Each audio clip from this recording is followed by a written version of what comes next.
Welcome to Story Haven. Please relax. Remember to like, subscribe, and enjoy. Story 1 of Battles for the Stars. In Space. Strain. By L. Ron Hubbard. It was unreasonable, he told himself, to feel no agony of apprehension. He was in the vortex of a time whirlwind, and here all stood precariously upon the edge of disaster, but stood quietly waiting and unbreathing.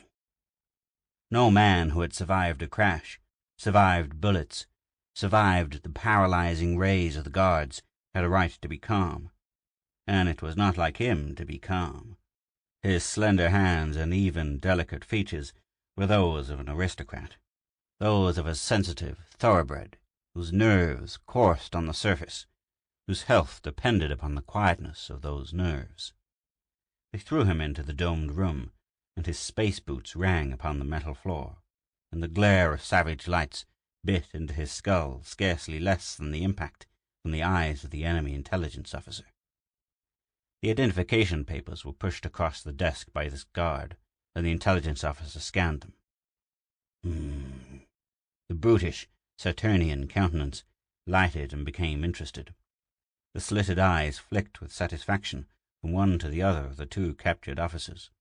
"Captain Forrester de Wolf," said the man behind the desk. "Which one of you?" He looked steadily at the Saturnian, and was a little amazed to find himself still calm. "I'm he." "Ah, then you are Flight Officer Morrison." The captain's companion was sweating, and his voice had a tremor in it. His youthful, not too bright face twitched. "You got no right to do anything to us. We are prisoners of war, captured in uniform in line of combat duty. We treat Saturnians well enough when we grab 'em." This speech, or perhaps its undertone of panic, was of great satisfaction to the intelligence officer. He stood up with irony in his bearing and shook Captain de Wolf by the hand. Then, less politely, but with more interest, bowed slightly to Flight Officer Morrison. The intelligence officer sat down. "Ah, yes," he said, looking at the papers. "Fortunes of war. You came down into range of the batteries and... well, you came down. You gentlemen don't accuse the Saturnians of a lack in knowing the rules of war, I trust." But there was false candor there. "We will give you every courtesy as captured officers. Your pay until the end of the war. Suitable quarters, servants, good food, access to entertainment, and a right to look after your less fortunate enlisted captives." There was no end to the statement. It hung there, waiting for an additional qualification. And then the intelligence officer looked at them quickly, falsely, and said, "Of course, that is contingent upon your willingness to give us certain information." Flight Officer Morrison licked overly dry lips. He was young. He had heard many stories about the treatment, even the torture, the Saturnians gave their prisoners. And he knew that, as a staff officer, the Saturnians would know his inadvertent possession of the battle plan, so all-important to this campaign. Morrison flicked a scared glance at his captain, and then tried to assume a blustering attitude. Captain de Wolf spoke calmly, a little surprised at himself that he could be so calm in the knowledge that as aide to General Ballantyne he knew far more than was good to know. "I'm afraid," said the captain quietly, "that we know nothing of any use to you." The intelligence officer smiled and read the papers again. "On the contrary, my dear captain, I think you know a great deal. It was not clever of you to wear that staff aiguilette on a reconnaissance patrol. It was not clever of you to suppose that merely because we had never succeeded in forcing down a G-434 such as yours, that it could not be done. And it is not at all clever of you to suppose that we have no knowledge of a pending attack, a very broad attack. We have that knowledge. We must know more." His smile was ingratiating. "And you, naturally, will tell us." "You go to hell," said Flight Officer Morrison, hysteria lurking behind his eyes. Now, do not be so hasty, gentlemen," said the intelligence officer. "Sit down and smoke a cigarette with me, and settle this thing." Neither officer made a move toward the indicated chairs. Through Morrison's mind coursed the crude atrocity stories which had been circulating among the troops of Earth, stories which concerned Earth soldiers lashed to anthills and honey injected into their wounds, stories which dealt with a courier skinned alive, square inch by square inch, stories about a man staked out, eyelids cut away, to be let go mad in the blaze of Mercurian noon. Captain de Wolfe was detached in a dull and disinterested way, standing back some feet from himself and watching the clever young staff captain emotionlessly regard the sly Saturnian. The intelligence officer looked from one to the other. He was a good intelligence officer. He knew faces, could feel emotions telepathically, and he knew exactly what information he must get. The flight officer could be broken. It might take several hours and several persuasive instruments, but he could be broken. The staff captain could not be broken, but because he was an intelligent, sensitive man, he could be driven to the brink of madness. His mind could be warped, and the information could thus be extracted. It was too bad to have to resort to these expedients. It was not exactly a gentlemanly way of conducting a war. But there were necessities which knew no rules, and there was a Saturnian general staff which did not now believe in anything resembling humanity. "Gentlemen," said the intelligence officer, looking at his cigarette, and then at his long, sharp nails, "we have no wish to break your bodies, wreck your minds, and discard you. That is useless. You are already beaten. The extraction of information is, with us, a science. I do not threaten, but unless we learn what we wish to learn, we must proceed. Now, why don't you tell me all about it here and now, and save us this uncomfortable and regrettable necessity?" He knew men. He knew Earthmen. He knew the temper of an officer of the United States of Earth, and he did not expect them to do anything but what they did: stiffen up, become hostile and angry. But this was the first step. This was the implanting of the seed of concern. He knew just how far he could go. He smiled at them. "You," he continued, "are young. Women, doubtless, love you. Your lives lay far ahead of you. It is not so bad to be an honored prisoner, truly.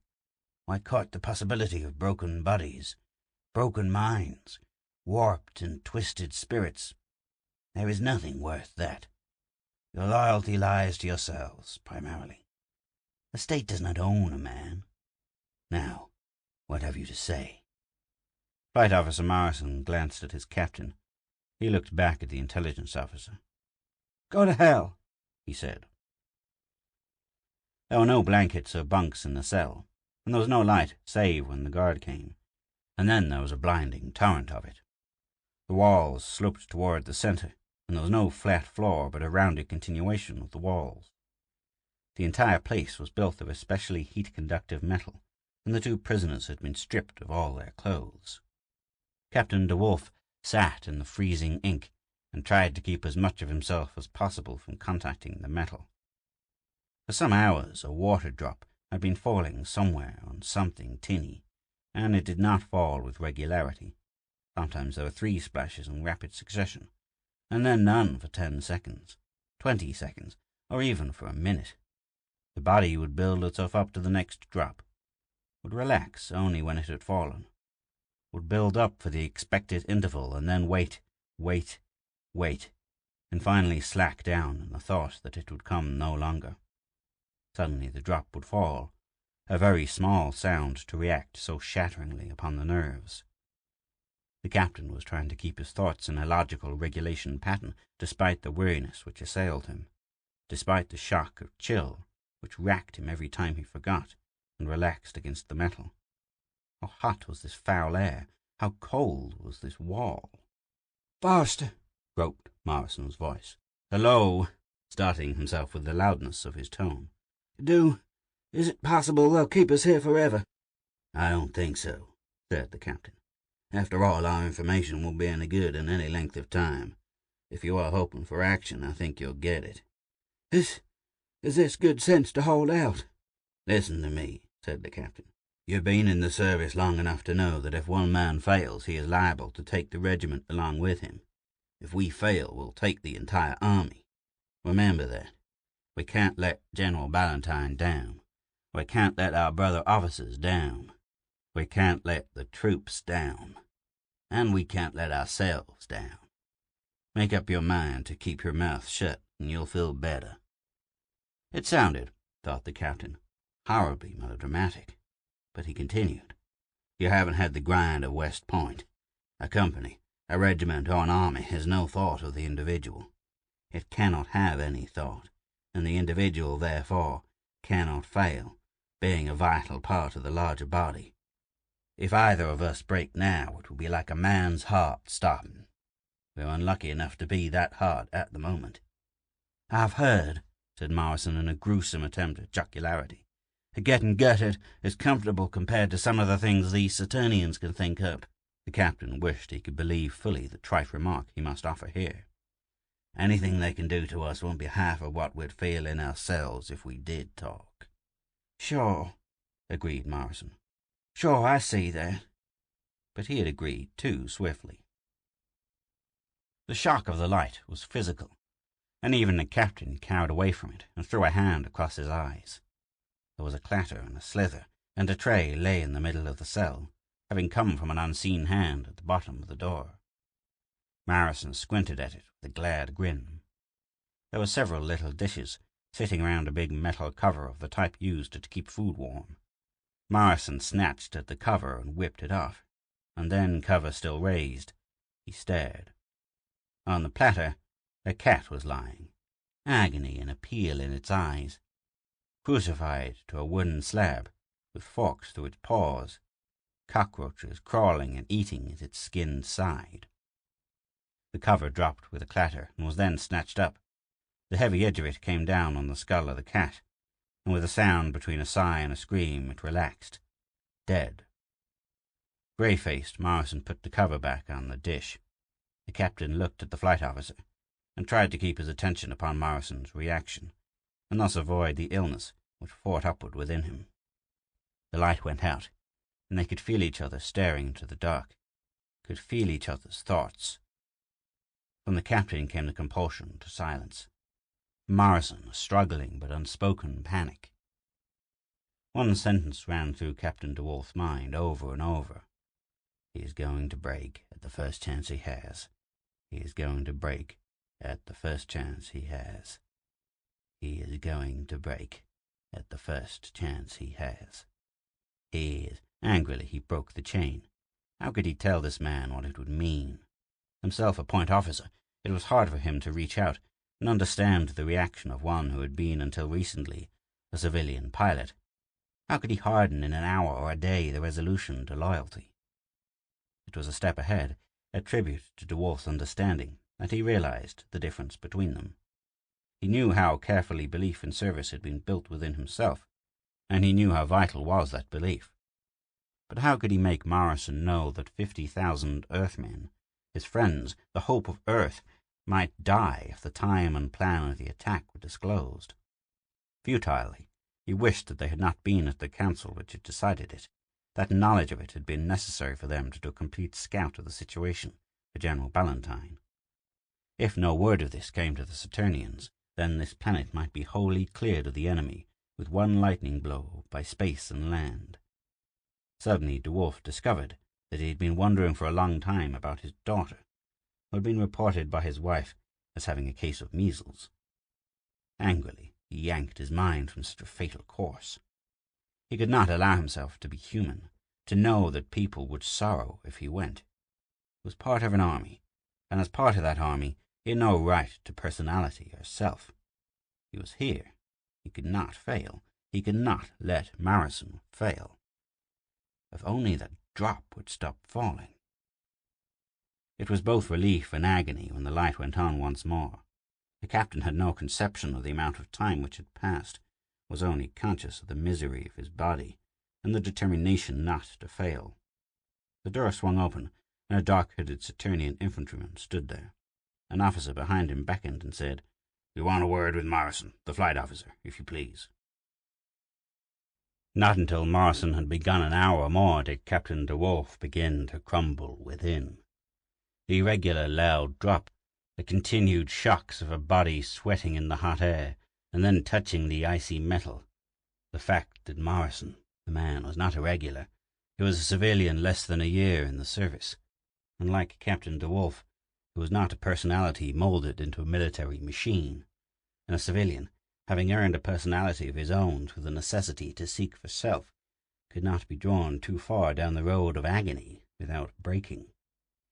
Captain DeWolf, sick with physical and nervous discomfort, was ground down further by his fear that Morrison would crack. And as time went by and Morrison was not returned, DeWolf became convinced. Surging up at last, he battered at the door.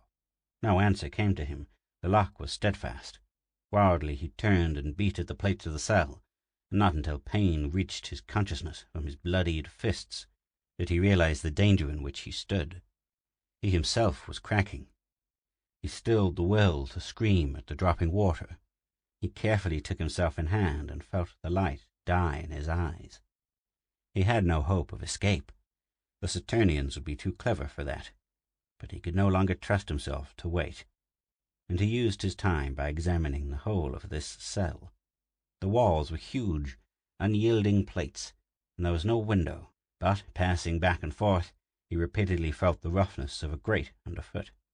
This he finally investigated, a gesture more than a hope, for this served as the room's only plumbing, and was foul and odorous and could lead nowhere save into a sewage pipe.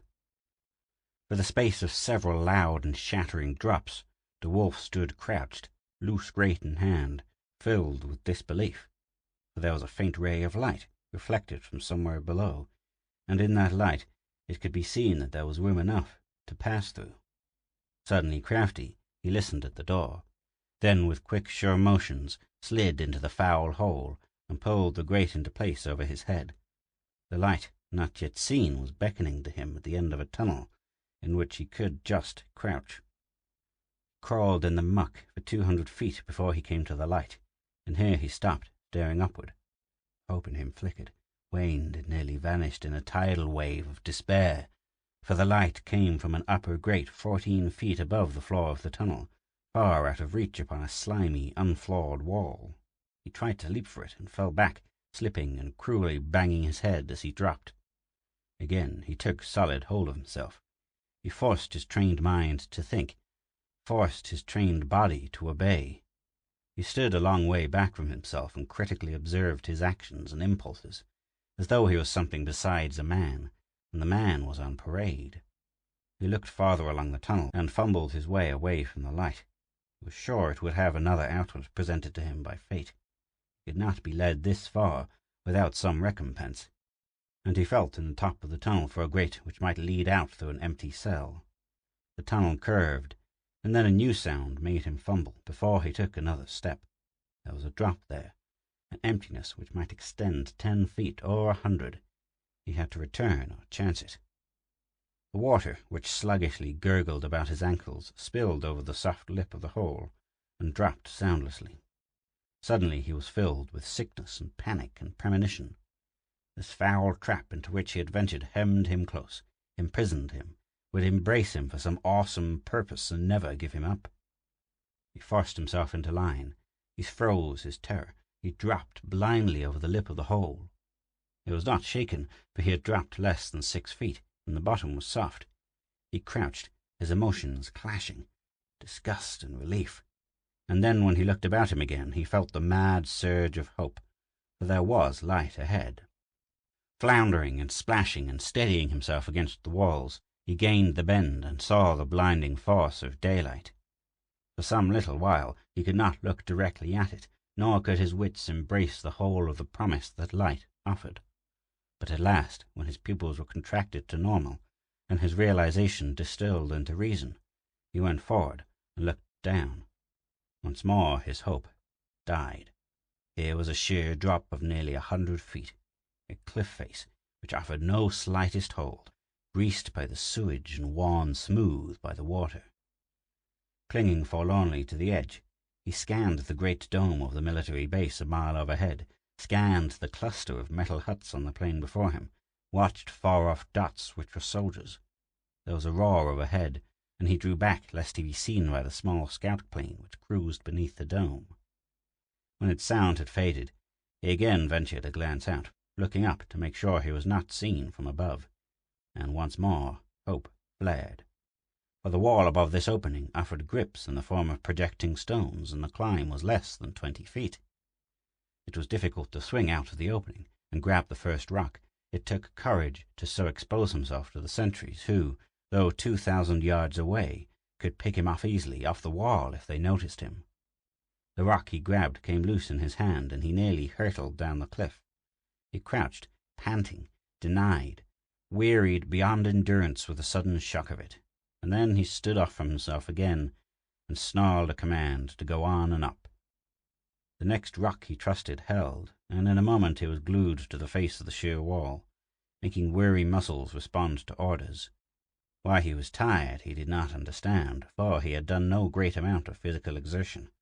But rock by rock, as he went up, his energy flooded from him, and left him in a hazed realm of semi-consciousness, which threatened uncaring surrender. He rested for longer and longer intervals between lifts, and what had been 20 feet seemed to stretch to a tortured infinity. He could not believe that he had come within 2 feet of the top, but staring up, he saw that he should believe it. Savage will took hold of him, and he reached out for the next handhold. It did not exist. He fumbled and groped across the smooth face above him. He stretched to reach the lips so near him, and then he realized that, near as he was, he could not go farther. Already his bleeding hands refused to hold beyond the next few seconds. A foot slipped, and in sweating terror he wildly clawed for his hold. His right hand slipped loose. A red haze of strain covered his vision. One foot came free, and the tendons of his right arm were stretched to the snapping point. He knew where he was going, knew that he would fall, knew that Morrison would sell an army to the gods of slaughter. His right hand numbed and lost its grip, and he started to fall. There was a wrench which tore muscles and nerves, and something was around his wrist. He was not falling. He was dangling over emptiness, and something had him from above. They pulled him up over the edge and dropped him in an exhausted, broken huddle upon the gravel of the small plateau. And at last, when he opened his eyes, it was to see the grinning face of the intelligence officer and the stolid guards. "Usually," said the intelligence officer in an offhand voice, "they make it up and over by tearing a grip out of the cliff with their fingernails. You, however much more delicate, nervous structure, it seems. I rather thought you'd fail where you did. One gets to know these things after some practice." Captain de Wolf lay where they had dropped him. A dull haze of beaten anger clouded his sight, and then dropped away from him and left him naked, filthy, and alone among his country's enemies. Diffidently, the guards picked him up and lugged him toward the small buildings. They took him down a corridor and into a large, strange room. Glad to be quit of this, they put him in a chair and strapped his wrists down. Captain de Wolf made no resistance. He did not look up. The intelligence officer walked gracefully back and forth, slowly touring the room. He stopped and lighted a cigarette. "It was really quite useless, that escape of yours," he said. "Your friend Morrison talked to the limit of his knowledge. He gave us troops, divisions to be used, state of equipment, general battle plan, in fact everything but 2 small facts which he did not know." He came nearer to de Wolf. "He was not able to recall the time of the attack, or the assembly point after it had succeeded, if it did succeed. You are to give us that data, for as a staff officer, you of course know. Brawls, make ready with number 4. Captain de Wolf tried to rally. He tried to feel rage against Morrison. He tried to realize that an army would perish because of this day's work. He could not think, could not feel. They were rolling some kind of machine toward him, and the wriggling thing called Brawl was adjusting something on it. "I won't tell you anything," said de Wolf leadenly. A dog was pulled out of a cage and placed on a table where it was strapped down. It whimpered and tried to lick at the hand of the soldier who did the work. Brawl's, face hidden in a hood, worked expertly with a little track. On this was a small car having 2 high sides and neither back nor front. It ran on a little track which had been widened to accommodate the width of the dog. Rawls touched a button, and from jets on either side of the car, small streams shot forth with sudden ferocity. These jets sprayed water under tremendous hydraulic pressure, jets which would cut wood faster than any saw, and which hissed hungrily as they began to roll toward the dog. Captain DeWolf tried to drop his eyes. He could not.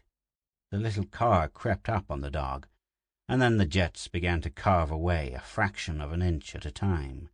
DeWolf managed to look away. The shrieks of agony which came from the dog carved through DeWolf. "I won't tell you anything," he said. He stretched out his arm and fixed the track on either side of it. He started the car toward his outstretched hand. Fixedly he watched it coming. To the persuasive drawl of the intelligence officer, he said, "I won't tell you anything." A few hours later, the intelligence officer was making out his report. He stopped after he had written the caption and the date, and gazed at his long, sharp fingernails, stained with nicotine. Then he sighed and resumed his writing. "Intelligence report, base 34D Mercury, at Sama 452. Today interrogated 2 officers captured from Earth reconnaissance plane, Captain Forrester DeWolf and Flight Officer Morrison. Captain DeWolf, under procedure 23 escape tactic, revealed nothing. Later he was given procedures 45, 97, 21, and 6. He died without talking. Flight Officer Morrison was taken from the cell to the chamber. He was very combative. Procedures 45, 97, and 6 were employed. Despite state of subject, he was able to get at the automatic of a guard in a moment of carelessness, and succeeded in retaining it even after he was shot. Rather than risk the divulgence of data, Flight Officer Morrison blew out his brains. The guard is under arrest. From this attempt, and the stubbornness of the enemy, I conclude that there may be some attack in the making, but as our own scouts have discovered nothing, I do not expect it in this quarter for some time. Drow Shadma, Captain, Saturnian Imperials, Intelligence. At headquarters of the 3rd Space Army, United States of Earth, General Ballantyne sat massively at his field desk, impatiently going through a sheaf of reports. "Belts," he brayed at an aide. "Tell Commander Strong that whether he thinks regulation hold-down belts are useless or not, his troops will wear them and parade with them." "Yes, sir," said the aide timidly. He had a report in his hand, and was not very anxious to give it. "Well," said General Ballantyne sharply, "what have you there?"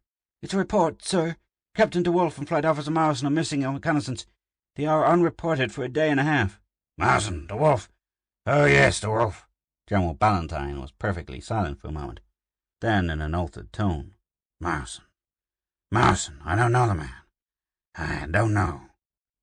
He was silent again, so that his abrupt return to activity was the more startling. "Post an order for a council of officers, and have another aide appointed to me. Damn it, that was a neat plan of attack, too." "You're changing the plan, sir?" General Ballantyne snorted. "They'll wear those hold-down safety belts. I'll change that plan of attack. I don't know, can't know, what the Saturnians found out. I don't think DeWolf, but it makes no difference. I'd have to know, and that's impossible. It's time to change. Post that notice." End of Story 1.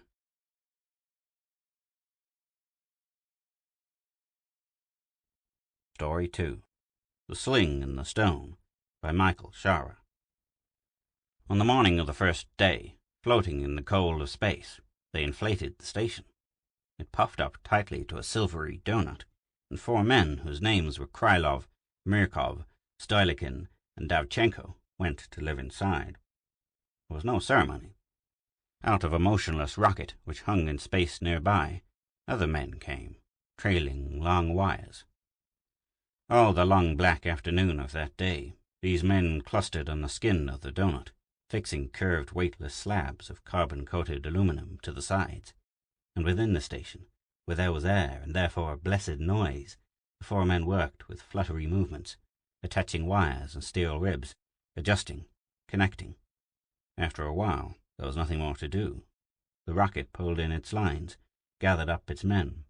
When they were all inside, it turned over slightly, and spat a silent flame, and began to fall, and fell, and was gone. That was the first day. The second day was filled with work and watching and a great awe. The third day began to be lonely. On the fourth day, they had a visitor. The mindless insanity, so carefully bypassed for so many years, reached out at last and drew him in. Diaghilev awoke. The room was very cold. Pyotr Diaghilev struggled into his clothes, not sleepy at all. The army man stood silently at the foot of the bed. Outside the door, stolid and heavy-footed in the darkness, there were other army men, creaking the floorboards and chuckling. And so it comes, Diaghilev thought. There was nothing at all to say or do. He hitched his belt tightly, and breathed for what seemed like the first time, and then he nodded to the army man. He was taken away. He sat in the dark, in the plush rear seat of a huge car being driven at great speed through the city. He was surprised. He had expected them to be more brutal, but they were never, ever what you expected. In the darkness, he strove to compose himself. The army man asked him for a cigarette. When he struck the match, Diaghilev realized that he had forgotten his glasses. "My glasses," he said humbly. "Please, I have forgotten my glasses." The army man surprisingly seemed concerned. Then he said, "Never mind, we will get them." He leaned forward and spoke into a radio. There was a brief reply, which Diaghilev could not hear, and the army man sat back comfortably, satisfied. "Your glasses will be there," he said. Diaghilev thanked him. Because of the unexpected courtesy, the level of his fear began to go down. Perhaps it will not be so bad, he thought. Maybe, after all, it is only interrogation. But again he thought that you never knew what to expect, that in all the long years of yesing and bowing and applauding, you never understood them. Well then, now was the time to understand. "They'll say whatever they want me to say. I will not resist in the least. What does it matter? The world belongs to them, and if a man wishes to live, he must be logical and agree. Let them do what they will, and I will applaud every step of the way." He folded his hands in his lap. After a long while, the car stopped. The first army man gave him over to another army man, whom he could not see in the darkness, and after many a salute, he was conducted through a black iron gate. Within minutes, he was aboard a plane with 4 more army men. No one would say anything. Pyotr Diaghilev slept. This, of course, he could not believe. He saw the thing clearly in the late morning sun, rising in an enormous shining tube from the hard-baked floor of the desert, but it was obviously impossible. He was taken on an elevator 100 feet into the air, and ushered through a door into the side of the thing, not believing any of it for an instant. He was told, rather kindly for once, that he was to be taken up in this thing and not to worry because it had been tested. Many times. But he was so completely overwhelmed that he could not ask a question. There was nothing but army men now, one of whom conducted him to a foam rubber hammock and strapped him in. To his utter astonishment, the thing actually did take off. There were some very bad minutes. For a while he weighed several tons and could not move, and then he weighed nothing at all and was sick. Someone else unstrapped him and gave him pills, and then thoughtfully tied him to a hand-ring in the wall. And at long last, his mind began to accept it. The incredible Soviet had succeeded. His Russian contemporaries had put a manned vessel in outer space. Diaghilev sat quietly stupefied. That the spouting, unshaven, preposterous baboons with whom he had worked could have built this thing seemed to him blankly impossible. Being one himself, Pyotr Diaghilev had no great respect for what Russian scientists the great many purges had left. But of course there the thing was, built by Germans, perhaps, with secrets stolen from the Americans while they haggled about peace. Nevertheless, there the thing was. And if he was going up now, there could only be one place to go, and therefore he was not a prisoner at all. The wonder and relief of it was too much at once. He surrendered himself to awe. When the time came to board the satellite, he was poised and ready. In the midst of a curving room hung and inset with 1,000 shining gadgets, Pyotr Diaghilev floated in the air. A black-browed man took his arm carefully and pulled him to the floor, placed magnetic-soled shoes on his feet. Diaghilev could not help grinning delightedly. The dark man, whose name was Krylov, stood thoughtfully and absently scratching his cheek. "Now, as to why you are here," he said, and Diaghilev tensed and waited. There were 3 other men in the room, but no one moved. "You understand, of course, what this station is, and that the building of it places us, our people, in control of the world." Diaghilev nodded. "Atomic missiles launched from this base may be guided exactly to any point on the surface of the Earth that we select, yet the station itself represents so small and distinct a target as to be virtually invulnerable.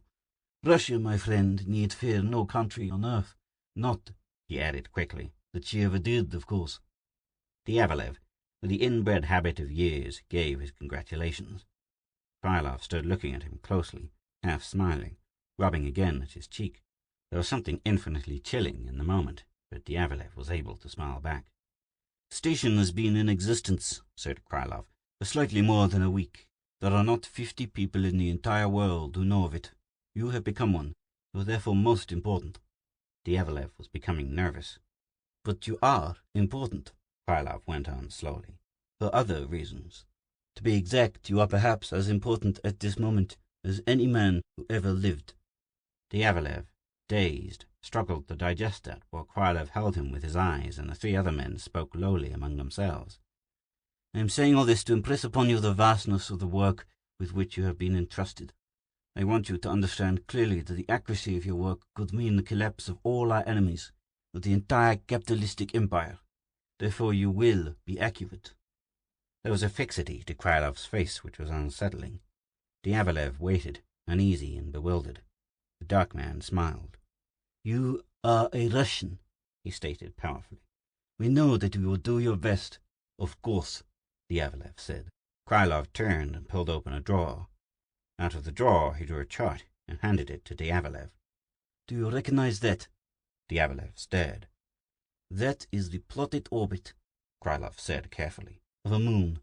It is not, of course, the moon with which you are familiar, but it is a moon circling the Earth. The second moon. It is a moon of which no one knows, excepting ourselves and the Kremlin. We discovered it shortly after we arrived, when it passed quite near the station. It is small and dark, too small and non-reflecting to be seen from Earth. It is approximately 5 miles wide. Do you understand?" Diaghilev, who had had to digest a great many things in a very short while, was able to nod, because this was, after all, Diaghilev's field. A second moon, he told Krylov, speaking with some excitement, had long been predicted by astrophysicists everywhere. Since the Earth had been attracting meteors for something like 2 billion years, it was inevitable that some, at least, should be captured as moons. Krylov broke in, nodding with impatience. "Exactly. And now as to your work. You will see this moon shortly when it crosses our path again. At that time you will correct the orbit we have plotted. You will also give us the exact mass and speed of that moon. The instruments you will need are already here. Let me emphasize this. You will be accurate. Is that clear?" Diaghilev nodded. "Do you have any questions?" Diaghilev had none. He wanted to ask why, of course, but he knew from long experience of army men that Krylov was not ready to tell him. He set himself, as always, to be patient. And now, as well, he wanted to think. He wanted to be alone. The magnificent fact of where he was had begun at last to envelop him. Now he wanted to see. "Very well," said Krylov. "The moon will be here in 3 hours." The interview ended. The army man moved away awkwardly, through the air. A young man named Stolyakin, clearly showing his contempt for intellectuals and scientists, was left to show him around. And for the universe, for creation, for the most magnificent sight that any man would ever see, Diaghilev had 3 hours. At 3:23 in the black afternoon, the moonlet came within radar range. The alarm klaxon screamed.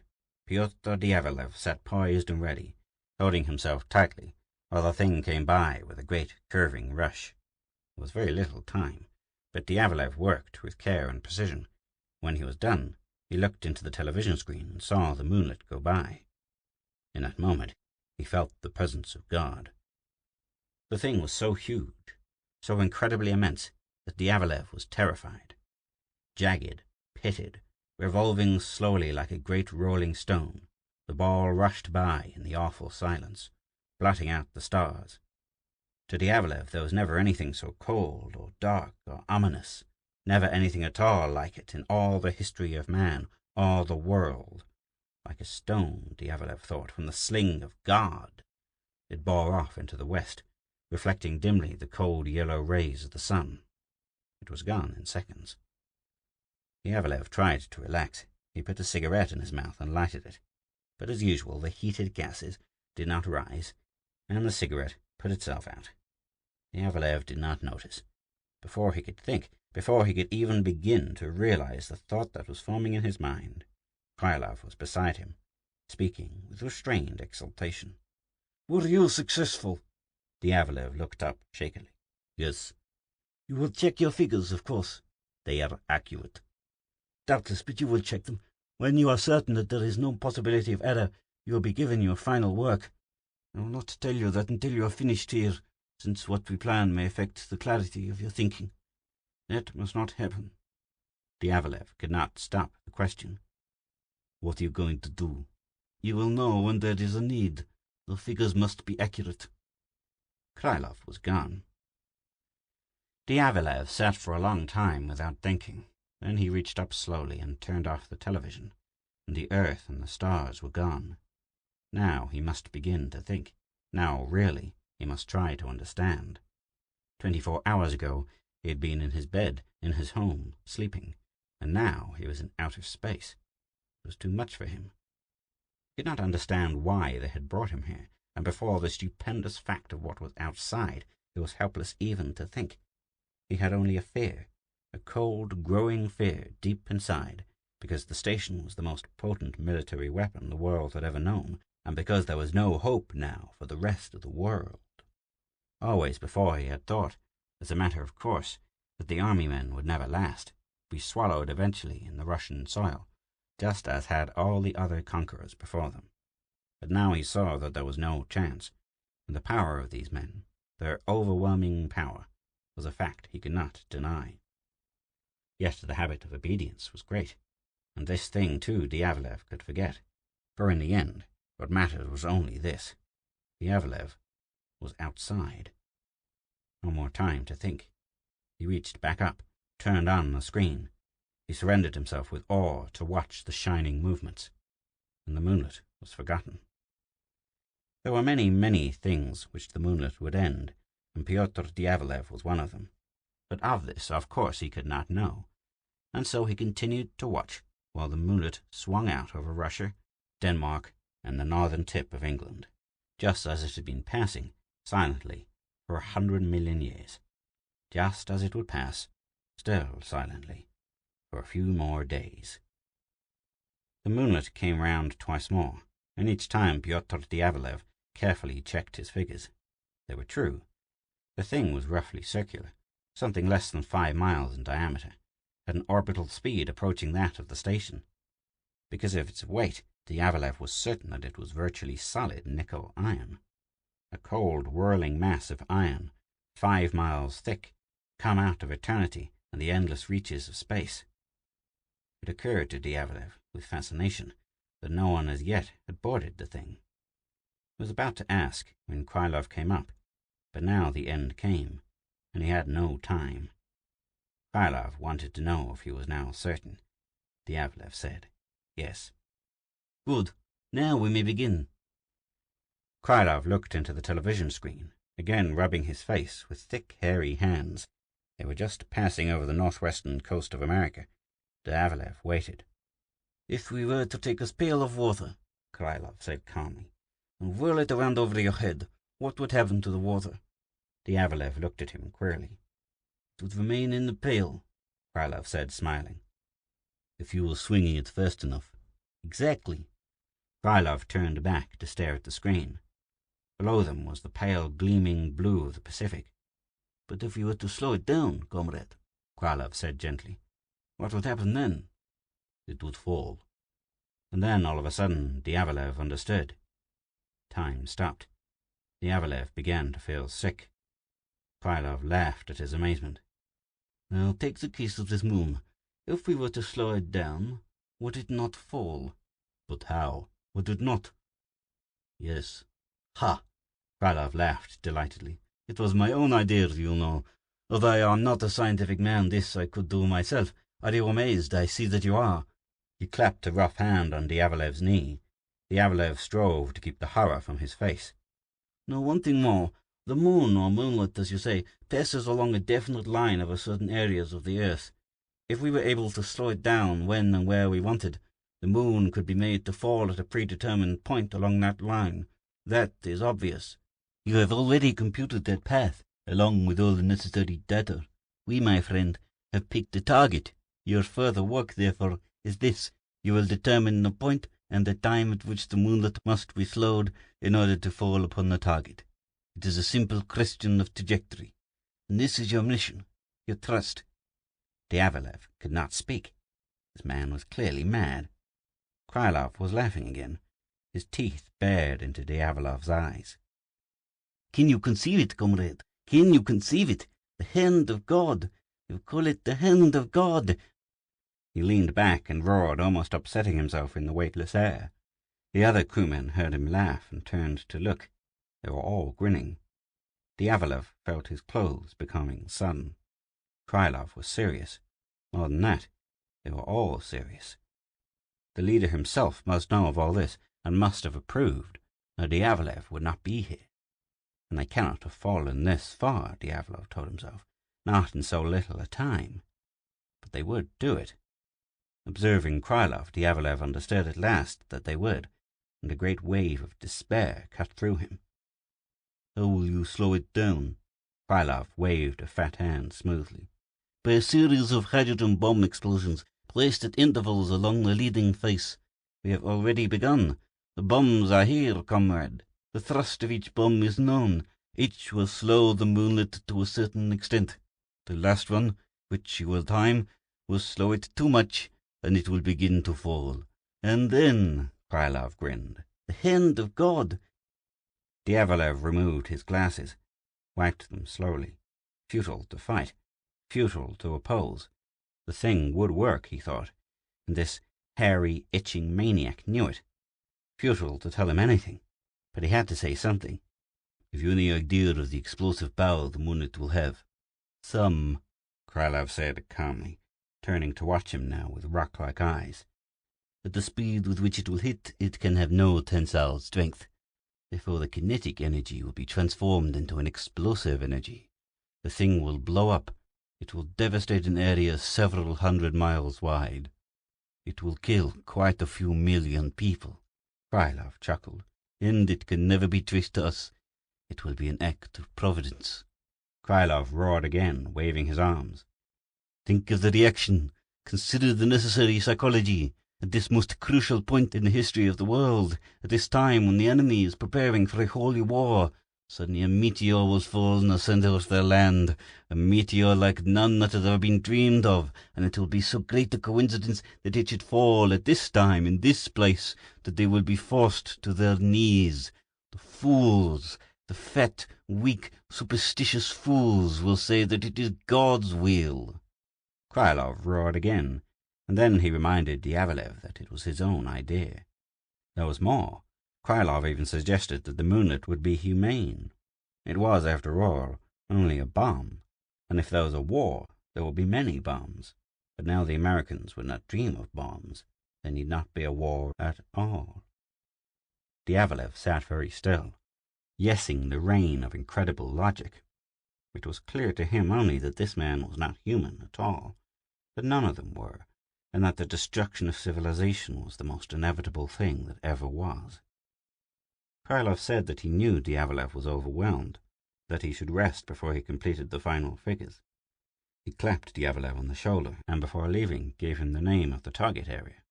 Accuracy, after all, was not so important. If the moonlet hit within a few 100 miles, that would be enough. Krylov went off, and Diavolev was alone. The light of the room was electric and undying. There was no blessed darkness to come. Diavolev sat in the glare until he could not endure it, and then found relief at the screen. With the universe spread out before him, Diavolev made his decision. Go out of the crumbling insanity, up from the measureless ignorance which was his home, his nation, and his time. Diaghilev had risen into the only peace and order he had ever known. There down below him was the beautiful earth, and off to his right was the moon, and above him there was nothing, ever and ever, nothing on out to infinity, the utter open nothing of deep space. He could never go back to the great sickness below. He realized that with great clarity, and a deep, calm presence came over him. The decision was simple. To everything there is an end. He thought about it for a long while, and then he smiled, and it was done. There was very little time. In the few moments that there were, he went to the telescope. Maybe, after all, with no atmosphere to hinder, he could really see the canals on Mars. Pyotr Diaghilev handed in his figures. The blasting was done in the daytime, so that there was little chance of it being seen from Earth. Bit by bit, the moonlet slowed. After a while, there was only one more bomb to go. With Krylov, in the waning moments, Diaghilev rode out with the timing equipment. In one of the small light shuttlecraft, they went from the station to the main rocket from Earth, which was following the moonlet along its shortening curve. There was one more hour. "Very soon now, smiled Krylov, looking quite deep into Diaghilev's eyes. "Yes," said Diaghilev. "We will see it go all the way down. I've arranged for the picture to be relayed to a television screen on the rocket. You will have the seat of honor." "Thank you," said Diaghilev. "Yes, you will have the seat of honor." Krylov was still staring at him. Diaghilev looked away. Outside, the moonlet seemed stationary in space, huge and black and permanent. Diaghilev could see the men on one face of her setting the final bomb, which Diaghilev would detonate with a radio signal. There was one more thing which Diaghilev wanted to do. "Krylov," he said suddenly. When he turned back, he saw that Krylov's eyes were still on him. "Yes?" Krylov asked. "I wonder, would you mind if I went aboard the moonlet? I'd like to see what it is like, really, up close. No scientist has ever had a chance like this. Perhaps I might learn something. Would you mind?" Krylov frowned, lowered his eyes slightly. "Is there time?" "There is an hour." Krylov thought for a long moment. Then he straightened, smiling. "Of course you will go. We will both go." Diaghilev stepped out onto the surface of the moonlet. But Krylov was with him did not matter. He had set foot on an alien world. He stood upon metal, gazing with wide shining eyes at the crags and the cracks and the dark jagged peaks of the thing out of space. This was something of which in his life he had never dreamed. Now that he had done this, his life was complete. He moved forward, carefully down a ragged cleft, turning to speak to Krylov. He was not there. "Krylov!" Emptiness. He turned and ran back, beginning to understand. In the lack of gravity, he almost threw himself out into space, caught hold of a spur, and pulled himself down. "Krylov!" He sat down. There was no need to call again. He lifted his head and looked once again through the glass of his helmet at the clean, brilliant stars. "Idiot!" It was Krylov's voice, flat and dispassionate, coming through the radio in his helmet. Diaghilev shuddered. "Did you think we trusted you? Did you think that we did not know your kind can never be trusted? Did you think you could fool us?" Diaghilev did not answer. "I will not ask why," Krylov said flatly. "That is known only to your miserable self." He waited. When Diaghilev did not speak, his voice came again quickly. "Have you nothing to say, idiot? No epitaph, no begging." His voice had become too loud, and Diaghilev turned the radio down. "A German checked your figures, Diaghilev. Do you understand? A German who is now dead found you out, fool. Your trajectory was radioed to Earth and checked and corrected, and the meteor will not fall in the ocean, Diaghilev. It will land on the capital of the United States, and you will be on it. All the way down, you will be on it. Is that not a fitting end? We are a great people, Diaghilev, a poetic and powerful people. Is your ending not poetic?" Diaghilev rose wearily and clambered up the iron walls to a higher place, a place from which he could see the sun. Krylov was beginning to rave, working himself into a frenzy. Diaghilev turned him off, waited patiently in the blank silence. There was nothing heroic about him. If he had it to do now, he would not do it at all. But it was fixed and irrevocable, and now he would have to wait. Afraid, and unutterably lonely, until the end. The stars above him were a billion icy eyes. After a while there was a flash, and the moonlight kicked under his feet. He held on as the metal rocked.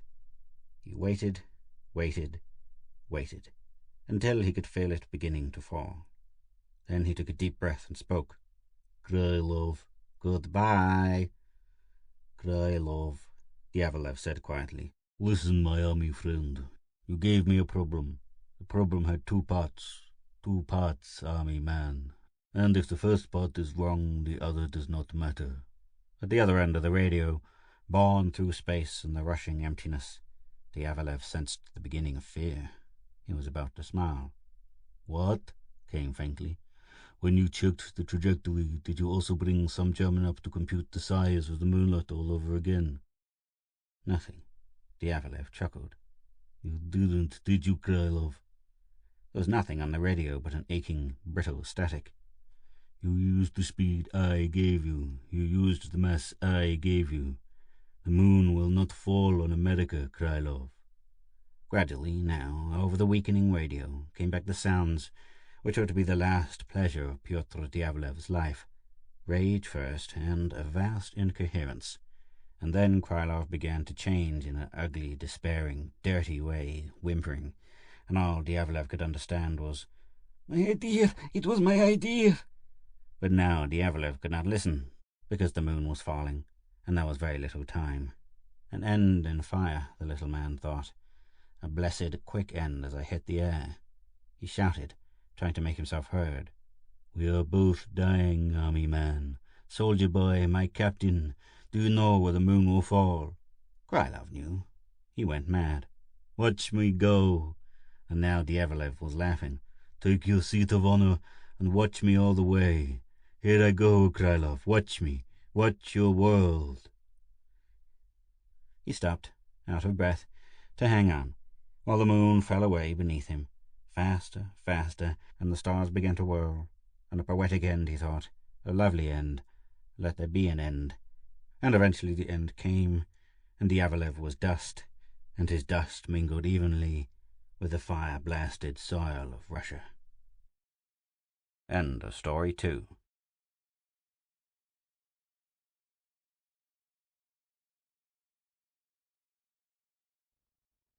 Story 3.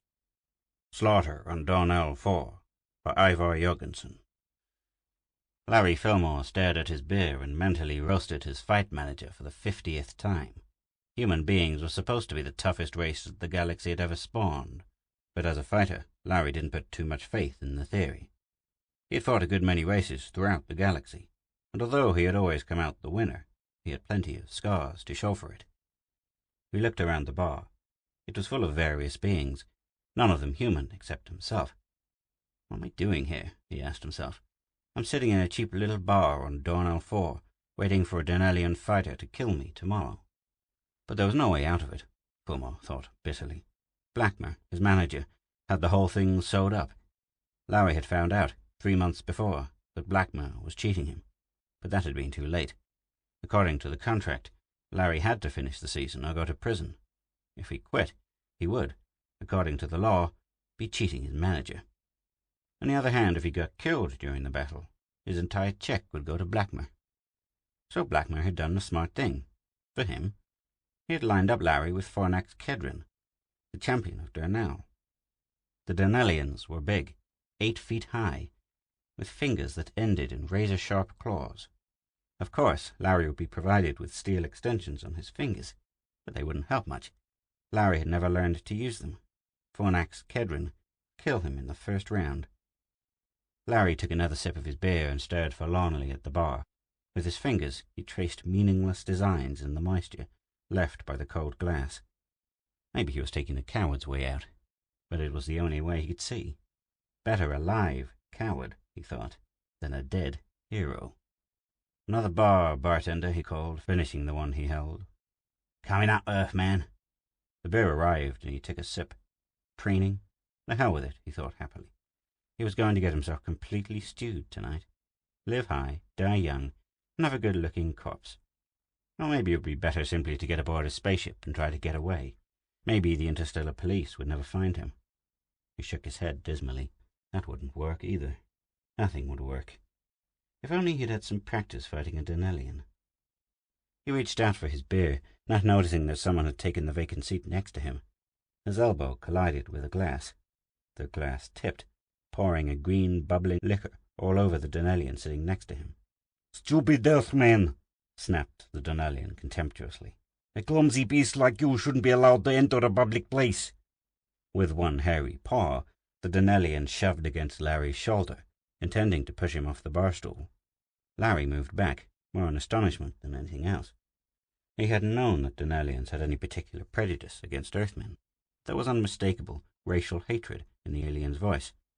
He put out his hand to the bar and stopped himself from falling off the stool. "What's the idea of that?"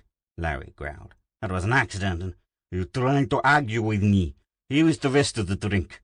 The Dornellian laughed and heaved the remaining contents of the glass in Larry's face. A blinding tide of red fury washed over Larry. Without thinking, reacting purely by instinct, he lashed out at the Dornellian. His fist didn't contact. It was blocked by the heavy forearm of his opponent. A hand raked out at Larry, a hand with 6 fingers, each of which was tipped with long, cutting talons. Larry moved his head aside, barely in time. The talons raked across his cheek, drawing blood. If he hadn't ducked, the cut would have ripped his throat open. The Dornellian's other hand slashed out. Larry blocked it with his own arm and sent a hard left to the midsection of the 8-foot monster. The Dornellian backed away, snarling. The fight was on for real now. "Little Earthman, I'm going to kill you." He leaped in suddenly, and his fist smashed against Larry's face.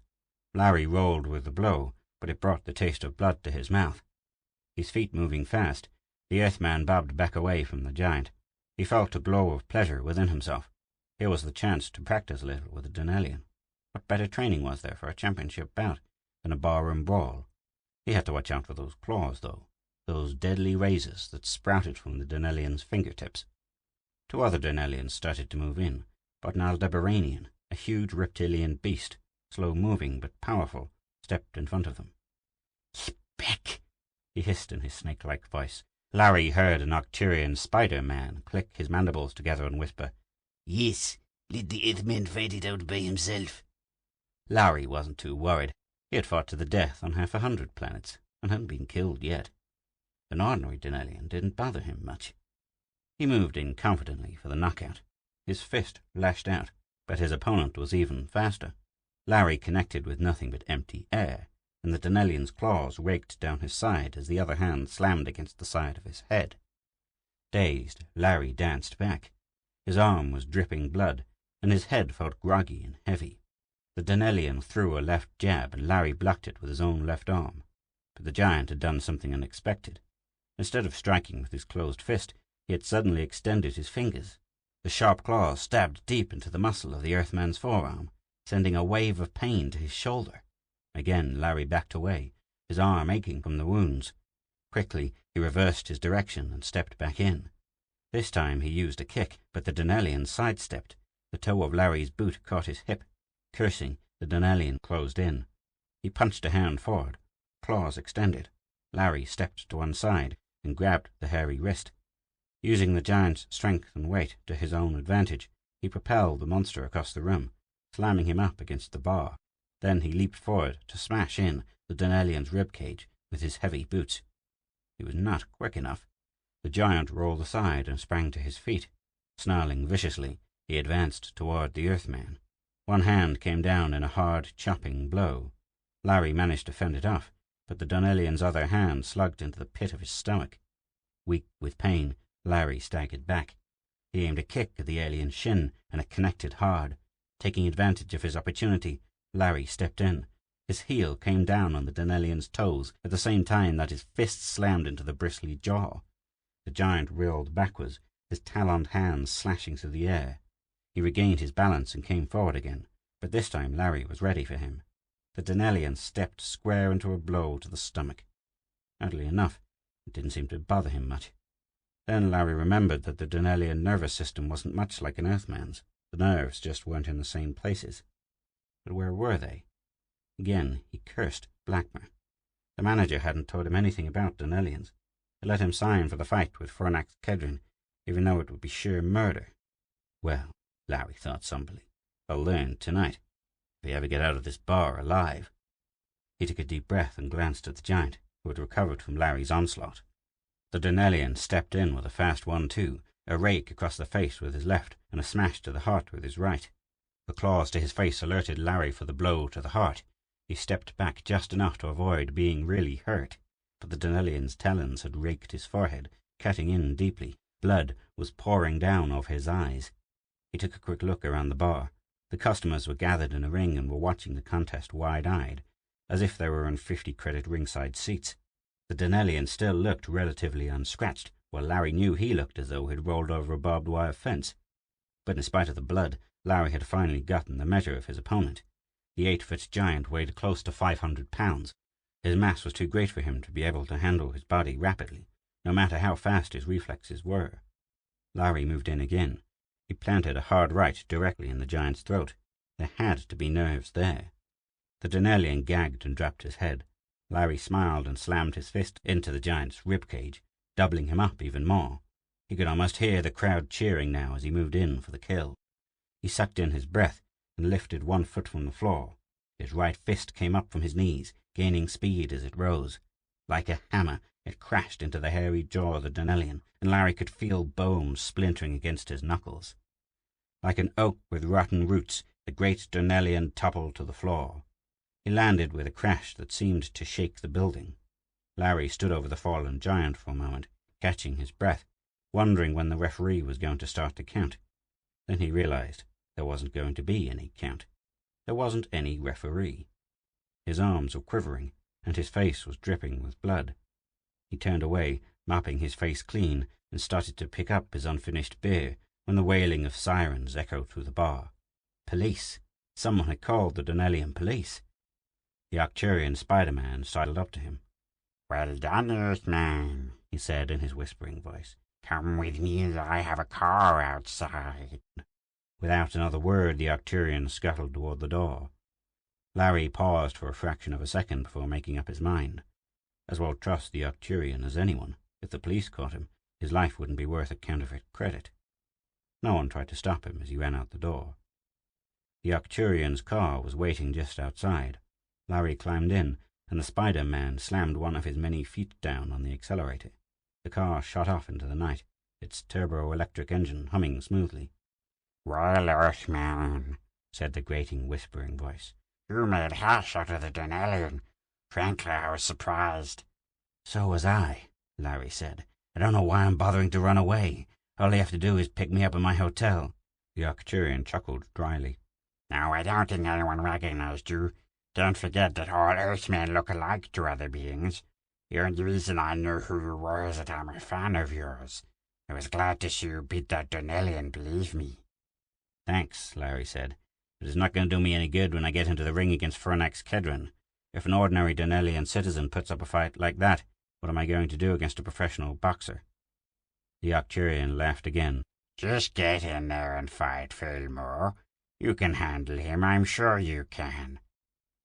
A car pulled up before the hotel where Larry and his manager were staying, and Larry got out.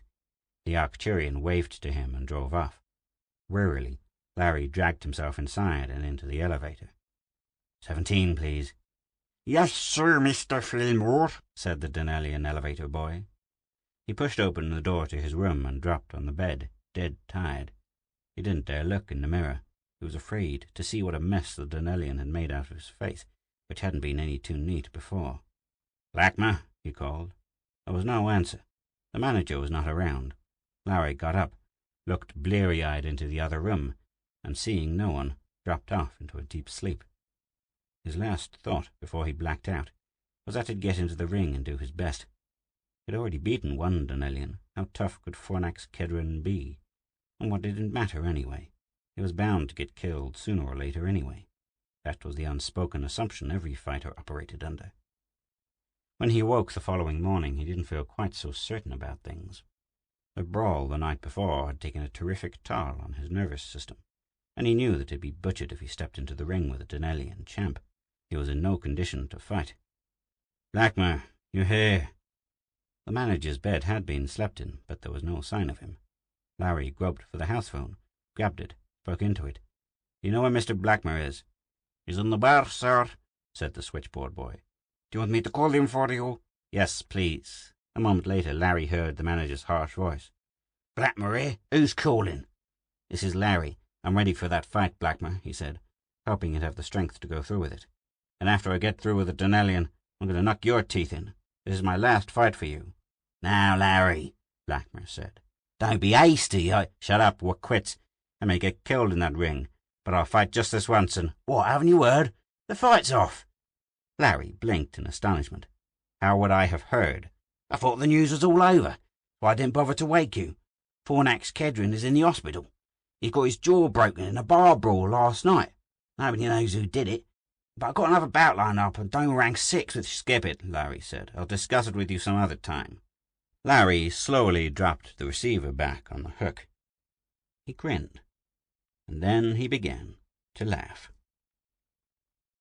End of story 3.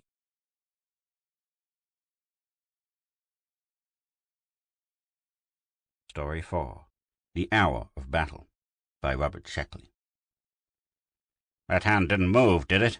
Edwardson asked, standing at the port, looking at the stars. "No," Morse said. He had been staring fixedly at the Addison detector for over an hour. Now he blinked 3 times rapidly, and looked again. "Not a millimeter." "I don't think it moved either," Castle added, from behind the gunfire panel. And that was that. The slender black hand of the indicator rested unwaveringly on 0. The ship's guns were ready, their black mouths open to the stars. A steady hum filled the room.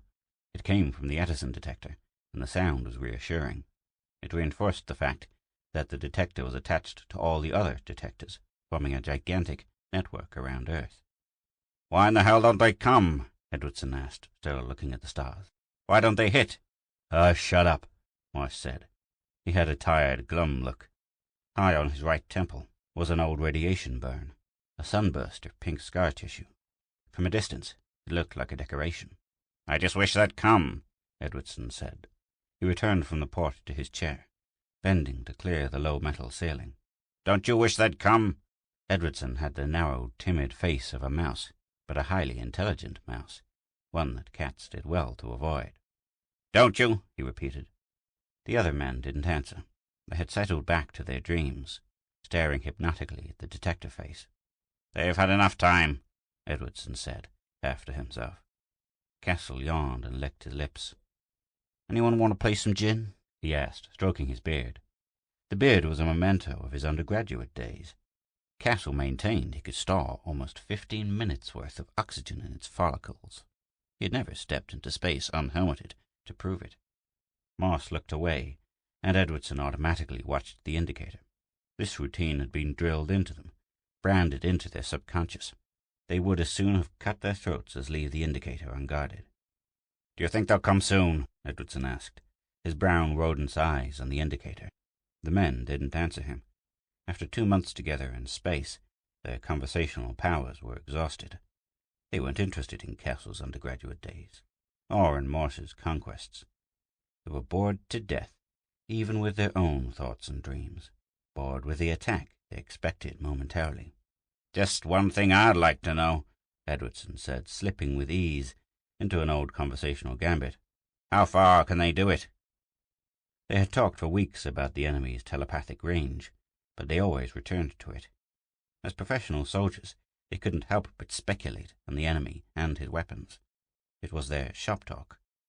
"Well," Morse said wearily, "our detector network covers the system out beyond Mars's orbit. Where we sit," Castle said, watching the indicators now that the others were talking.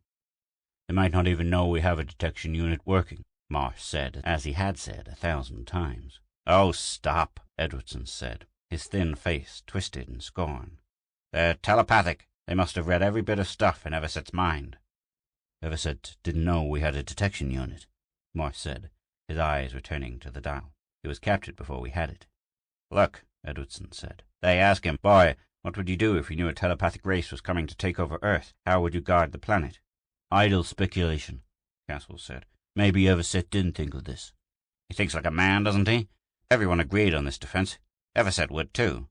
Syllogistic, Castle murmured. very shaky. I sure wish he hadn't been captured, Edwardson said. It could have been worse, Morse put in, his face sadder than ever. What if they'd captured both of them? I wish they'd come, Edwardson said. Richard Everset and C.R. Jones had gone on the first interstellar flight. They had found an inhabited planet in the region of Vega. The rest was standard procedure. A flip of the coin had decided it. Everset went down in the scouter, maintaining radio contact with Jones in the ship. The recording of that contact was preserved for all Earth to hear. Just met the natives, Everset said. Funny-looking bunch. Give you the physical description later. Are they trying to talk to you? Jones asked, guiding the ship in a slow spiral over the planet. No. Hold it. Well, I'm damned. They're telepathic. How do you like that? Great, Jones said. Go on. Hold it. See, Jonesy, I don't know as I like these boys. They haven't got nice minds. Brother. What is it? Jones asked, lifting the ship a little higher. Minds. These bastards are power crazy. Seems I'll hit all the systems around here, looking for someone to... Yeah? I got that a bit wrong, Everset said pleasantly. They're not so bad. Jones had a quick mind, a suspicious nature, and good reflexes. He set the accelerator for all the G's he could take, lay down on the floor and said, Tell me more. Come on down, Everset said, in violation of every law of spaceflight. These guys are all right. As a matter of fact, they're the most marvelous... That was where the recording ended, because Jones was pinned to the floor by 20 G's acceleration as he boosted the ship to the level needed for the sea jump. He broke 3 ribs getting home, but he got there. A telepathic species was on the march. What was Earth going to do about it? A lot of speculation necessarily clothed the bare bones of Jones's information. Evidently the species could take over a mind with ease. With Everset, it seemed that they had insinuated their thoughts into his, delicately altering his previous convictions. They had possessed him. Remarkable ease. How about Jones? Why hadn't they taken him? Was distance a factor? Or hadn't they been prepared for the suddenness of his departure? One thing was certain. Everything Everset knew, the enemy knew. That meant they knew where Earth was, and how defenseless the planet was to their form of attack. It could be expected that they were on their way. Something was needed to nullify their tremendous advantage. But what sort of something? What armor is there against thought? How do you dodge a wavelength? Pouch-eyed scientists gravely consulted their periodic tables. And how do you know when a man has been possessed? Although the enemy was clumsy with Everset, would they continue to be clumsy? Wouldn't they learn? Psychologists tore their hair and bewailed the absence of an absolute scale for humanity. Of course, something had to be done at once. The answer, from a technological planet, was a technological one. Build a space fleet and equip it with some sort of a detection fire network. That was done in record time. The Attison detector was developed, the cross between radar and the electroencephalograph. Any alteration from the typical human brain wave pattern of the occupants of a detector-equipped ship would boost the indicator around the dial. Even a bad dream or a case of indigestion would jar it. It seemed probable that any attempt to take over a human mind would disturb something. There had to be a point of interaction, somewhere. That was what the Attison detector was supposed to detect. Maybe it would. The spaceships, 3 men to a ship, dotted space between Earth and Mars, forming a gigantic sphere with Earth in the center. Tens of thousands of men crouched behind gunfire panels, watching the dials on the Attison detector. The unmoving dials. Do you think I could fire a couple of bursts? Edwardson asked, his fingers on the gunfire button. Just to limber the guns. Those guys don't need limbering, Castle said, stroking his beard. Besides, you throw the whole fleet into a panic. Castle, Morse said very quietly, get your hand off your beard. Why should I? Castle asked. Because, Morse answered, almost in a whisper, I'm about to ram it right down your fat throat. Castle grinned and tightened his fists. Pleasure, he said. I'm tired of looking at that scar of yours. He stood up.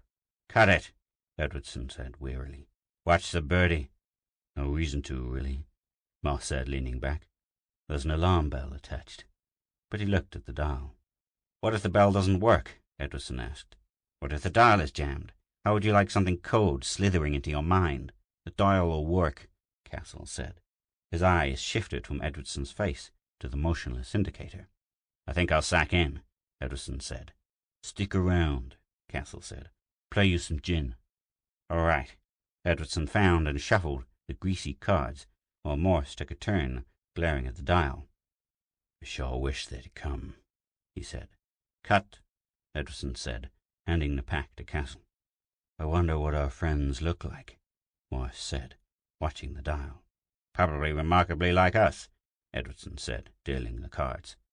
Castle picked them up one by one, slowly, as if he hoped something interesting would be under them. They should have given us another man, Castle said. We could play bridge. I don't play bridge, Edwardson said. You could learn. Why didn't we send a task force? Morse asked. Why didn't we bomb their planet? Don't be dumb, Edwardson said. We'd lose any ship we sent. Probably get them back at us, possessed and firing. Knock with 9, Castle said. I don't give a good damn if you knock with 1,000, Edwardson said gaily. How much do I owe you now? $3,580,010. I sure wish they'd come, Morse said. Want me to write a check? Take your time. Take until next week. Someone should reason with the bastards, Morse said, looking at the port. Castle immediately looked at the dial. I just thought of something, Edwardson said. Yeah? I bet it feels horrible to have your mind grabbed, Edwardson said. I bet it's awful. You'll know when it happens, Castle said. Did ever set? Probably. You just couldn't do anything about it. My mind feels fine, Castle said. But the first one of you guys starts acting queer, watch out. They all laughed. Well, Edwardson said, I'd sure like a chance to reason with him. This is stupid. Why not? Castle asked. You mean go out and meet them? Sure, Castle said. We're doing no good sitting here. I should think we could do something, Edwardson said slowly. After all, they're not invincible. They're reasoning beings. Morse punched a course in the ship's tape, then looked up. You think we should contact the command? Tell them what we're doing? No, Castle said, and Edwardson nodded in agreement. Red tape. We'll just go out and see what we can do. If they won't talk, we'll blast them out of space. Look. Out of the port, they could see the red flare of a reaction engine, the next ship in their sector speeding forward. They must have got the same idea, Edwardson said. Let's get there first, Castle said.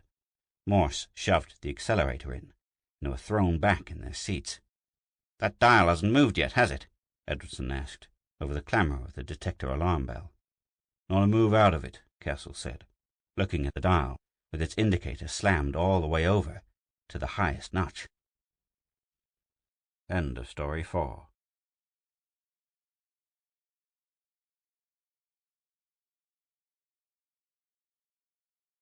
Story 5. Defense Mech by Ray Bradbury. Oh, my God! Do you realize how far from Earth we are? Do you really think about it? It's enough to scare the guts from a man. Hold me up. Do something. Give me sedatives. I'll hold my hand or run call Mama. 1,000,000 cold miles up. See all the flickering stars. Look at my hands tremble. Feel my heart whirling like a hot pinwheel. The captain comes toward me, a stunned expression on his small, tight face. He takes my arm, looking into my eyes. Hello, Captain. I'm sick, if that's what you want to know.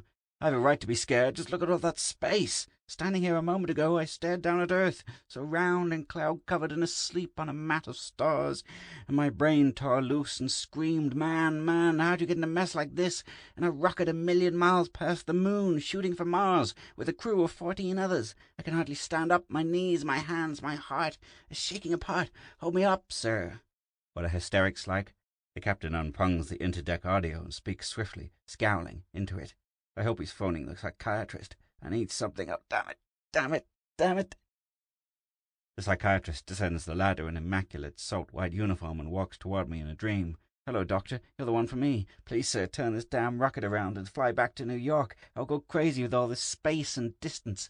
The psychiatrist and the captain's voices murmur and blend with here and there an emphasis, a toss of head, a gesture. Young Holloway, he is on a fair drag, doctor. Can you help him? I'll try. Good man, Holloway is. Imagine we'll need him and his muscles when we land. With a crew as small as it is, every man's worth his weight in uranium. He's got to be cured. The psychiatrist shakes his head. Might have to squirt him full of drugs to keep him quiet the rest of the expedition. The captain explodes, saying that is impossible. Blood drums in my head. The doctor moves closer, smelling clean, sharp, and white. Please understand, Captain, this man is definitely psychotic about going home. His talk is almost a reversion to childhood. I can't refuse his demands, and his fear seems too deeply based for reasoning. However, I think I have an idea. Holloway? Yes, sir. Help me, Doctor. I want to go home. I want to see popcorn exploding into a buttered avalanche inside a glass cube. I want to roller skate. I want to climb into the old, cool, wet ice wagon and go chick-chick-chick on the ice with a sharp pick. I want to take long, sweating hikes in the country, see big brick buildings and bright-faced people fight the old gang, anything but this awful. The psychiatrist rubs his chin. All right, son. You can go back to Earth now, tonight. Again the captain explodes. You can't tell him that. We're landing on Mars today. The psychiatrist pats down the captain patiently. Please, Captain. Well, Holloway, back to New York for you. How does it sound? I'm not so scared now. We're going down on the moving ladder, and here is the psychiatrist's cubicle. He's pouring lights into my eyes. They revolve like stars in a disk. Lots of strange machines around, attachments to my head, my ears, sleepy, oh so sleepy, like under warm water, being pushed around, laved, washed, quiet, oh gosh, sleepy. Listen to me, Holloway. Sleepy doctor's talking, very soft, like feathers, soft, soft. You're going to land on Earth. No matter what they tell you, you're landing on Earth. No matter what happens, you'll be on Earth. Everything you see and do will be like on Earth. Remember that. Remember that. You won't be afraid, because you'll be on Earth. Remember that. Over and over. You'll land on Earth in an hour. Home. Home again. No matter what anyone says. Oh, yes, sir. Home again. Sleepy. Home again. Drifting, sleeping. Oh, thank you, sir. Thank you from the bottom of my drowsy, sleepy soul. Yes, sir. Yes, sir. Sleepy. Drifting. I'm awake. Hey, everybody come look. Here comes Earth. Right at us, like a giant, like a green moss ball off a bat, coming at us in a curve. Check stations, Mars landing. Get into Bulger's tossed atmosphere. Get into your what, did he say? Your baseball uniform, Holloway. Your baseball uniform. Yes, sir, my baseball uniform. Where do I put it? Over here. Head in, 2 legs and 2 feet into there. Oh, this is great. Pitch, you're in here, oh boy. Smack, yow. Yes, sir, it's over in that metal locker. I'll take it out. Head, arms, legs into it. I'm dressed. Baseball uniform. This is great. Pitch, you're in here, oh boy. Smack, yow. Adjust Bulger helmets. Check oxygen. What? Put on your catcher's mask, Holloway. Oh, the mask slides down over my face, like that. The captain comes rushing up. Eyes hot, green, and angry. Doctor, what's this infernal nonsense? You wanted Holloway able to do his work, didn't you, Captain? Yes, but what in the hell have you done to him? Strange. As they talk, I hear their words flow over my head, like a wave dashed on a sea stone, but the words drain off, leaving no imprint. As soon as some words invade my head, something eats and digests them, and I think the words are something else entirely. The psychiatrist nods at me. I couldn't change his basic desire. Given time, yes, a period of months I could have, but you need him now. So against all the known ethics of my profession, which say one must never lie to a patient, I followed along in his own thought channel. I didn't dare frustrate him. He wanted to go home, so I let him. I've given him a fantasy. I've set up a protective defense mechanism in his mind that refuses to believe certain realities, that evaluates all things from its own desire for security and home. His mind will automatically block any thought or image that endangers that security. The captain stares wildly. Then Holloway's insane. Would you have him mad with fear or able to work on Mars, hindered by only a slight tetched condition? Coddle him and he'll do fine. Just remember we're landing on Earth, not Mars. Earth, Mars, you'll have me raving next. The doctor and the captain certainly talk weirdly. Who cares? Here comes Earth, green, expanding like a moist cabbage underfoot. Mars landing, airlock opening. Use Bulger oxygen. Here we go, gang. Last one out is a pink chimpanzee. Holloway, come back, you damn fool. You'll kill yourself. Feel the good sweet earth home again. Praise the Lord. Let's dance, sing off key, laugh. Ha, oh boy. Holloway, come back. Look behind you, you fool. I whirl about and cry happily. Shep, old dog. He comes running to meet me. Long fur, shining amber in the sunshine, barking. Shep, I haven't seen you in years, good old pooch. Come here, Shep. Let me pet you, the captain shrieks. Don't pet it. It looks like a carnivorous Martian worm. Man, the jaws in that thing. Holloway, use your knife. Shep snarls and shows his teeth. Shep, what's wrong? That's no way to greet me. Come on, Shep. I pull back my fingers as his swift jaws snap. Shep circles me swiftly. You haven't rabies, have you, Shep? He darts in, snatches my ankle with strong, locking white teeth. Lord, Shep, you're crazy. I can't let this go on. And he used to be such a fine, beautiful dog. Remember all the hikes we took into the lazy corn country by the red barns and deep wells? Shep clenches tight my ankle. I'll give him one more chance. Shep, let go. Where did this long knife come from in my hand, like magic? Sorry to do this, Shep, but there. Shep screams, thrashing screams again. My arm pumps up and down. My gloves are freckled with blood flakes. Don't scream, Shep. I said I was sorry, didn't I? Get out there, you men, and bury that beast immediately. I glare at the captain. Don't talk that way about Shep. The captain stares at my ankle. Sorry, Holloway, I meant bury that dog, you men. Give him full honours, you were lucky, son. Another second and those nice teeth had bored through you like ankle-cuff metal. I don't know what he means. I'm wearing sneakers, sir. Oh, yeah, so you are. Yeah, well, I'm sorry, Holloway. I know how you must feel about Shep. He was a fine dog. I think about it a moment, and my eyes fill up. Wet. There'll be a picnic and a hike, the captain says. 3 hours now the boys have carried luggage from the metal house. The way they'll talk, this'll be some picnic. Some seem afraid, but who worries about copperheads and water moccasins and crawfish? Not me, no, sir, not me. Gus Bart's sweating beside me on some apparatus, squints at me. What's eating you, Holloway? I smile. Me? Nothing. Why? You in that act with that Martian worm. What are you talking about? What worm? Captain interrupts nervously. Bart's lay off Holloway. The doctor will explain. Ask him. Bart's goes away, scratching his head. The captain pats my shoulder. You're a strong-arm man, Holloway. You've got muscles from working on the rocket engine, so keep alert today, eh? On your hike to look over the territory. Keep your BB gun ready. Beavers, do you think, sir? The captain swallows hard and blinks. Beavers, yeah, beavers. Sure, beavers, maybe. Mountain lions and Indians, too, I hear. Never can tell. Be careful. Mountain lions and Indians in New York in this day and age. Oh, sir. Let it go. Keep alert, anyhow. Smoke? I don't smoke, sir. A strong mind and a healthy body. You know the old rule. The old rule. Oh, yes, the old rule. Only joking. I don't want to smoke anyway. Like hell. What was that last, sir? Nothing, Holloway. Carry on, carry on. I help the others work now. Are we taking the yellow streetcar to the edge of town, Gus?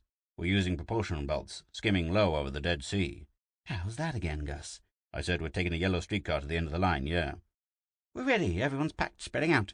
We're going in groups of 4, down Main Street past the pie factory, over the bridge, through the tunnel, past the circus grounds, and we'll rendezvous, says the captain, at a place he points to in a queer disjointed map. Whoosh, we're off. I forgot to pay my fare. That's okay, I paid it. Thanks, Captain. We're really travelling. The cypresses and the maples flash by. Kawoom! I wouldn't admit this to anyone but you, sir, but momentarily there, I didn't see this streetcar. Suddenly we moved in empty space, nothing supporting us, and I didn't see any car, but now I see it, sir. The captain gazes at me, as at a 9-day miracle. You do, eh? Yes, sir. I clutch upward. Here's the strap. I'm holding it. You look pretty funny sliding through the air with your hand up like that, Holloway. How's that, sir? Ha ha ha! Why are the others laughing at me, sir? Nothing, son, nothing. Just happy, that's all. Ding, ding, ding, ding. Canal Street in Washington. Ding, ding. Whoosh. This is real travelling. Funny, though, the captain and his men keep moving, changing seats, never stay seated. It's a long streetcar. I'm way in back now. They're up front. By the large brown house on the next corner stands a popcorn wagon, yellow and red and blue. I can taste the popcorn in my mind. It's been a long time since I've eaten some. If I ask the captain's permission to stop and buy a bag, he'll refuse. I'll just sneak off the car at the next stop. I can get back on the next car and catch up with the gang later. How do you stop this car? My fingers fumble with my baseball outfit, doing something I don't want to know about. The car is stopping. Why is that? Popcorn is more important. I'm off the car, walking. Here's a popcorn machine with a man behind it, fussing with little silver metal knobs. Brr, lock, car is. Tony Bambino, what are you doing here? Click. It can be, but it is. Tony, who died 10 long years ago when I was a freckled kid, alive and selling popcorn again. Oh, Tony, it's good to see you. His black mustache is so waxed, so shining. His dark hair like burnt oily shavings. His dark, shining, happy eyes. His smiling red cheeks. He shimmers in my eyes like in a cold rain. Tony, let me shake your hand. Give me a bag of popcorn, senor. Click, click, click, spurt, click. The captain didn't see you, Tony. You were hidden so well, only I saw you. Just a moment while I search for my nickel. Phew, I'm dizzy. It's very hot. My head spins like a leaf on a storm wind. Let me hold onto your wagon, Tony, quick. I'm shivering and I've got sharp needle head pains. I'm running a temperature. I feel as if I have a torch flaming in my head. Arthur, pardon me for criticizing you, Tony, but I think it's your popper turned up too high. Your face looks afraid, contorted, and your hands move so rapidly. Why? Can't you shut it off? I'm hot. Everything melts. My knees sag. Warmer still. You'd better turn that thing off. I can't take any more. I can't find my nickel anyhow. Please snap it off, Tony. I'm sick. My uniform glows orange. I'll take fire. Here, I'll turn it off for you, Tony. You hit me. Stop hitting me. Stop clicking those knobs. It's hot, I tell you. Stop, or Tony, where are you? Gone. Where did that purple flame shoot from? That loud blast, what was it? The flame seemed to stream from my hand out of my scout flashlight. Purple flame eating. I smell a sharp, bitter odour, like hamburger fried over long. I feel better now, cool as winter, but like a fly buzzing in my ears, a voice comes faint far off. Holloway, damn it, Holloway, where are you? Captain, it's his voice sizzling. I don't see you, sir. Holloway, we're in the Dead Sea bottom near an ancient Martian city, and oh, never mind, damn it. If you hear me, press your Boy Scout badge and yell. I press the badge intensely, sweating. Hey, Captain. Holloway, Glory, you're not dead. Where are you? I stopped for popcorn, sir. I can't see you. How did I hear you? It's an echo. Let it go. If you're okay, grab the next streetcar. It's very opportune, because here comes a big red streetcar now around the corner of the drugstore. What? Yes, sir, and it's chock full of people. I'll climb aboard. Wait a minute. Hold on. Murder. What kind of people, damn it? It's the West Side Gang, sure. The whole bunch of tough kids. West Side Gang? Hell, those are Martians. Get the hell out of there. Transfer to another car. Take the subway. Take the elevated. Too late. The car stopped. I'll have to get on. The conductor looks impatient. Impatient, he says. You'll be massacred. Uh-oh. Everybody's climbing from the streetcar, looking angry at me. Kelly and Grogan and Tompkins and the others. I guess there'll be a fight. The captain's voice stabs my ear, but I don't see him anywhere. Use your argon, your blaster, your blaster. Hell, use your slingshot or throw spitballs or whatever the devil you imagine you got holstered there, but use it. Come on, man, about face and back. I'm outnumbered. I bet they'll gum me and give me the bumps, the bumps, the bumps. I bet they'll truss me to a maple tree, maple tree, maple tree, and tickle me. I bet they'll ink tattoo the initials on my forehead. Mother won't like this. The captain's voice opens up louder, driving nearer. And Papa ain't happy. Get out of there, Holloway. They're hitting me, sir. We're battling. Keep it up, Holloway. I knocked one down, sir, with an uppercut. I'm knocking another one down now. Here goes a third. Someone's grabbed my ankle. I'll kick him. There, I'm stumbling, falling, lights in my eyes, purple ones, big purple lightning bolts sizzling in the air. 3 of them vanished, just like that. I think they fell down a manhole. I'm sorry, I didn't mean to hurt them bad. They stole my flashlight. Get it back, Holloway. We're coming. Get your flash and use it. That's silly. Silly, he says. Silly, silly. I got my flashlight back. Broken, no good. We're wrestling. There's so many of them, I'm weak. They're climbing all over me, hitting. It's not fair. I'm falling down, kicking, screaming. Up speed, men, full power. They're binding me up. I can't move. They're rushing me into the streetcar now. Now I won't be able to go on that hike. And I climbed it so hard, too. Here we are, Holloway. Blast 'em, men. Oh, my Lord, look at the horrible faces of those creatures. Gah! Watch out, Captain. They'll get you, too, and the others. Ah, someone struck me in the back of my head. Darkness, dark, dark. Rock-a-bye, baby, on the treetop, where the wind blows. Okay, Holloway, any time. Just any old time you want to come in. Dark, a voice talking. Dark as the wells inside. Ouch, my head. I'm flat on my back. I can feel rocks under me. Good morning, dear Mr. Holloway. Thank you, Captain, over in that dark corner. It ain't the President of the United States. Where is this cave? Suppose you tell me. You got us into this mess with your eternally blasted popcorn. Why'd you get off the streetcar? Did the West Side Gang truss us up again like this, Captain? West Side Gang? Ah, those faces, those inhuman, weird, unsavory, and horrible faces, all loose-fleshed and gangrenous. Aliens, the whole rotting clutch of 'em. What a funny way to talk. Listen, you parboiled idiot. In about an hour, we're going to be fried, gutted, iced, killed, slaughtered, murdered. We will be, ipso facto, dead. Your friends are whipping up a little blood-letting jamboree. Can't I shove it through your thick skull? We're on Mars, about to be sliced and hammered by a lousy bunch of Martians. Captain, sir? Yes, Berman. Cave door is opening, sir. I think the Martians are ready to have at us again, sir. Some sort of test or other, no doubt. Let go of me, you one-eyed monster. I'm coming, don't push. We're outside the cave. They're cutting our bonds. See, Captain, they aren't hurting us after all. Here's the brick alley. There's Mrs. Haight's underwear waving on the clothesline. See all the people from the beer hall. What are they waiting for? To see us die. Captain, what's wrong with Holloway? He's acting queer. At least he's better off than us. He can't see these creatures' faces and bodies. It's enough to turn a man's stomach. This must be their amphitheater. That looks like an obstacle course. I gather from their sign lingo that if we can make it through the obstacles, we're free. Footnote: nobody's ever gotten through alive yet. Seems I want you to go first, Berman. Good luck, boy. So long, Captain. So long, Gus. So long, Holloway. Berman's running down alley with an easy, long-muscled stride. I hear him yelling high and clear, even though he's getting far away. Here comes an automobile. Berman! Ah, it hit me. He's fallen. Berman, get up, get up. Stay here, Holloway. It's not your turn yet. My turn? What do you mean? Someone's got to have Berman. Holloway, come back. Oh, man, I don't want to see this. Lift up my legs, put them down, breathe out, breathe in, swing arms, swing legs, chew my tongue, blink my eyes. Berman, here I come. Gee, things are crazy funny. Here comes an ice wagon trundling along. It's coming right at me. I can't see to get around it. It's coming so fast. I'll jump inside it. Jump, jump, cool, ice pick, chick, chick, chick. I hear the captain screaming off 1,000,000 hot miles gone, chick, chick, chick, around the ice perimeter. The ice wagon is thundering, rioting, jouncing, shaking, rolling on big rusty iron wheels, smelling of sour ammonia, bouncing on a corduroy dirt and black alley road. The rear end of it seems to be snapping shut with many ice prongs. I feel intense pain in my left leg. Chick, chick, chick, chick. Piece of ice, cold, square, cold cube. A shuddering and convulsing, a tremblor. The wagon wheels stop rolling. I jump down and run away from the wrecked wagon. Did the wagon roll over? Berman, I hope not. A fence here. I'll jump over it. Another popcorn machine, very warm, very hot. Oh, flame and red fire and burning metal knobs. Oops, I didn't mean to strike the popcorn man down. Hello, Berman. What are you doing in my arms? How'd you get here? Did I pick you up? And why? An obstacle race at the high school? You're heavy. Dogs nipping at my heels. How far am I supposed to carry you? I hear the captain screaming me on. For why? For why? Here comes the big bad truant officer with a club in his hand to take me back to school. He looks mean and broad.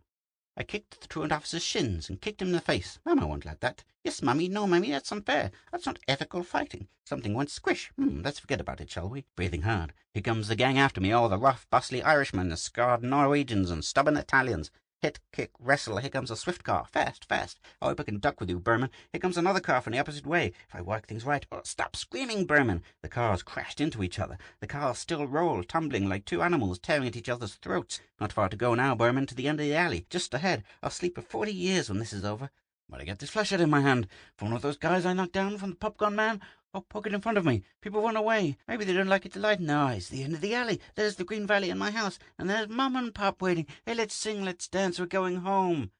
Holloway, you so-and-so. You did it. Dark. Sleep.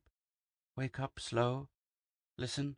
And Holloway ran down that amphitheater nonchalant as a high school kid jumping hurdles. A big saffron Martian beast with a mouth so damn big it looked like the rear end of a delivery truck.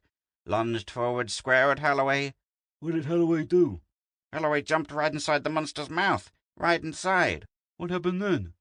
The animal looked dumbfounded. It tried to spit out. Then, to top it all, what did Holloway do? I ask you, what did he do? He drew forth his Boy Scout blade and went chick, chick, chick all around the bloody interior, pretending like he's hauled up in an ice wagon, chipping himself off pieces of ice. No. On my honor, the monster, after taking a bit of this chick, chick, chick business, leaped around, cavorting, floundering, rocking, tossing, and then with a spout of blood, out popped Holloway, grinning like a kid, and on he ran, dodging spears and pretending they were pebbles, leaping a line of crouched warriors and saying they were picket fence. Then he lifted Berman and trotted with him until he met a 300-pound Martian wrestler. Holloway supposed that it was the truant officer and promptly kicked him in the face. Then he knocked down another guy working furiously at the buttons of a paralysis machine, which looked, to Holloway, like a popcorn wagon, after which 2 gigantic black Martian leopards attacked, resembling to him nothing more than 2 very bad drivers in dark automobiles. Holloway sidestepped, the 2 cars crashed and tore each other apart, fighting. Holloway pumped on, shooting people with his flashlight, which he retrieved from the popcorn man, pointing the flash at people. He was amazed when they vanished, and Holloway's waking up. I saw his eyelids flicker. Quiet, everyone. Holloway, you awake? Yeah, I've been listening to you talk for 5 minutes. I still don't understand. Nothing happened at all. How long I been asleep? 2 days. Nothing happened, eh? Nothing except you got the Martians kowtowing, that's all, brother. Your spectacular performance impressed people. The enemy suddenly decided that if one Earthman could do what you did, what would happen if 1,000,000 more came? Everyone keeps on with this joking, this lying about Mars. Stop it. Where am I? Aboard the rocket, about to take off. Leave Earth? No, I don't want to leave Earth. Good green Earth. Let go, I'm afraid. Let go of me. Stop the ship. Holloway, this is Mars. We're going back to Earth. Liars! All of you. I don't want to go to Mars. I want to stay here on Earth. Holy cow, here we go again. Hold him down, Gus. Hey, Doctor on the double. Come help Holloway change his mind back, will you? Liars! You can't do this. Liars! Liars! End of story 5.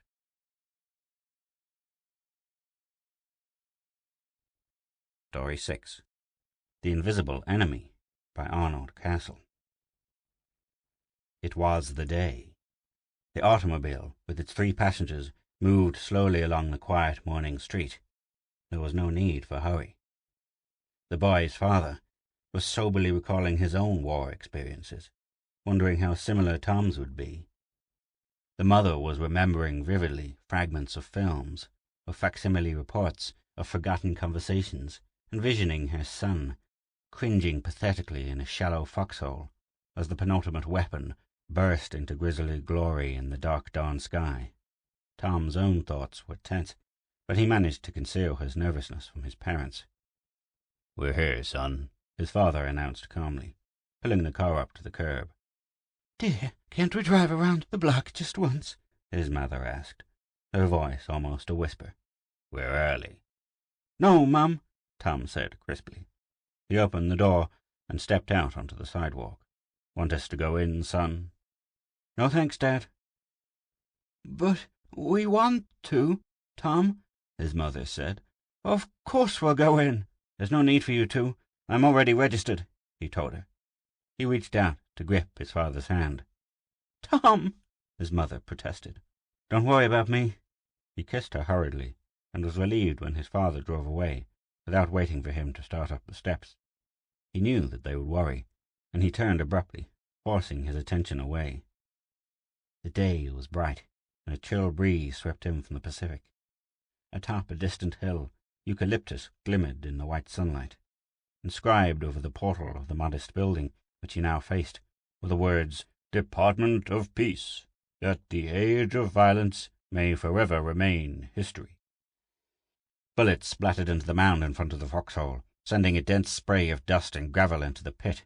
Tom spit out the mouthful of dirt and cursed. "They coming?" the soldier next to him asked, waiting silently. "No," Tom told him gloomily, "but they know where we are." "Maybe they'll try murder. Think they'll try murder?" Tom shrugged. "Going back to sleep. I'm watching." The other was several years older than he, and a corporal, but not very bright. Still, it was better than being alone. The worst thing he could imagine was having to face the enemy, utterly alone. If only he could remember what the enemy looked like, it would not be so bad. He forgot so much. Sometimes it seemed like he'd been in combat just a few days, but other times it felt like he'd been up there forever, waiting, moving forward, moving backward, thinking that at last he was beginning to get the picture, but not sure, never sure of anything. If only he could recall something beside the immediate present, then maybe that situation would start to make a little sense. He knew why he was fighting, vaguely. It was to safeguard certain inalienable rights, which ones he could not exactly remember. The odd thing was that the enemy was fighting for the same goal. He sensed that intuitively. But who was the enemy? He thought he had known once, but that had been quite a while ago. What did they look like? He'd have to ask someone. An infrared flare blossomed some distance down the valley.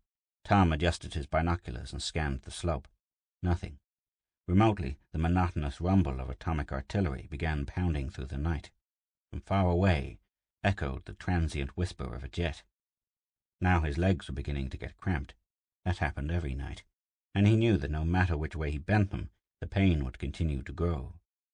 However, there was always the consolation that toward morning they would become numb. He opened his one remaining ration can, tore back the layers of thermofoil insulation, and started devouring the warm lamb stew. The dull staccato of automatic fire commenced far down the valley. Somebody screamed. Tom contemplated his own flashless weapon, trying to recall what he had been taught about its principles of expulsion. That had been so far back, a year, 2. He didn't remember. It was time for the corporal to take over the watch, but Tom decided to give him another 10 minutes. Wearily, he raised the binoculars to his eyes, pushed the switch. The battery was about exhausted, and he replaced it.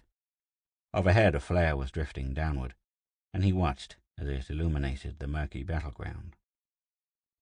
"Lad up," the platoon sergeant growled. The troops had been waiting for a quarter of an hour beside the road. Tom had long since learned the futility of speculation, but conversation was vital, and there had to be a topic. "Maybe they're trying to get trucks for us," he muttered to the soldier next to him. "Maybe they're planning a picnic for us," the other suggested. "Trucks, picnics, you guys make everything too complicated," a third soldier remarked. "Every time something happens, you figure out a different reason for it. Not me. The way I see it, there's just one cause for everything they tell us to do or don't do, say or don't say, think or don't think, and it's discipline. Look at it that way, and you're always one ahead of them." I like the idea of a picnic, the other replied obstinately. Only it's supposed to be a surprise, and that's why they don't tell us nothing. Okay, you guys, strip those butts. Tom hoisted the straps of his pack under his aching shoulders and fell into file behind the other two. The heel of his left boot was wearing badly, and he could sense the strain on his ankle. He tried placing his weight on the ball of his foot, but that made him limp. Then he had no time for concern with small discomforts, for the column was scattering at the distant whoosh of jets. Tom, however, got no farther than the ditch. The soldier who liked picnics had stumbled onto a discarded recoilless rifle shell 10 feet from the road. It exploded at the contact. Tom did not hear the jets roll past, for the pain that had burst in his leg was deafening. Momentarily he experienced a curious detached awareness of both the agony of the wound and the contortions into which he was throwing his body. Then he collapsed on the weed-matted gravel, unconscious. He woke to find 2 medical aid men seated beside him. The pain had lessened, and the wound was all but covered. He watched furtively as a corporal completed the job of daubing the gummy white substance from a freshly opened can of plastoderm into a raw gash below his right knee. He hoped none of the ligaments had been torn, since they would take a lot longer to revolve from the undifferentiated surrogate than would the rest of the tissues. Tentatively, he flexed his foot muscles. They seemed all right. Just lean back, buddy. You're okay now, he was informed. How about the jets? We hit any of them? He asked. Couldn't tell, but I don't think so. I got what they were after, though. Yeah, what was that? Convoy of trucks coming to pick us up. That's what I hear, anyway. Tom was silent for a while. Then he asked, I'm not going to have any trouble with that, am I? No, but take it easy for the next couple of days. I'll put a bandage on it, but it takes time for that stuff to gel. He went to work on the bandage, while his companion started packing up the apparatus. 5 minutes later, they had gone. Tom lay thinking. None of his questions had yet been answered. He still could not think coherently about even the recent past, and nobody had been able to state clearly just whom they were fighting, though everyone agreed on the motives for the war. They were defending freedom against tyranny. It was as simple and as basic as that. However, it somehow left Tom unsatisfied. Well, what did I tell you? The soldier next to him remarked. Discipline. No trucks, no picnic. Just discipline. Say, how about a cigarette? I must have dropped mine in the scramble. Sure. Tom threw him a mashed, half-empty pack. Hey, thanks. He lit one, carefully buttoning the rest in a pocket of his fatigue jacket. Thanks a lot. Okay, you guys, came the hoarse command. Strip them butts, we're moving. Discipline, the soldier muttered bitterly, crushing the cigarette into the gravel. Discipline. The night was quiet, too quiet. There were remote and occasional atomic artillery bursts, but no other noise. The 2 other members of the patrol were immediately ahead of Tom, but they progressed slowly and made little sound. Tom crept forward a single notch, looking up only when he had sunk again into the grass. On either side there was nothing but blackness. Once more he squirmed forward with his boots and forearms. Still, there was only the quiet and darkness of night. He lay there for a while, waiting and wondering. He had ceased pondering those questions which had most concerned him during the earlier days. Now he asked himself only, when would it be over? Nothing else any longer seemed to matter. But more and more frequently there had come to his mind a single, irrelevant memory. It was an image of a clear day, of a cool breeze off the ocean, of a crest of green and gold eucalyptus on a faraway hill. It had something to do with home, but that was all he knew of it, and it was all he could recall of home.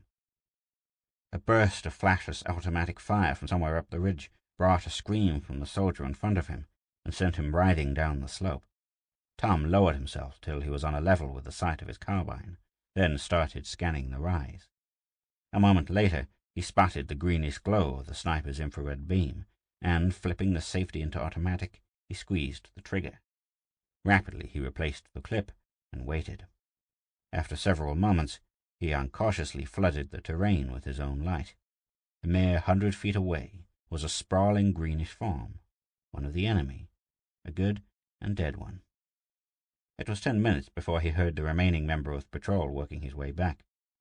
Goodbye, came a whisper. You got him. What about? What do you think? Are we going back? Sure. There ain't no troops up there.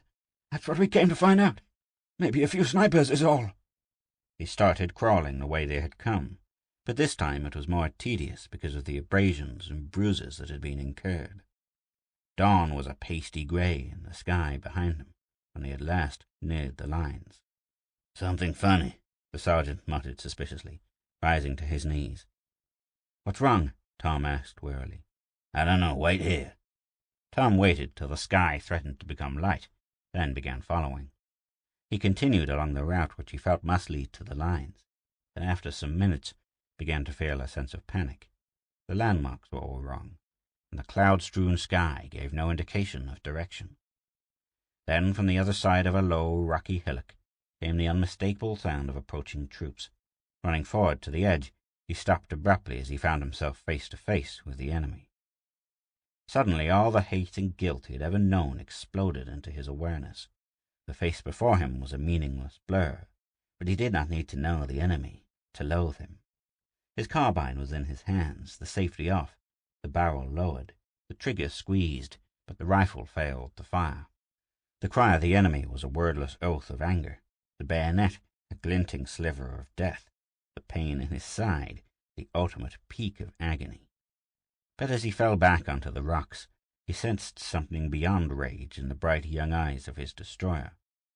He sensed hope, the possibility of peace, and even of happiness, for those anger-maddened eyes had been his own. He woke up on a bed in a small white-walled room.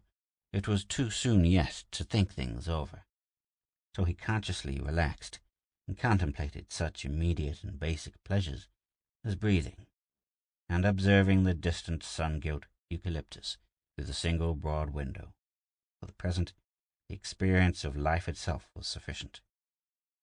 When at last an attendant entered, followed by a nurse, Tom felt like talking.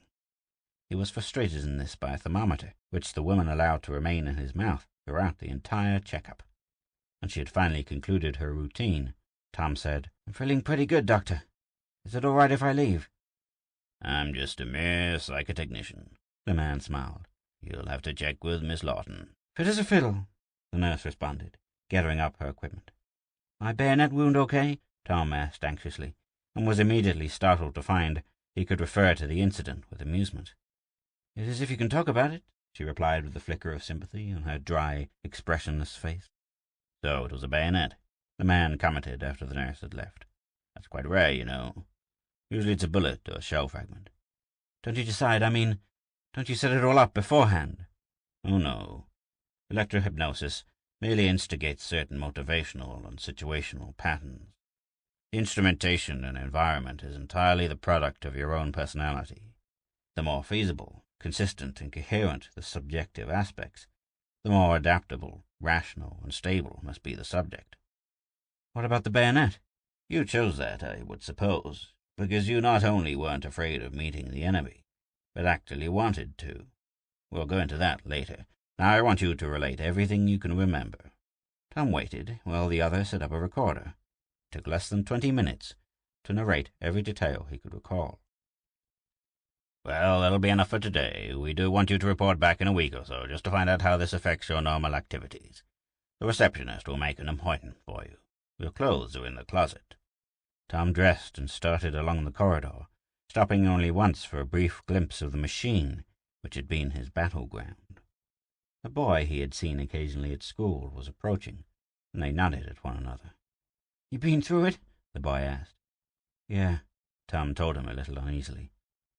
"I'm just going in. How is it?" Tom noticed the other boy's collar was damp with perspiration, and his eyes were somewhat watery. "Is it pretty rough?" "Well, Tom returned uncomfortably. "It's just like war." He turned away as the other winced and swallowed nervously. The receptionist made his appointment, and he strode to the doorway. Already, the horrors of a mere hour before seemed years in the past, and he wondered, as he proceeded down the steps into the same bright day he had left so long ago, how those vague and distant imaginings could possibly affect his future behavior. He readily admitted that he would be far less inclined to defend the concept of war than he would have been earlier, but surely it was possible that under certain conditions he might find himself in a situation where he had no alternative to violence. Those who had been through it never seemed to get into fights like other kids do, but that could be simply a matter of growing up. Then why, he wondered, was electro-hypnosis universally required, and the keystone of the armistice which had concluded the Third World War? With the exception of a few thoroughly socialized individuals, whose capacity for occasional force was necessary to the maintenance of law and order, every male human being of 15 underwent the experience, so there must be some aspect of its consequences which he had overlooked. For some reason, a memory of 3 small boys playing soldier on an autumn dusk slipped in among his thoughts. How disenchantingly different had been the unreal realism of the dream. With an amused start, it occurred to him that the same genuine Captain America infrared electronic sniper kit that had seen him through those childhood skirmishes had accompanied him into combat that morning, and for an instant he wondered if such a thing as an infrared flare actually did exist. Stepping onto the sidewalk, he turned toward home. He would be there in just a little over 3 hours after his parents had left him. They could not have worried too much in so short a period. Still, he decided, it would be best to call them. Everyone had heard rumors of subjects coming out of electro-hypnosis with psychosomatic or neurotic after-effects, and while these had been authoritatively discounted, it would be typical of his mother to imagine her son the exception. There was a drugstore on the next corner, and Tom headed toward it. He did not notice the 2 younger school acquaintances until they had crossed the street and had halted in his path. He had never been on cordial terms with either of them, and was in no mood for their banter today. "Well, look who's back from the wars!" the more aggressive of the pair exclaimed. "Where's your medals, Colonel?" "Yeah," the other jibed. "and what happened to your crutches?" Tom regretted very much not having left the building by a rear exit. Their reaction to meeting him in that manner, considering their determination not to exhibit any anxiety over their own imminent ordeals, was bound to be antagonistic. However, his own responses had not yet stabilized adequately, following the experience, to permit much tolerance. He ignored them and started on. "Come on, Tom," the first persisted, stepping swiftly into his path. "Tell us about it. How many of them did you get?" "But he didn't get any. Bet he just buried himself in his foxhole till it was all over. Bet he was scared stiff." "Nah, not the Colonel. He was out there in front of all of them. Weren't you, Colonel?" Irritation flamed into anger. Raising his hand, he was about to push them aside, when the hot, searing pain of the bayonet struck him, hurling him back against the wall. For an uncomprehending moment he leaned immobile, his mouth gaping, his eyes awed. Then, realizing the only way out, he relaxed. The agony subsided and vanished. So that was it, he thought bitterly. So that was the ultimate weapon, not the indoctrination. For the rest of his life, he was to be burdened with the possibility of that vivid torture whenever he so much as considered using force. The boys had backed away apprehensively, and now were moving on down the street with frequent backward glances. It made no difference to him. For the present they were of another age, an age of violence, an age which he had outgrown. The drugstore was crowded, but Tom made his way toward the rear without noticing the customers. His thoughts were soberly and intently focused on the future. Perhaps, he considered, by the time his great-grandchildren were men, a way of life would have been created which involved neither the inevitability of war nor the alternate necessity for an invisible, poised bayonet. And so far as his own life was concerned, if the latter meant that he could return home instead of trudging back to the barracks, then he accepted it gracefully. The price of peace was bound to be high, he reflected, since man had never before been able to afford it. Sliding into the phone booth and pushing a coin into the slot, Tom began dialing. End of Story 6.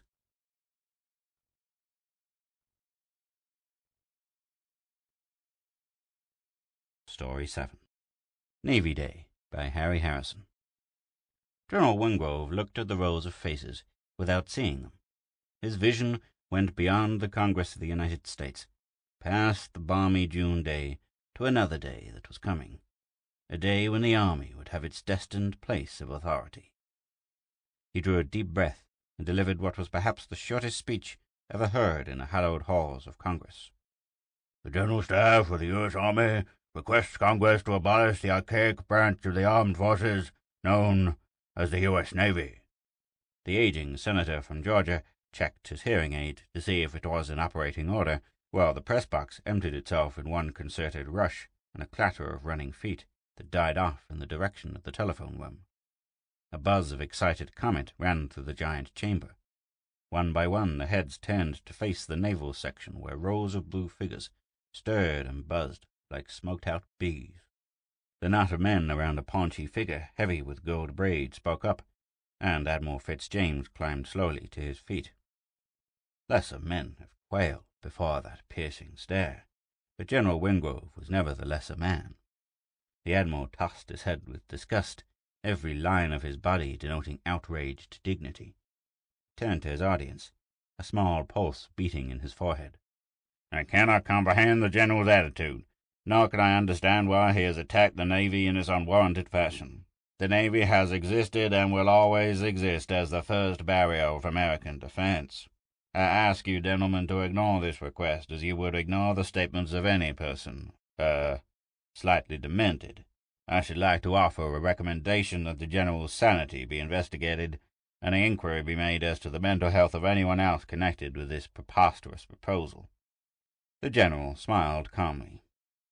I understand, Admiral. I really don't blame you for being slightly annoyed. But please let us not bring this issue of national importance down to a shallow personal level. The Army has facts to back up this request, facts that shall be demonstrated tomorrow morning. Turning his back on the raging Admiral, General Wingrove included all the assembled Solons in one sweeping gesture. Reserve your judgment until that time, gentlemen. Make no hasty judgments until you've seen the force of argument with which we back up our request. It is the end of an era. In the morning the Navy joins its fellow fossils, the dodo and the brontosaurus. The Admiral's blood pressure mounted to a new record, and the gentle thud of his unconscious body striking the floor was the only sound to break the shocked silence of the giant hall. The early morning sun warmed the white marble of the Jefferson Memorial, and glinted from the soldiers' helmets and the roofs of the packed cars that crowded forward in a slow-moving stream. All the gentlemen of Congress were there, the passage of their cars cleared by the screaming sirens of motorcycle policemen. Around and under the wheels of the official cars pressed a solid wave of government workers and common citizens of the capital city. The trucks of the radio and television services pressed close, microphones and cameras extended. The stage was set for a great day. Neat rows of olive-drab vehicles curved along the water's edge. Jeeps and half-trucks shouldered close by weapons carriers and six-by, all of them shrinking to insignificance beside the looming Patton tanks. A speaker's platform was set up in the center of the line near the audience. At precisely 10 a.m., General Wingrove stepped forward and scowled at the crowd until they settled into an uncomfortable silence. His speech was short and consisted of nothing more than amplifications of his opening statement, that actions speak louder than words. He pointed to the first truck in line, a 2.5-ton filled with an infantry squad sitting stiffly at attention. The driver caught the signal and kicked the engine into life. With a grind of gears it moved forward towards the river's edge. There was an indrawn gasp from the crowd as the front wheels ground over the marble parapet. Then the truck was plunging down toward the muddy waters of the Potomac. The wheels touched the water, and the surface seemed to sink, or taking on a strange glassy character. The truck roared into high gear and rolled forward on the surface of the water, surrounded by a saucer-shaped depression. It parked 200 yards offshore, and the soldiers, goaded by the sergeant's bark, leapt out and lined up with a showy present arms. The general returned the salute and waved to the remaining vehicles. They moved forward in a series of maneuvers that indicated a great number of rehearsal hours on some hidden pond. The tanks rumbled slowly over the water, while the jeeps cut back and forth through their lines in intricate patterns. The trucks backed and turned like puffing ballerinas. The audience was rooted in a hushed silence, their eyeballs bulging. They continued to watch the amazing display as General Wingrove spoke again. You see before you a typical example of Army ingenuity, developed in Army laboratories. These multi-units are supported on the water by an intensifying of the surface tension in their immediate area. Their weight is evenly distributed over the surface, causing the shallow depressions you see around them. This remarkable feat has been accomplished by the use of the Dornell fire, a remarkable invention that is named after that brilliant scientist, Colonel Robert A. Dorn, commander of the Brook Point Experimental Laboratory. It was there that one of the civilian employees discovered the Dorn effect, under the Colonel's constant guidance, of course. Utilizing this invention, the Army now becomes master of the sea as well as the land. Army convoys of trucks and tanks can blanket the world.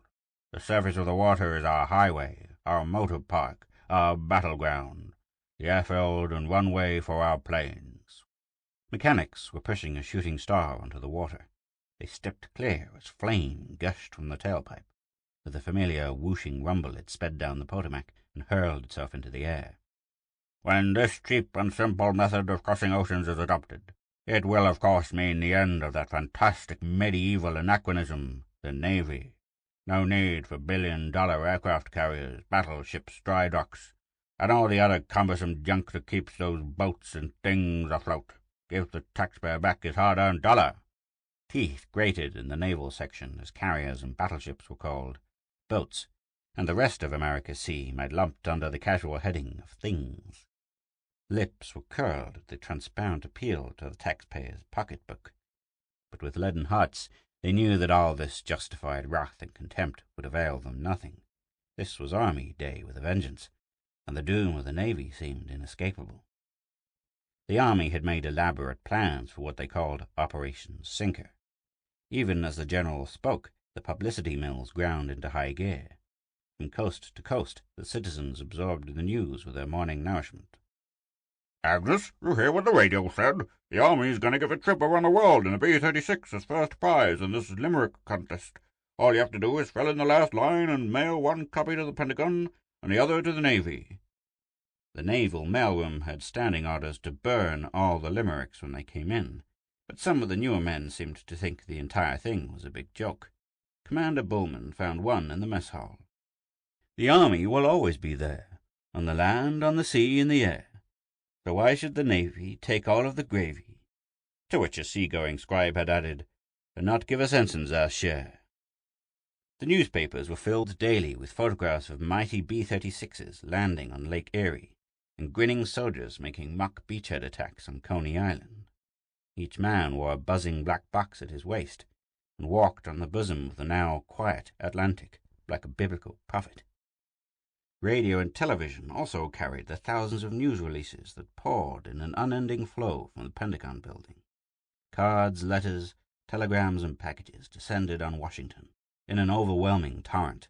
The Navy Department was the unhappy recipient of deprecatory letters and a vast quantity of little cardboard battleships.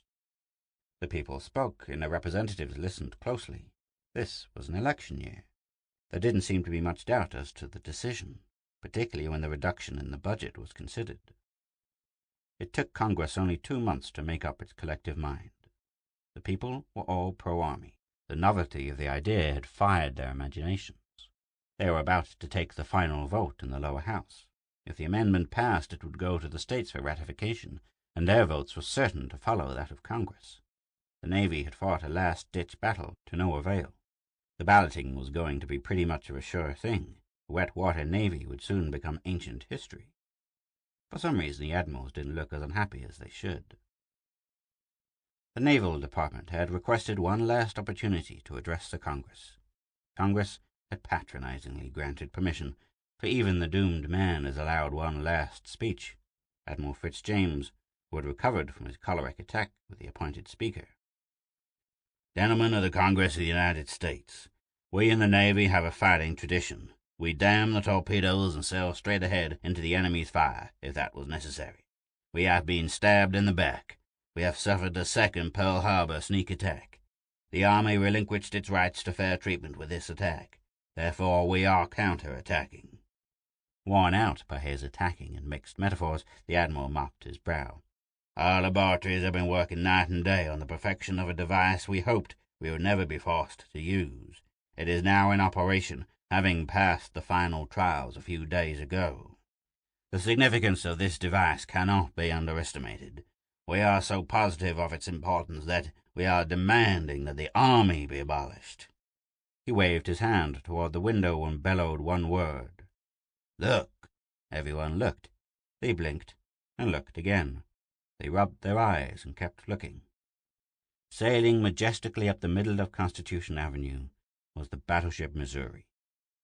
The Admiral's voice rang through the room like a trumpet of victory. "Mark 1D binder, as you see, temporarily lessens the binding energies that hold molecules of solid matter together. Solids become liquids, and a ship equipped with this device can sail anywhere in the world, on sea or land. Take your vote, gentlemen. The world awaits your decision." End of Story 7.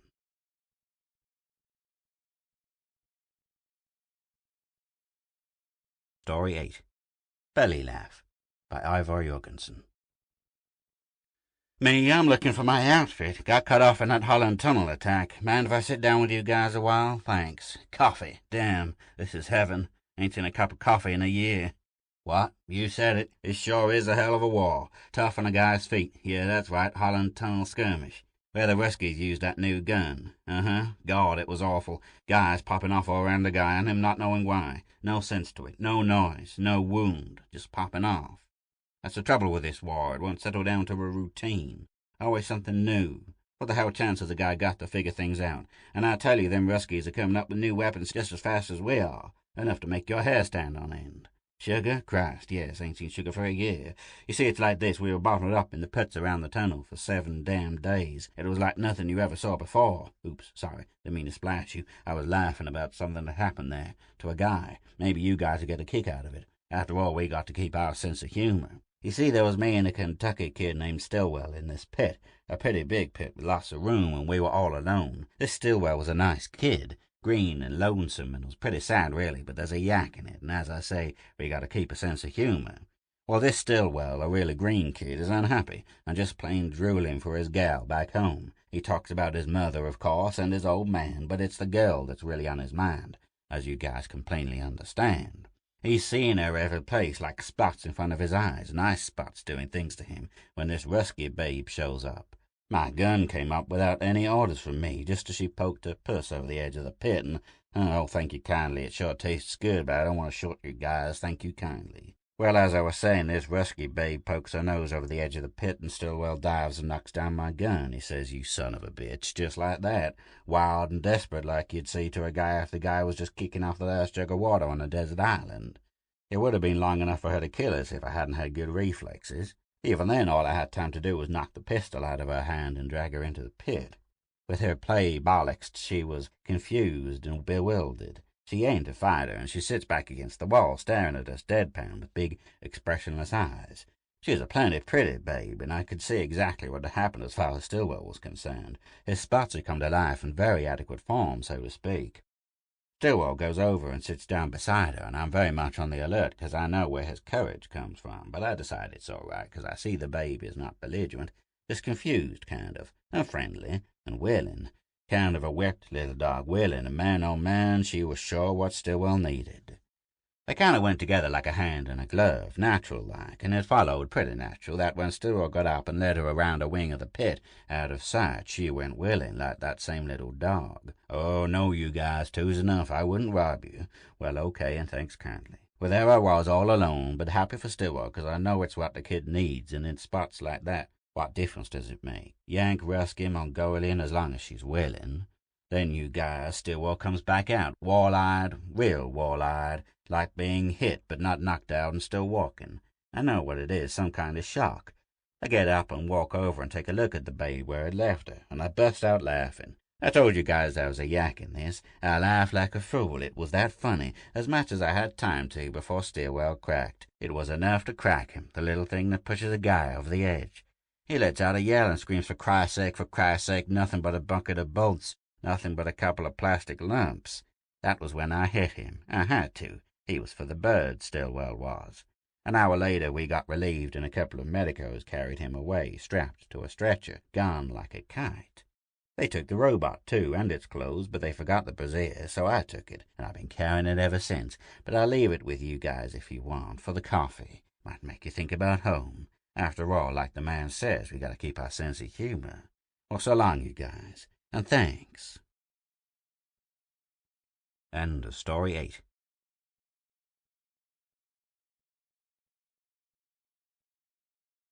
Story 9. Hunter Patrol by H. Beam Piper and John J. Mcguire. At the crest of the ridge, Benson stopped for an instant, glancing first at his wristwatch and then back over his shoulder. It was 05:39. The barrage was due in 11 minutes at the spot where he was now standing. Behind, on the long northeast slope, he could see the columns of black oil smoke rising from what had been the pan-Soviet advanced supply dump. There was a great deal of firing going on. Back there, he wondered if the commies had managed to corner a few of his men, after the patrol had accomplished its mission and scattered, or if a couple of communist units were shooting each other up in mutual mistaken identity. The result would be about the same in either case. Reserve units would be disorganized, and some men would have been pulled back from the front line.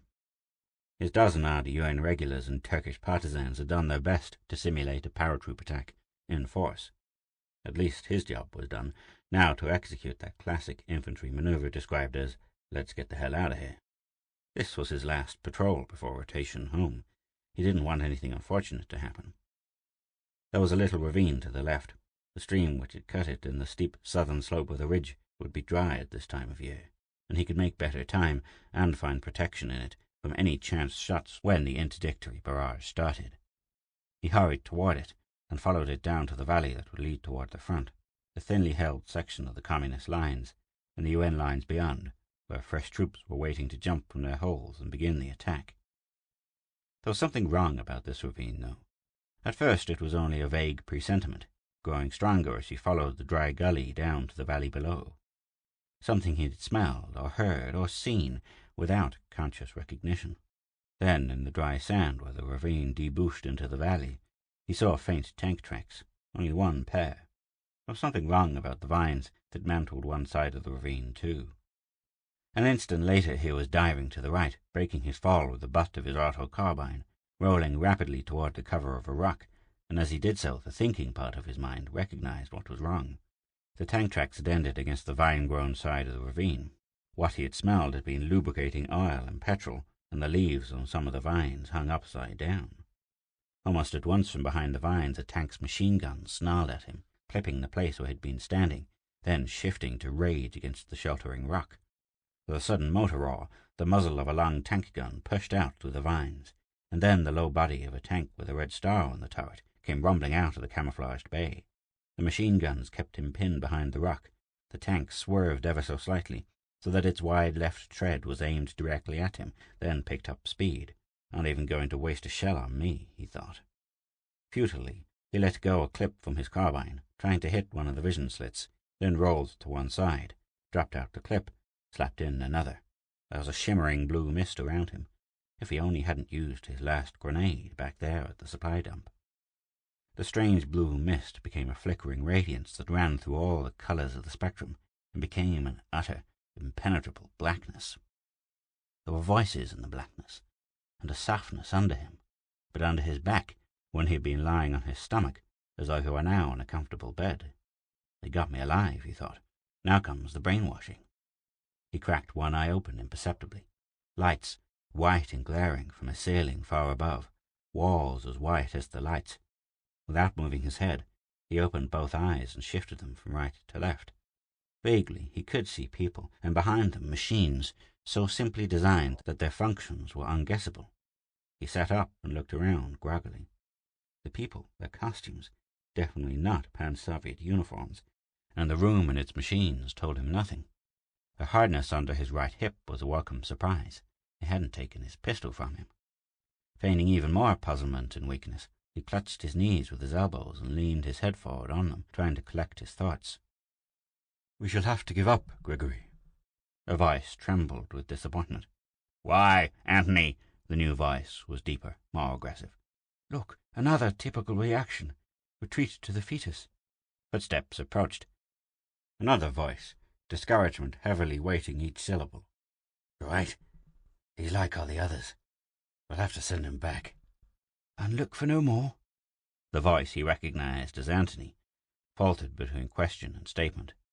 A babel of voices in dispute, then clearly the voice Benson had come to label as Gregory. "I will never give up." He raised his head. There was something in the timbre of that voice reminding him of his own feelings in the dark days when the UN had everywhere been reeling back under the pan-Soviet hammer blows. "Anthony!" Gregory's voice again.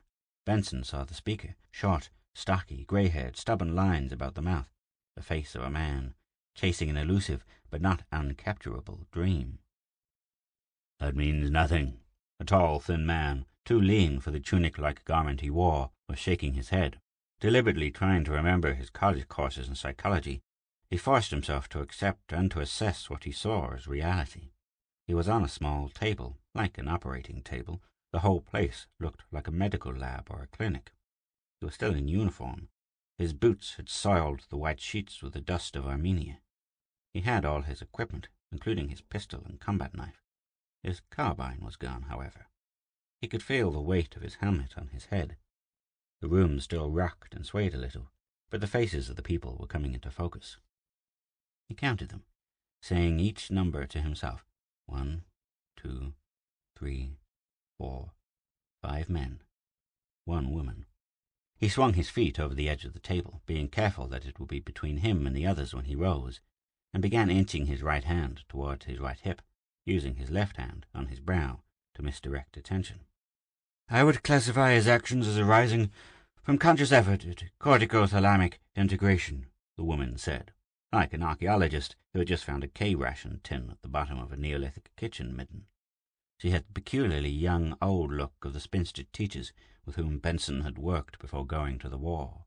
"I want to believe it, but I'm afraid to," another man for whom Benson had no name association said. He was portly, grey-haired, arrogant-faced.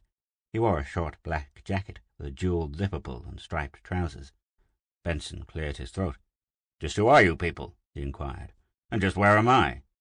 Anthony grabbed Gregory's hand and pumped it frantically. "I've dreamed of the day when I could say this," he cried. "Congratulations, Gregory."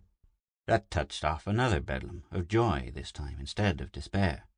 Benson hid his amusement at the facility with which all of them were discovering in one another the courage, vision, and stamina of true patriots and pioneers. He let it go on for a few moments, hoping to glean some clue. Finally he interrupted. "I believe I asked a couple of questions," he said, using the voice he reserved for sergeants and second lieutenants. "I hate to break up this mutual admiration session, but I would appreciate some answers. This isn't anything like the situation I last remember." "He remembers!" Gregory exclaimed. "That confirms your first derivation by symbolic logic, and it strengthens the validity of the second." The school-teacherish woman began jabbering excitedly. She ran through about a paragraph of what was pure gobbledygook to Benson before the man with the arrogant face and the jewelled zipper pull broke in on her. "Save that for later, Paula," he barked.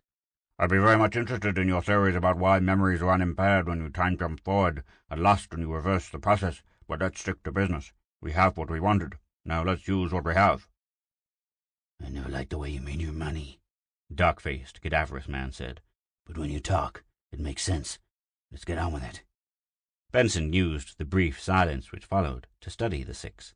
With the exception of the 2 who had just spoken, there was the indefinable mark of the fanatic upon all of them, people fanatical about different things, united for different reasons and a single purpose. It reminded him sharply of some teachers' committee about to beard a school board with an unpopular and expensive recommendation. Anthony, the oldest of the lot, in a knee-length tunic, turned to Gregory. "I believe you had better," he began. "As to who we are, we'll explain that partly later. As for your question, where am I, that will have to be rephrased. If you ask, when and where am I can furnish a rational answer.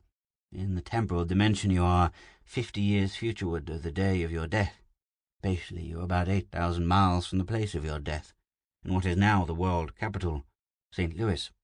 Nothing in the answer made sense but the name of the city, Benson chuckled. "What happened? The Cardinals conquer the world? I knew they had a good team, but I didn't think it was that good." No, Gregory told him earnestly. "The government isn't a theocracy, at least not yet. But if the guide keeps on insisting that only beautiful things are good, and that he is uniquely qualified to define beauty, watch his rule change into just that." "I've been detecting symptoms of religious paranoia, messianic delusions about his public statements," the woman began. "Idolatry, Another member of the group, who wore a black coat fastened to the neck and white neckbands, rasped, "Idolatry is dead, as well as in spirit."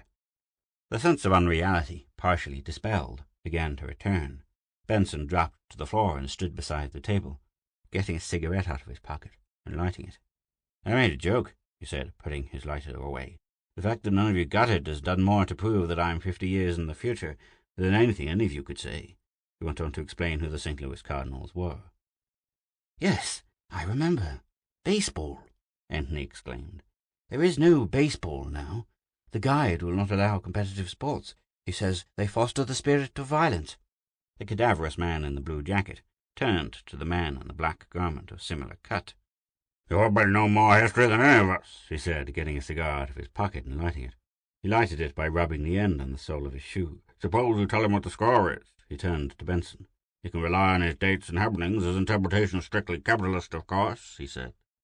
Black Jacket shook his head. "You first, Gregory," he said. "Tell him how he got here, and then I'll tell him why." "I believe," Gregory began, "that in your period fiction writers made some use of the subject of time travel. It was not, however, given serious consideration, largely because of certain alleged paradoxes involved, and because of an elementalistic and objectifying attitude toward the whole subject of time. I won't go into the mathematics and symbolic logic involved, but we have disposed of the objections. More, we have succeeded in constructing a time machine, if you want to call it that. We prefer to call it a temporal spatial displacement field generator." "It's really very simple," the woman called Paula interrupted. "If the universe is expanding, time is a widening spiral. If contracting, a diminishing spiral. If static, a uniform spiral. The possibility of pulsation was our only worry." "That's no worry," Gregory reproved her. "I showed you that the rate was too slow to have an effect on—" "Oh, nonsense. You can measure something which exists within a microsecond. But where's the instrument to measure a temporal pulsation that may require years? We haven't come to that yet." "Be quiet, both of you," the man with the black coat and the white bands commanded. "What do you argue about vanities? Thousands being converted to the godlessness of the guide, and other thousands of his dupes are dying, unprepared to face their maker." "All right, you invented a time machine," Benson said. "In Civvy, as I was only a high school chemistry teacher, I can tell a class of juniors the difference between H2O and H2SO4, but the theory of time travel is wasted on me. Suppose you just let me ask the questions. Then I'll be sure of finding out what I don't know. For instance, who won the war I was fighting in before you grabbed me and brought me here? The commies?" "No, the United Nations," Anthony told him. "At least they were the least exhausted when both sides decided to quit." "And what's this dictatorship, the guide? Extreme rightist? Walter, you better tell him." "We damn near lost the war," the man in the black jacket and striped trousers said. "But for once, we won the peace. The Soviet bloc was broken up. India, China, Indonesia, Mongolia, Russia, the Ukraine, all the satellite states. Most of them turned into little dictatorships, like the Latin American countries after the liberation from Spain. But they were personal, non-ideological, generally benevolent dictatorships, the kind that grow into democracies if they're given time." "Capitalistic dictatorships, he means," the cadaverous man in the blue jacket explained.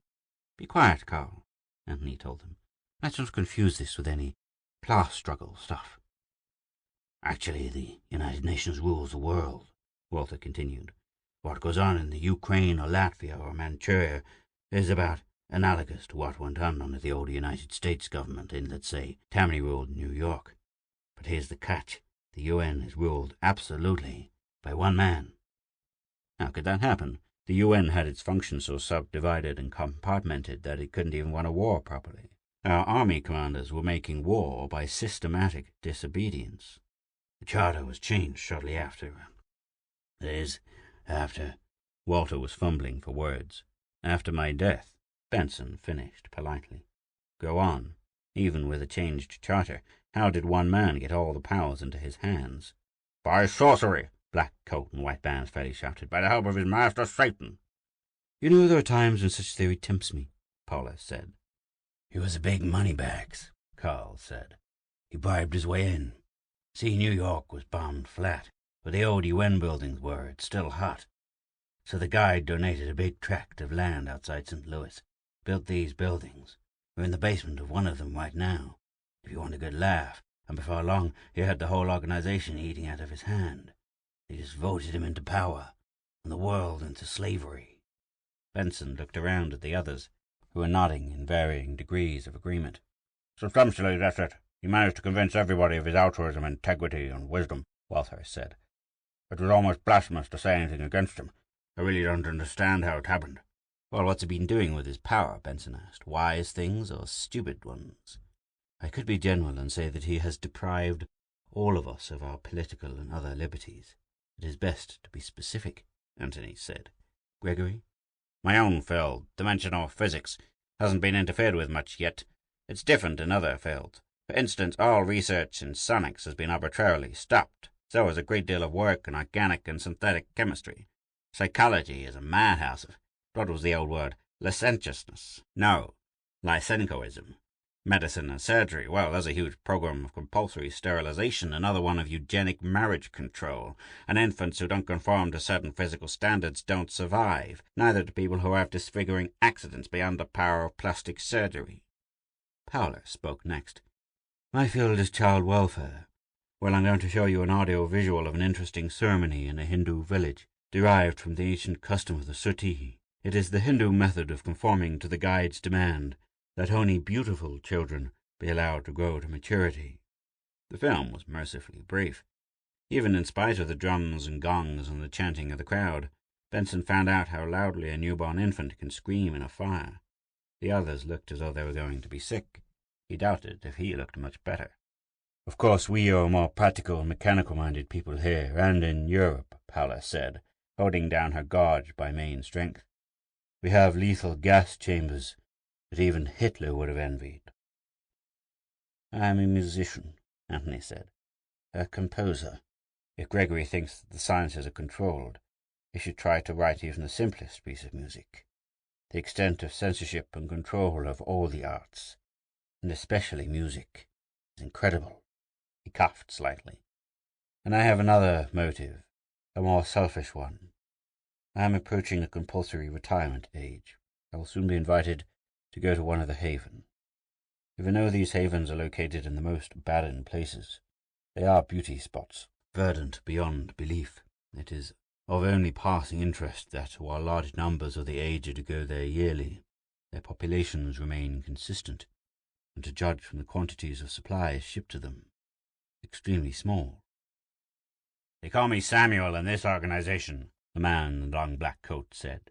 Whoever gave me that alias must have chosen it because I am here in an effort to live up to it. Although I am ordained by no church, I fight for all of them. The plain fact is that this man we call the Guide is really the Antichrist. Well, I haven't quite so lofty a motive, but it's good enough to make me willing to finance this project, Walter said. It's very simple. The Guide won't let people make money, and if they do, he takes it away from them, and he has laws to prohibit inheritance. What little you can accumulate, you can't pass on to your children. I put up a lot of money, too, don't forget, Carl told him. The union did. I'm a poor man myself. He was smoking an excellent cigar for a poor man, and his clothes could have come from the same tailor as Walter's. Look, we got a real union. The union of all unions. Every working man in North America, Europe, Australia, and South Africa belongs to it, and the Guide has us all hogtied. He won't let you strike, Benson chuckled. That's right. And what can we do? Why, we can't even make our closed shop contracts stick. As far as getting anything like a pay raise. Good thing. Another pay raise and some of my company will bankrupt him, the way the Guide has under his thumb. Walter began, but he was cut off. Well, it seems as though this Guide has done some good, if he's made you two realize that you're both on the same side, and that what hurts one hurts both, Benson said. When I shipped out for Turkey in 77, neither labor nor management had learned that. He looked from one to another of them. The Guide must have a really good bodyguard with all the enemies he's made. Gregory shook his head. He lives virtually alone, in a very small house on the UN Capitol grounds. In fact, except for a small police force armed only with non-lethal stun guns, your profession of arms is non-existent. I've been guessing what you want me to do, Benson said. You want this Guide bumped off. But why can't any of you do it? Or if it's too risky, at least somebody from your own time. Why me? We can't. Everybody in the world today is conditioned against violence, especially the taking of human life, Anthony told him. Now, wait a moment. In this time he was using the voice he would have employed in chiding a couple of Anatolian peasant partisans who were field-stripping a machine gun the wrong way. Those babies in that film you showed me weren't dying of old age. That is not violence, Paula said bitterly.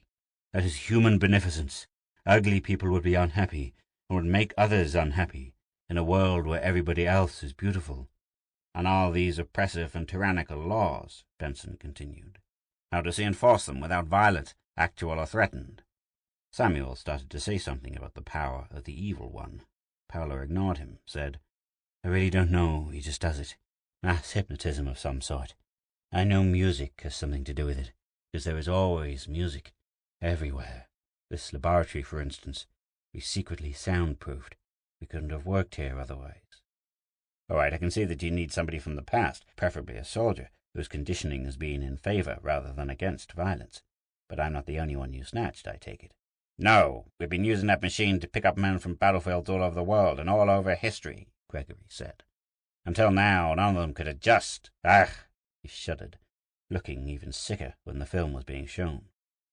Who's thinking, Walter said, about a French officer from Waterloo who blew out his brains with a pocket pistol on that table, and an English archer from Agincourt who ran amok with a dagger in hair, and a trooper of the 7th Cavalry from the Custom Massacre?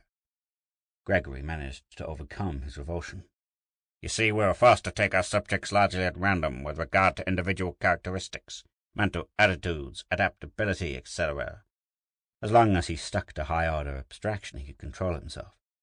Aside from their professional lack of repugnance for violence, we took soldiers from battlefields because we could select men facing immediate death, whose removal from the past would not have effect upon the causal chain of events affecting the present.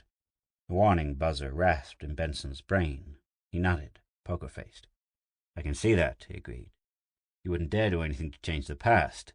That was always one of the favourite paradoxes in time-travel fiction. Well, I think I have the general picture. You have a dictator who is tyrannizing you. You want to get rid of him. You can't kill him yourselves. I'm opposed to dictators myself. That, and the selective service law, of course, was why I was a soldier. I have no moral or psychological taboos about killing dictators, or anybody else. Suppose I cooperate with you. What's in it for me? There was a long silence. Walter and Carl looked at one another inquiringly. The others dithered helplessly. It was Carl who answered. You return to your own time and place. And if I don't cooperate with you, guess when and where else we could send you, Walter said. Benson dropped his cigarette and tramped it. Exactly the same time and place? He asked. Well, the structure of space-time demands, Paolo began. The spatio-temporal displacement field is capable of identifying that spot. Gregory pointed to a 10-foot circle in front of a bank of sleek, cabineted, dial-studded machines, with any set of space-time coordinates in the universe. However, to avoid disruption of the structure of space-time, we must return you to approximately the same point in space-time. Benson nodded again, this time at the confirmation of his earlier suspicion. Well, while he was still alive, he still had a chance. All right, tell me what exactly you want me to do. A third outbreak of bedlam, this time of relief and frantic explanation. Shut up, all of you. For so thin a man, Carl had an astonishing voice. I worked this out, so let me tell it. He turned to Benson. Maybe I'm tougher than the rest of them. Maybe I'm not as deeply conditioned. For one thing, I'm tone-deaf. Well, here's the way it is. Gregory can set the machine to function automatically. You stand where he shows you, press the button he shows you, and 15 seconds later it will take you forward in time 5 seconds, and about 1 kilometer in space to the guide's office. He'll be at his desk now. You'll have 45 seconds to do the job from the time the field collapses around you till it rebuilds. Then you'll be taken back to your own time again. The whole thing's automatic. Can do, Benson agreed. How do I kill him? I'm getting sick, Paula murmured weakly. Her face was whiter than her gown. Take care of her, Samuel. Both of you better get out of here, Gregory said. The Lord of Hosts is my strength. He will... Samuel gasped. Conditions getting him, too. We gotta be quick, Carl said. Here, this is what you'll use. He handed Benson a 2-inch globe of black plastic. Take the damn thing, quick. There's a button on the side. Press it, and get it out of your hand fast. He reached. Limited effect bomb. Everything within 2 meters circle burned to nothing. Outside that, great, but not unendurable heat. Shut your eyes when you throw it. Flash almost blinding. He dropped his cigar and turned almost green in the face. Walter had a drink poured and handed it to him. Ugh. Thanks, Walter. He downed it. Peculiar sort of a thing for a non-violent people to manufacture, Benson said, looking at the bomb and then putting it into his jacket pocket. It isn't a weapon. Industrial. We use it in mining. I used plenty of them in Walter's iron mines. He nodded again. Where do I stand now? He asked. Right over here." Gregory placed him in front of a small panel with 3 buttons. "Press the middle one and step back into the small red circle and stand perfectly still while the field builds up and collapses. Face that way." Benson drew his pistol and checked it, magazine full, around in the chamber, safety on. "Put that horrid thing out of sight," Anthony gasped. The other thing is what you want to use." "The bomb won't be any good if some of his guards come in before the field rebuilds," Benson said. "He has no guards. He lives absolutely alone. We told you." "I know you did. You probably believed it, too.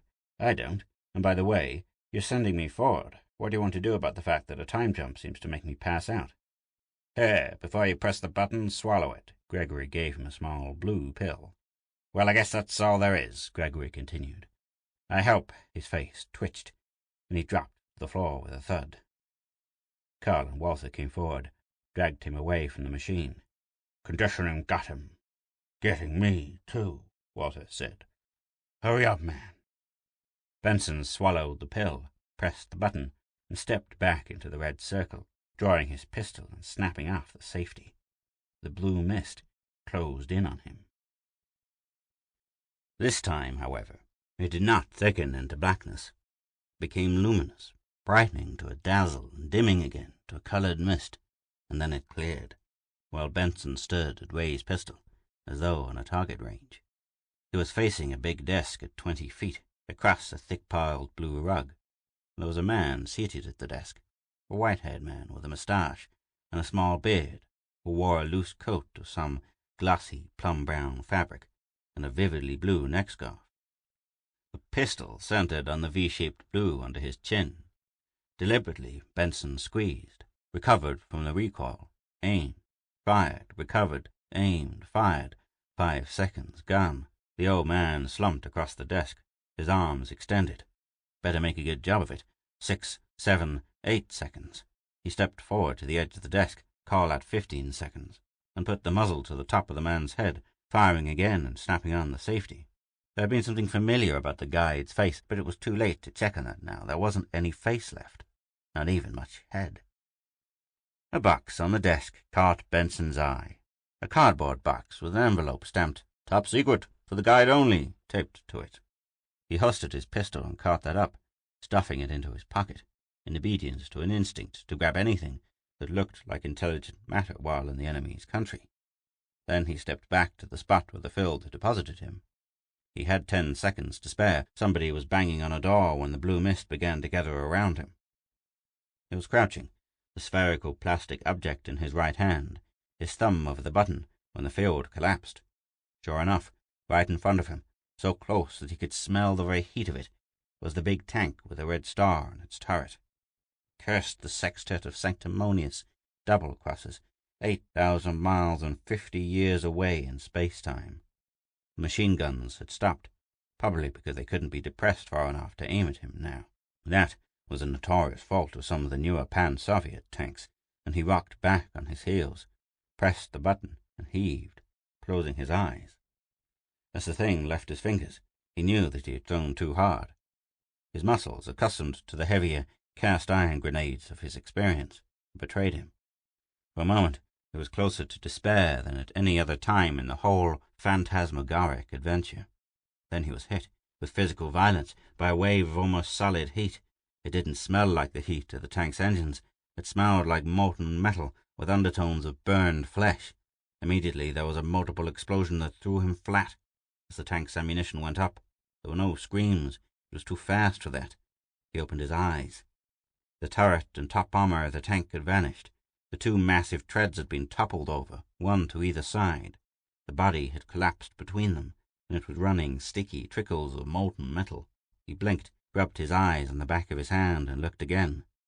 Of all the many blasted and burned-out tanks, Soviet and UN, that he had seen, this was the most completely wrecked thing in his experience, and he'd done that with 1 grenade. At that moment, there was a sudden rushing overhead, and an instant later the barrage began falling beyond the crest of the ridge. He looked at his watch, blinked, and looked again. That barrage was due at 0550. According to the watch, it was 0726. He was sure that 10 minutes ago, when he had looked at it, up there at the head of the ravine, it had been 20 minutes to 6. He puzzled about that for a moment, and decided that he must have caught the stem on something and pulled it out, and then twisted it a little, setting the watch ahead, and somehow the stem had gotten pushed back in, starting it at the new setting. That was a pretty far-fetched explanation, but it was the only one he could think of. But about this tank now, he was positive that he could remember throwing a grenade, yet he'd used his last grenade back there at the supply dump. He saw his carbine and picked it up. That silly blackout it had for a second. There, he must have dropped it. Action was open. Empty magazine on the ground where he'd dropped it. He wondered, stupidly, if one of his bullets couldn't have gone down the muzzle of the tank's gun and exploded the shell in the chamber. Oh, the hell with it. The tank might have been hit by a premature shot from the barrage which was raging against the far slope of the ridge. He reset his watch by guess and looked down the valley. The big attack would be starting any minute now, and there'll be fleeing commies coming up the valley ahead of the UN advance. He'd better get himself placed before they started coming in on him. He stopped thinking about the mystery of the blown-up tank, a solution to which seemed to dance maddeningly just out of his mental reach, and found himself a place among the rocks to wait. Down the valley he could hear everything from pistols to mortars going off, and shouting in 3 or 4 racial intonations. After a while, fugitive communists began coming, many of them without their equipment, stumbling in their haste and looking back over their shoulders. Most of them avoided the mouth of the ravine and hurried by to the left or right, but one little clump, 8 or 10, came up the dry steam bed and stopped 150 yards from his hiding place to make a stand. They were Hindus, with outsized helmets over their turbans. 2 of them came ahead, carrying a machine gun, followed by a third with a flamethrower. The others retreated more slowly, firing their rifles to delay pursuit. Cuddling the stock of his carbine to his cheek, he divided a 10-shot burst between the 2 machine gunners. Then, as a matter of principle, he shot the man with a flamethrower. He had a dislike for flamethrowers. He killed every enemy he found with one. The others dropped their rifles and raised their hands, screaming, "Hey Joe! Hey Joe! You no shoot! Me no shoot!" A dozen men in UN battle dress came up and took them prisoner. Benson shouted to them and then rose and came down to join them. They were British, Argyll and Sutherland Highlanders, advertising the fact by inconspicuous bits of tartan on their uniforms. The subaltern in command looked at him and nodded. "Captain Benson, we are wont to be on watch for your patrol," he said. "Any of the rest of you lads get out." Benson shrugged. "We split up after the attack. You may run into a couple of them. Some are locals and don't speak very good English. I've got to get back to division myself. What's the best way?" "Doing that way. You'll overtake a couple of our walking wounded. If you don't mind going slowly, I'll show you the way to Advanced Dressing Station, and then you can hitch a ride in an ambulance from there." Benson nodded. Off on the left, there was a flurry of small arms fire, ending in yells of, "Hey Joe! Hey Joe!" the World War IV version of "Kamerad!" His company was a non-TO outfit. He came directly under division command, and he didn't have to bother reporting to any regimental or brigade commanders. He walked for an hour with 6 lightly wounded Scots, rode for another hour on a big cat truck, loaded with casualties of 6 regiments and 4 races, and finally reached division rear, where both the division and corps commanders took time to compliment him on the part his last hunter patrol had played in the now complete breakthrough. His replacement, an equine-faced Spaniard with an imposing display of fruit salad, was there too. He solemnly took off the bracelet a refugee Caucasian goldsmith had made for his predecessor's predecessor, and gave it to the new commander what had formerly been Benson's butcher's. As he had expected, there was also another medal waiting for him. A medical check at Task Force Center got him a warning. His last patrol had brought him dangerously close to the edge of combat fatigue. Remembering the incidents of the tank and the unaccountably fast watch and the mysterious box and envelope which he had found in his coat pocket, he agreed, saying nothing about the questions that were puzzling him. The psychological department was never too busy to refuse another case. They hunted patients gleefully, each psych shock seeking in everyone proof of his own particular theory. It was with relief that he watched them fill out the red tag which gave him a priority on jet transports for home. Ankara to Alexandria, Alexandria to Dakar, Dakar to Belém, Belém to the shattered skyline of New York, the hurry and wait procedures of Fort Carlisle, and after the usual separation promotion, Major Fred Benson, late of Benson's Butchers, was back at teaching high school juniors the difference between H2O and H2SO4. There were 2 high schools in the city, McKinley High on the east side and Dwight Eisenhower High on the west. A few blocks from McKinley was the Tulip Tavern, where the Eisenhower teachers came in the late afternoons. The McKinley faculty crossed town to do their after-school drinking on the west side. When Benson entered the Tulip Tavern on a warm September afternoon, he found Bill Myers, the school psychologist, at one of the tables, smoking his pipe, checking over a stack of aptitude test forms and drinking beer. He got a highball at the bar and carried it over to Bill's table. "Oh, hi, Fred." The psychologist separated the finished from the unfinished work with a sheet of yellow paper and crammed the whole business into his briefcase. "I was hoping somebody'd show up." Benson lit a cigarette, sipped his highball. He talked at random. School talk, the progress of the war, now in its 12th year, personal reminiscences of the Turkish theater where Benson had served, and the Madras beachhead where Myers had been. "Bring home any souvenirs?" Myers asked. "Not much. Couple of pistols, couple of knives, some pictures. I haven't gone around to unpacking them yet. I have a sixth of rye and some beer at my rooms. Let's go around and see what I did bring home." They finished their drinks and went out. "What the devil's that?" Myers said, pointing to the cardboard box with the envelope taped to it, when Benson lifted it out of the gray-green locker. "Bill, I don't know," Benson said. "I found it in the pocket of my coat, on my way back from my last hunter patrol. I've never told anybody about this before." "That's the damnedest story I've ever heard, and in my racket you hear some honeys," Myers said when he had finished. "You couldn't have picked that thing up in some other way, deliberately forgotten the circumstances, and fabricated this story about the tank and the grenade and the discrepancy in your watch subconsciously as an explanation." "My subconscious is a better liar than that," Benson replied. "It would have cobbled up some kind of a story that would stand up. This business, top secret for the guide only." Myers frowned. "That isn't one of our marks, and if it were Soviet, it'd be trilingual, Russian, Hindi, and Chinese." "Well, let's see what's in it. I want this thing cleared up. I've been having some of the nastiest dreams lately." "But be careful. It might be booby-trapped," Myers said urgently. "Don't worry, I will." He used a knife to slice the envelope open without untaping it from the box, and exposed 5 sheets of typewritten onion skin paper. There was no letterhead, no salutation or address line, just a mass of chemical formulae and a concise report on tests. It seemed to be a report on an improved syrup for carbonated soft drink. There were a few cryptic cautionary references to heightened physico-psychological effects. The box was opened with the same caution, but it proved as innocent of dangers as the envelope. It contained only a half-liter bottle, wax-sealed, containing a dark reddish-brown syrup. "There's a lot of this stuff I don't dig," Benson said, tapping the sheets of onion skin. "I don't even scratch the surface of this rigmarole about the guide. I'm going to get to work on this sample in the lab. School, though. Maybe we have something here." At 8:30 the next evening, after 4.5 hours' work, he stopped to check what he had found out. The school's X-ray, an excellent one, had given him a complete picture of the molecular structure of the syrup. There were a couple of long-chain molecules that he could only believe after 2 re-examinations and a careful check of the machine, but with the help of the notes he could deduce how they had been put together. They would be the ingredient alpha and ingredient beta referred to in the notes. The components of the syrup were all simple and easily procurable, with those 2 exceptions, as were the basic components from which these were made. The mechanical guinea pig demonstrated that the syrup contained nothing harmful to human tissue. Of course, there were the warnings about heightened psychophysiological effects. He stuck a poison label on the bottle, locked it up, and went home. The next day he and Bill Myers got a bottle of carbonated water and mixed themselves a couple of drinks of it. It was delicious. Sweet, dry, tart, sour, all of these in alternating waves of pleasure. "We have to do something, Bill," he said.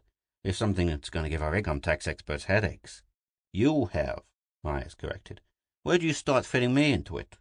"We're a good team, Bill. I'm a chemist. I don't know a thing about people. You're a psychologist. A real one. Not one of those night school boys. A juvenile psychologist, too. And what age group spends the most money in this country for soft drinks?" Knowing the names of the syrup's ingredients and what their molecular structure was like was only the beginning. Gallon after gallon of the school board's chemicals went down the laboratory sink. Fred Benson and Bill Myers almost lived in the 4th-floor lab. Once or twice there were head-shaking warnings from the principal about the dangers of overwork. The watchman at all hours would hear the occasional twanging of Benson's guitar in the laboratory and know that he had come to a dead end on something and was trying to think. Football season came and went. basketball season, the inevitable riot between McKinley and Eisenhower routers, the spring concerts. The term end exams were only a month away when Benson and Myers finally did it. I stood solemnly, each with a beaker in either hand, and took alternate sips of the original, and the drink mixed from the syrup they had made. "Not a bit of difference, Fred," Myers said. "We have it." Benson picked up the guitar and began plunking on it. "Hey!" Myers exclaimed. "Have you been finding time to take lessons on that thing? I never heard you play as well as that." He decided to go into business in St. Louis.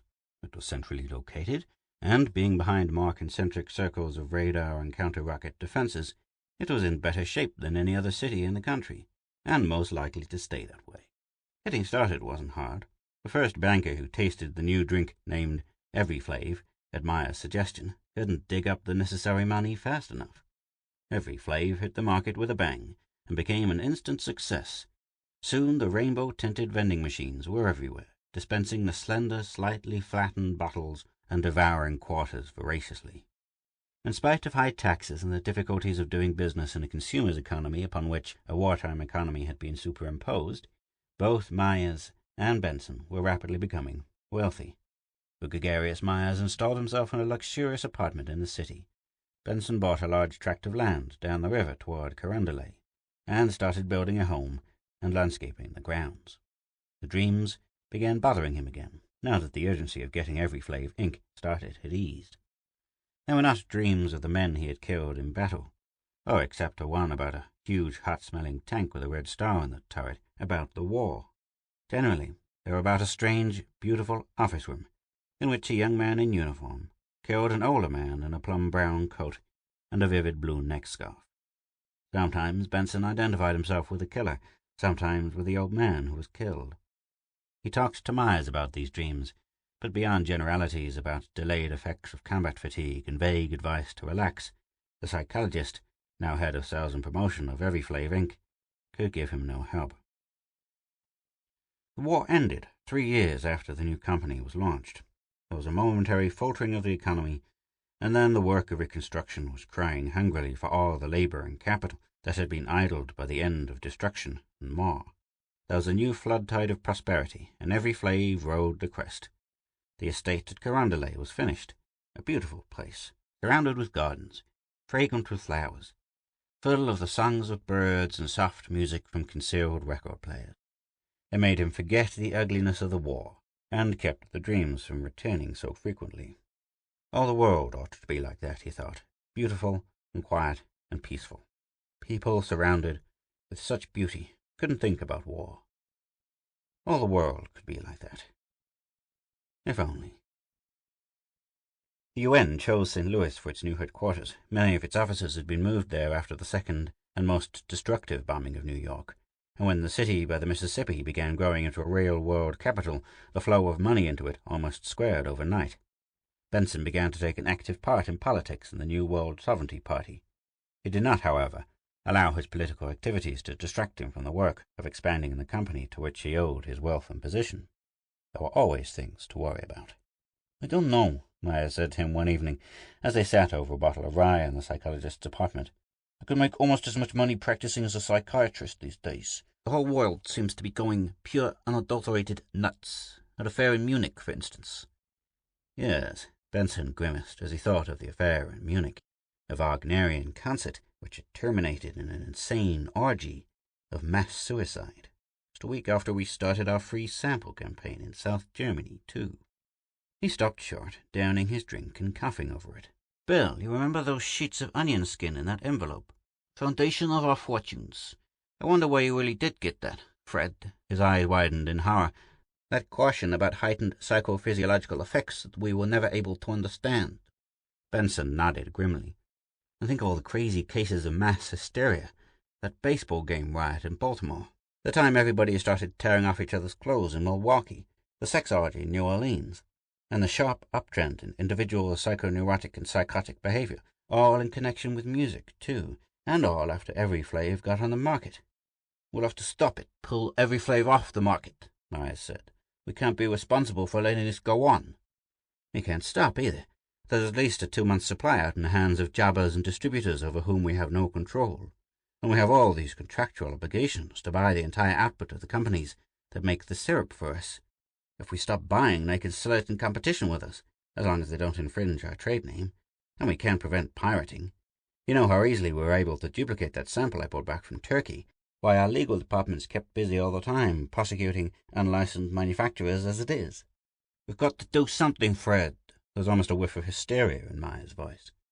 We'll start first thing tomorrow on a series of tests, just you and I, like the old times at Eisenhower High.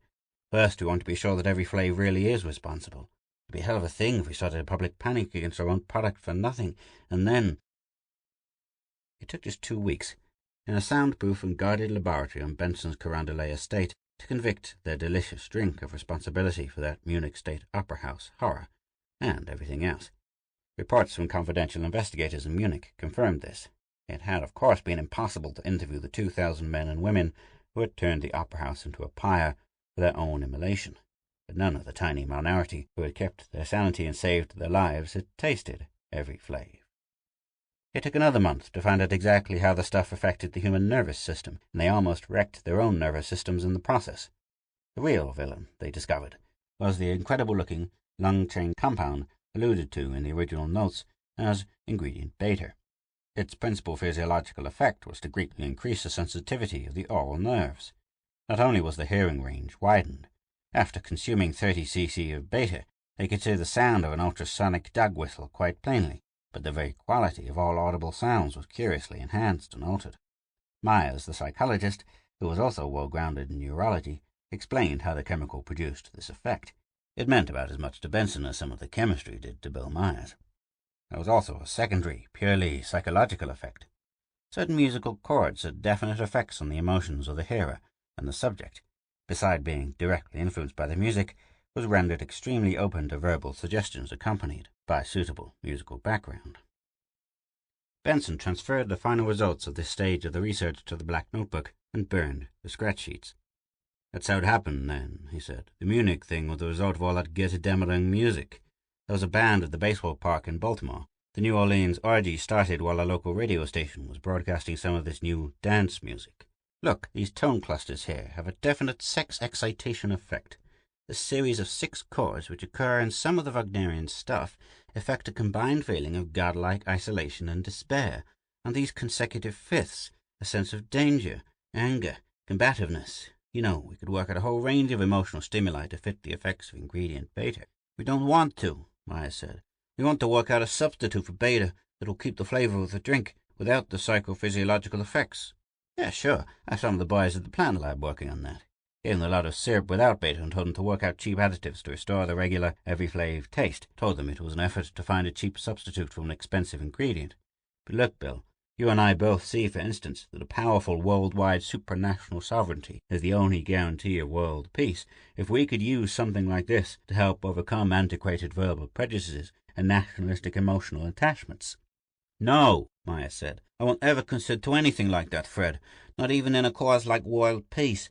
Use a thing like this for good, almost holy cause now, and tomorrow we, or those who would come after us, will be using it to create a tyranny. You know what year this is, Bill? Why, 1984, Benson said. Yes. Remember that old political novel of Orwell's, written about 40 years ago? Well, that's a picture of the kind of world you'd have, eventually, no matter what kind of world you started out to make.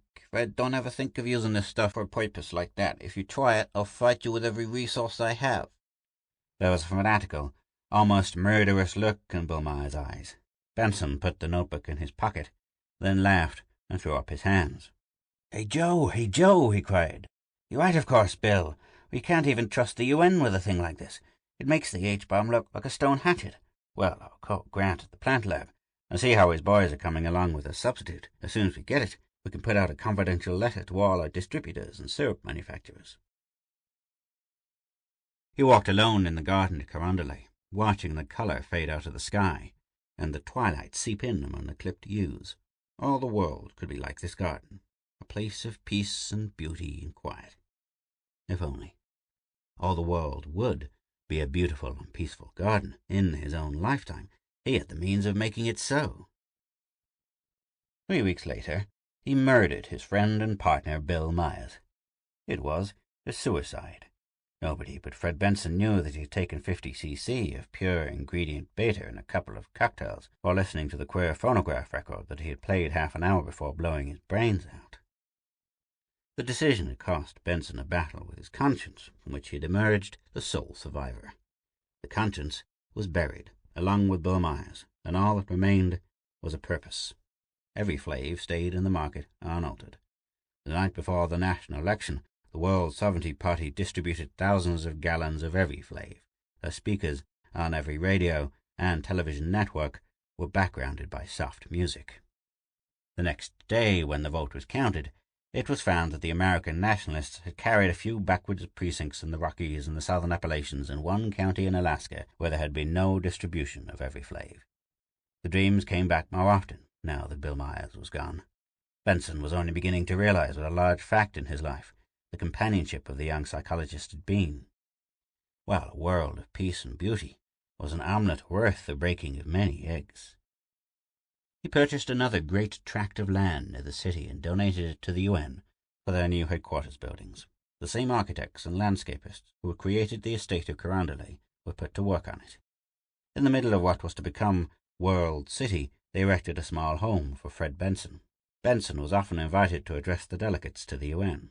Always there was soft, piped-in music behind his words. He saw to it that every Flav was available free to all UN personnel. The Senate of the United States elected him as perpetual U.S. delegate-in-chief to the UN. Not long after, the Security Council elected him their perpetual chairman. In keeping with his new dignities, and to ameliorate his youthful appearance, he grew a moustache and eventually a small beard. The black notebook in which he kept the records of his experiments was always with him. Page after page was filled with notes. Experiments in sonics, like the one which had produced the ultrasonic stun gun, which rendered lethal weapons unnecessary for police and defense purposes, or the new musical combinations with which he was able to play upon every emotion and instinct. But he still dreamed, the same recurring dream of the young soldier and the old man in the office. By now he was consistently identifying himself with the latter. He took to carrying one of the thick-barreled stun pistols always now. Alone he practiced constantly with it, drawing, breaking soap bubbles with the concentrated sound waves it projected. It was silly, perhaps, but it helped him in his dreams. Now the old man with whom he identified himself would draw a stun pistol, occasionally, to defend himself. The years drained one by one through the hourglass of time. Year after year the world grew more peaceful, more beautiful. There were no more incidents like the mass suicide of Munich, or the mass perversions of New Orleans. The playing and even the composing of music was strictly controlled. No dangerous notes or chords could be played in a world drenched with ingredient beta. Steadily the idea grew that peace and beauty were supremely good, that violence and ugliness were supremely evil. Even competitive sports which simulated violence, even children born ugly and misshapen. He finished the breakfast which he prepared for himself. He trusted no food that another had touched, and knotted the vivid blue scarf about his neck before slipping into the loose coat of glossy plum brown that checked the stun pistol, and pocketed the black notebook, its plaster-leather cover glossy from long use. He stood in front of the mirror, brushing his beard, now snow-white. 2 years now, and he would be 80. Had he been anyone but the guide, he would have long ago retired to the absolute peace and repose of one of the elders' havens. Peace and repose, however, were not for the guide. It would take another 20 years to finish his task of remaking the world, and he would need every day of it that his medical staff could borrow or steal from him. He made an eye-baffling practice draw with the stun pistol, then holstered it, and started down the spiral stairway to the office below. There was the usual mass of papers on his desk. A corps of secretaries had screened out everything but what required his own personal and immediate attention. But the business of guiding a world could only be reduced to a certain point. On top was the digest of the world's news for the past 24 hours, and below that was the agenda of the afternoon's meeting of the council. He laid both in front of him, reading over the former and occasionally making a note on the latter. Once his glance strayed to the cardboard box in front of him, with the envelope taped to it, the latest improvement on the Every Flav syrup, with a report from all his own chemists, all conditioned to obedience, loyalty, and secrecy, if they thought he was going to try that damn stuff on himself. There was a sudden gleam of light in the middle of the room, in front of his desk. No, a mist through which a blue light seemed to shine. The stun pistol was in his hand, his instinctive reaction to anything unusual, and pointed into the shining mist when it vanished, and a man appeared in front of him, a man in the baggy green combat uniform that he himself had worn 50 years before, a man with a heavy automatic pistol in his hand. The gun was pointed directly at him. The guide aimed quickly and pressed the trigger of the ultrasonic stunner. The pistol dropped soundlessly in the thick-piled rug. The man in uniform slumped in an inert heap. The guide sprang to his feet and rounded the desk, crossing to and bending over the intruder. Why, this was the dream that had plagued him through the years, but it was ending differently. The young man, his face, was startlingly familiar somehow. It was not killing the old man. It was years of practice with the stun pistol. He stooped and picked the automatic up. The young man was unconscious, and the guide had his pistol now. He slipped the automatic into his pocket and straightened beside his inert would-be slayer. A shimmering globe of blue mist appeared around them, brightened to a dazzle, and dimmed again to a coloured mist before it vanished. And when it cleared away, he was standing beside the man in uniform, in the sandy bed of a dry stream at the mouth of a little ravine, and directly in front of him, looming above him, was a thing that had not been seen in the world for close to half a century. A big, hot-smelling tank with a red star on its turret. He might have screamed. The din of its treads and engines deafened him, and in panic he turned and ran, his old legs racing, his old heart pumping madly. The noise of the tank increased as machine guns joined the uproar. He felt the first bullet strike him just above the hips. No pain, just a tremendous impact. He might have felt the second bullet, too, as the ground tilted and rushed up at his face. Then he was diving into a tunnel of blackness that had no end. Captain Fred Benson of Benson's Butchers had been jerked back into consciousness, and the field began to build around him. He was struggling to rise, fumbling the grenade out of his pocket when it collapsed. Sure enough, right in front of him, so close that he could smell the very heat of it, was the big tank with the red star on its turret. He cursed the sextet of sanctimonious double-crosses 8,000 miles and 50 years away in space-time. The machine guns had stopped, probably because they couldn't be depressed far enough to aim at him now. That was a notorious fault of some of the newer pan-Soviet tanks. He had the bomb out of his pocket, and the machine guns began firing again, this time at something on his left. Wondering what had created the diversion, he rocked back on his heels, pressed the button and heaved, closing his eyes. As the thing left his fingers, he knew that he had thrown too hard. His muscles, accustomed to the heavier cast-iron grenades, had betrayed him. For a moment he was closer to despair than at any other time in the whole phantasmagoric adventure. Then he was hit with physical force by a wave of almost solid heat. It didn't smell like the heat of the tank's engines. It smelled like molten metal, with undertones of burned flesh.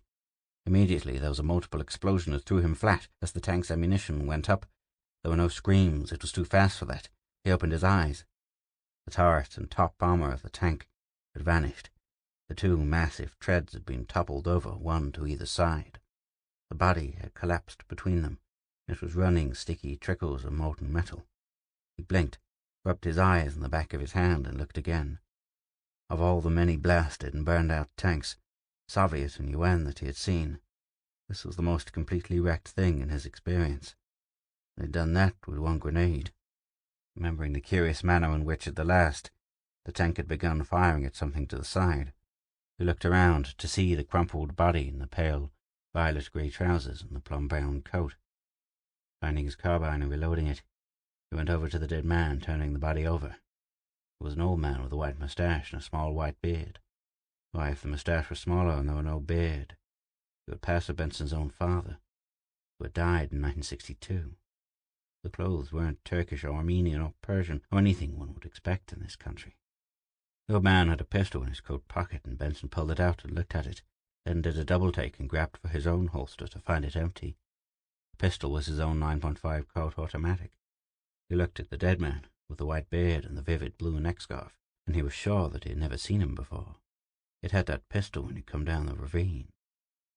There was another pistol under the dead man's coat, in a shoulder holster, a queer thing with a thick round barrel, like an old percussion pepper box, and a diaphragm instead of a muzzle. Probably projected ultrasonic waves. He holstered his own coat and pocketed the unknown weapon. There was a black plaster-leather-bound notebook, It was full of notes, chemical formulae, yes, and some stuff on sonics. That tied in with a queer pistol. He pocketed that. He'd look both over when he had time and privacy. 2 scarce commodities in the army. At that moment there was a sudden rushing overhead, and an instant later the barrage began falling beyond the crest of the ridge. He looked at his watch, blinked, and looked again. That barrage was done at 0550. According to his watch, it was 0726. That was another mystery, to go the question of who the dead man was, where he'd come from, and how he'd gotten hold of Benson's pistol. Yes, and how that tank had gotten blown up. Benson was sure he'd used his last grenade back at the supply dump. The hell with it. He'd worry about all that later, and there'd be fleeing commies coming up the valley ahead of the UN advance. He'd better get himself placed before they started coming in on him. He stopped thinking about the multiple mystery, a solution to which seemed to dance maddeningly just out of his mental reach, and found himself in a place among the rocks to wait. And while he waited, he looked over the plaster leather-bound notebook. In civil life he had been a high school chemistry teacher, but the stuff in this book was utterly new to him. Some of it he could understand readily enough. The rest of it he could dig out for himself. Stuff about some kind of carbonated soft drink, and about a couple of unbelievable-looking long-chain molecules. After a while, fugitive communists began coming up the valley to make their stand. Benson put away the notebook, picked up his carbine, and cuddled the stock to his cheek. End of Story 9.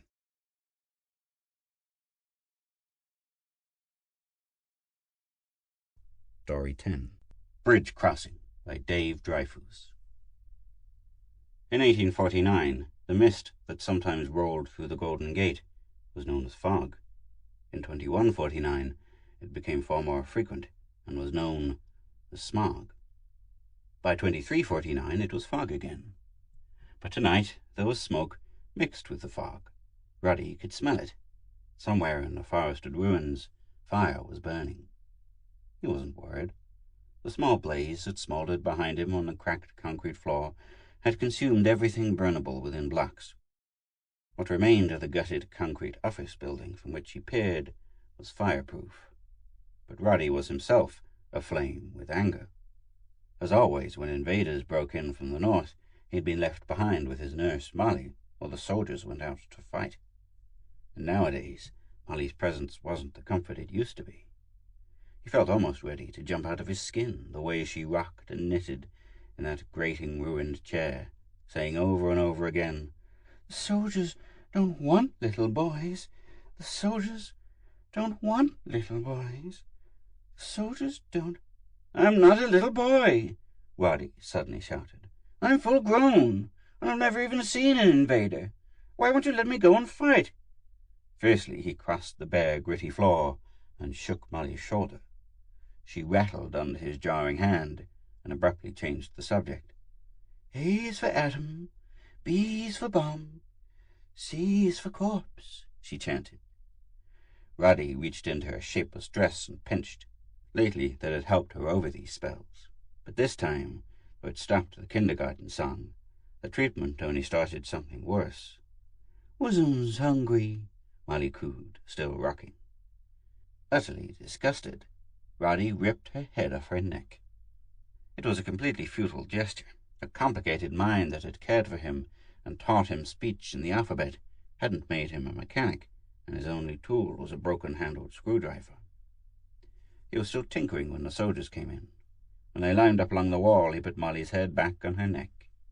She gaped coyly at the new arrivals. "Hello, boys," she simpered. "Looking for a good time?"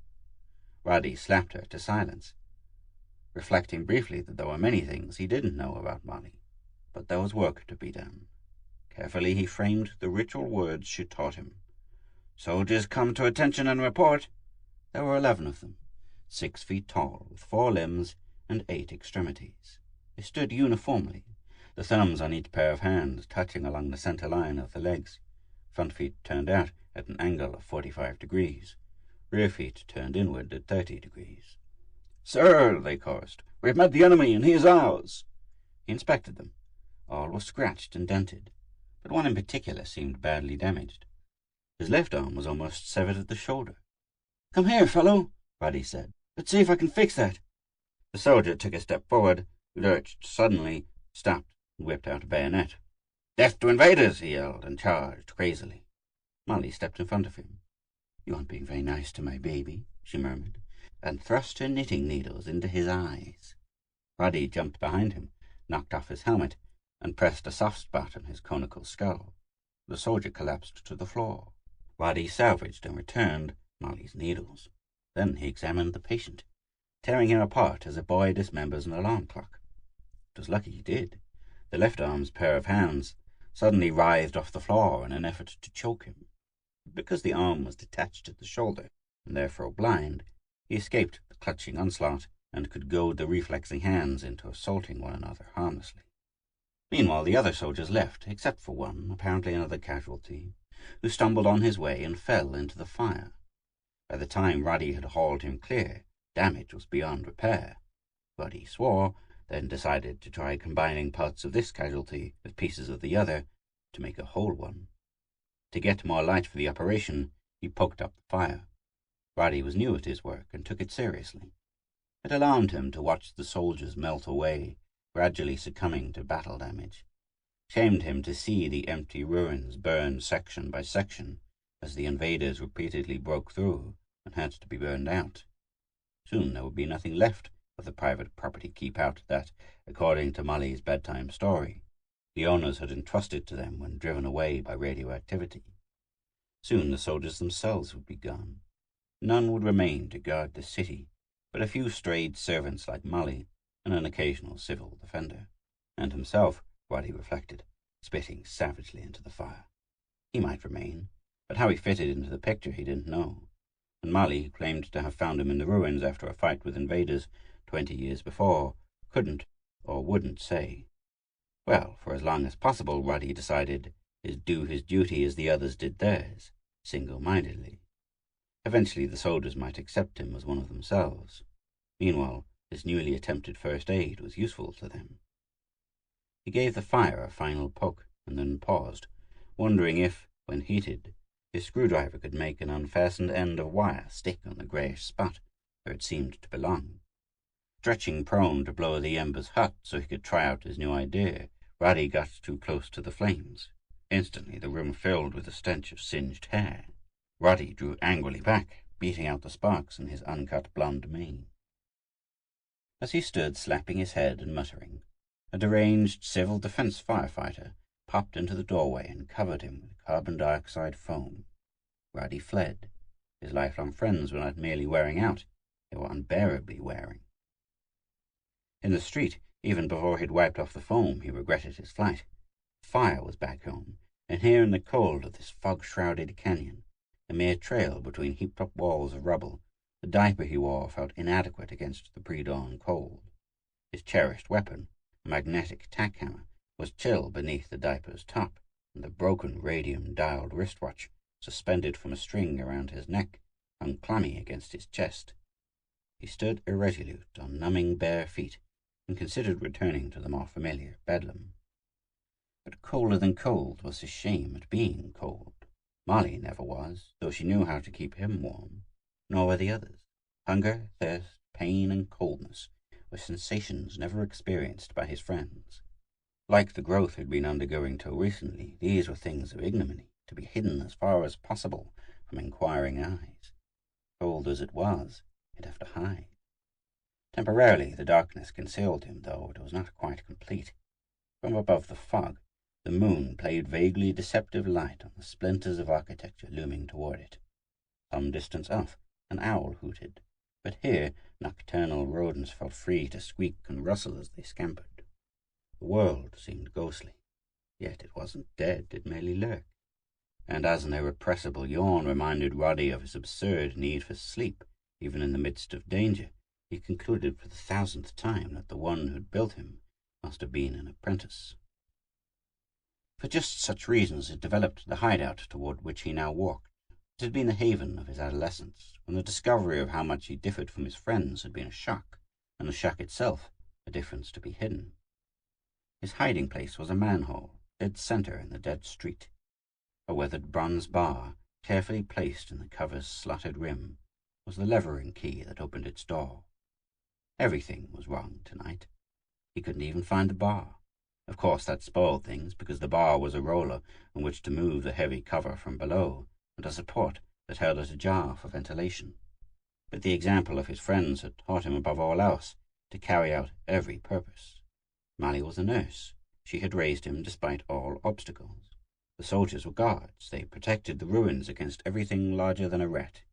The firefighter had put even him out when he was aflame. Anyhow, the manhole cover had been loosened by his frequent handling. He lifted it aside by main strength, and flattened himself to the street, and felt with his feet for the top rung.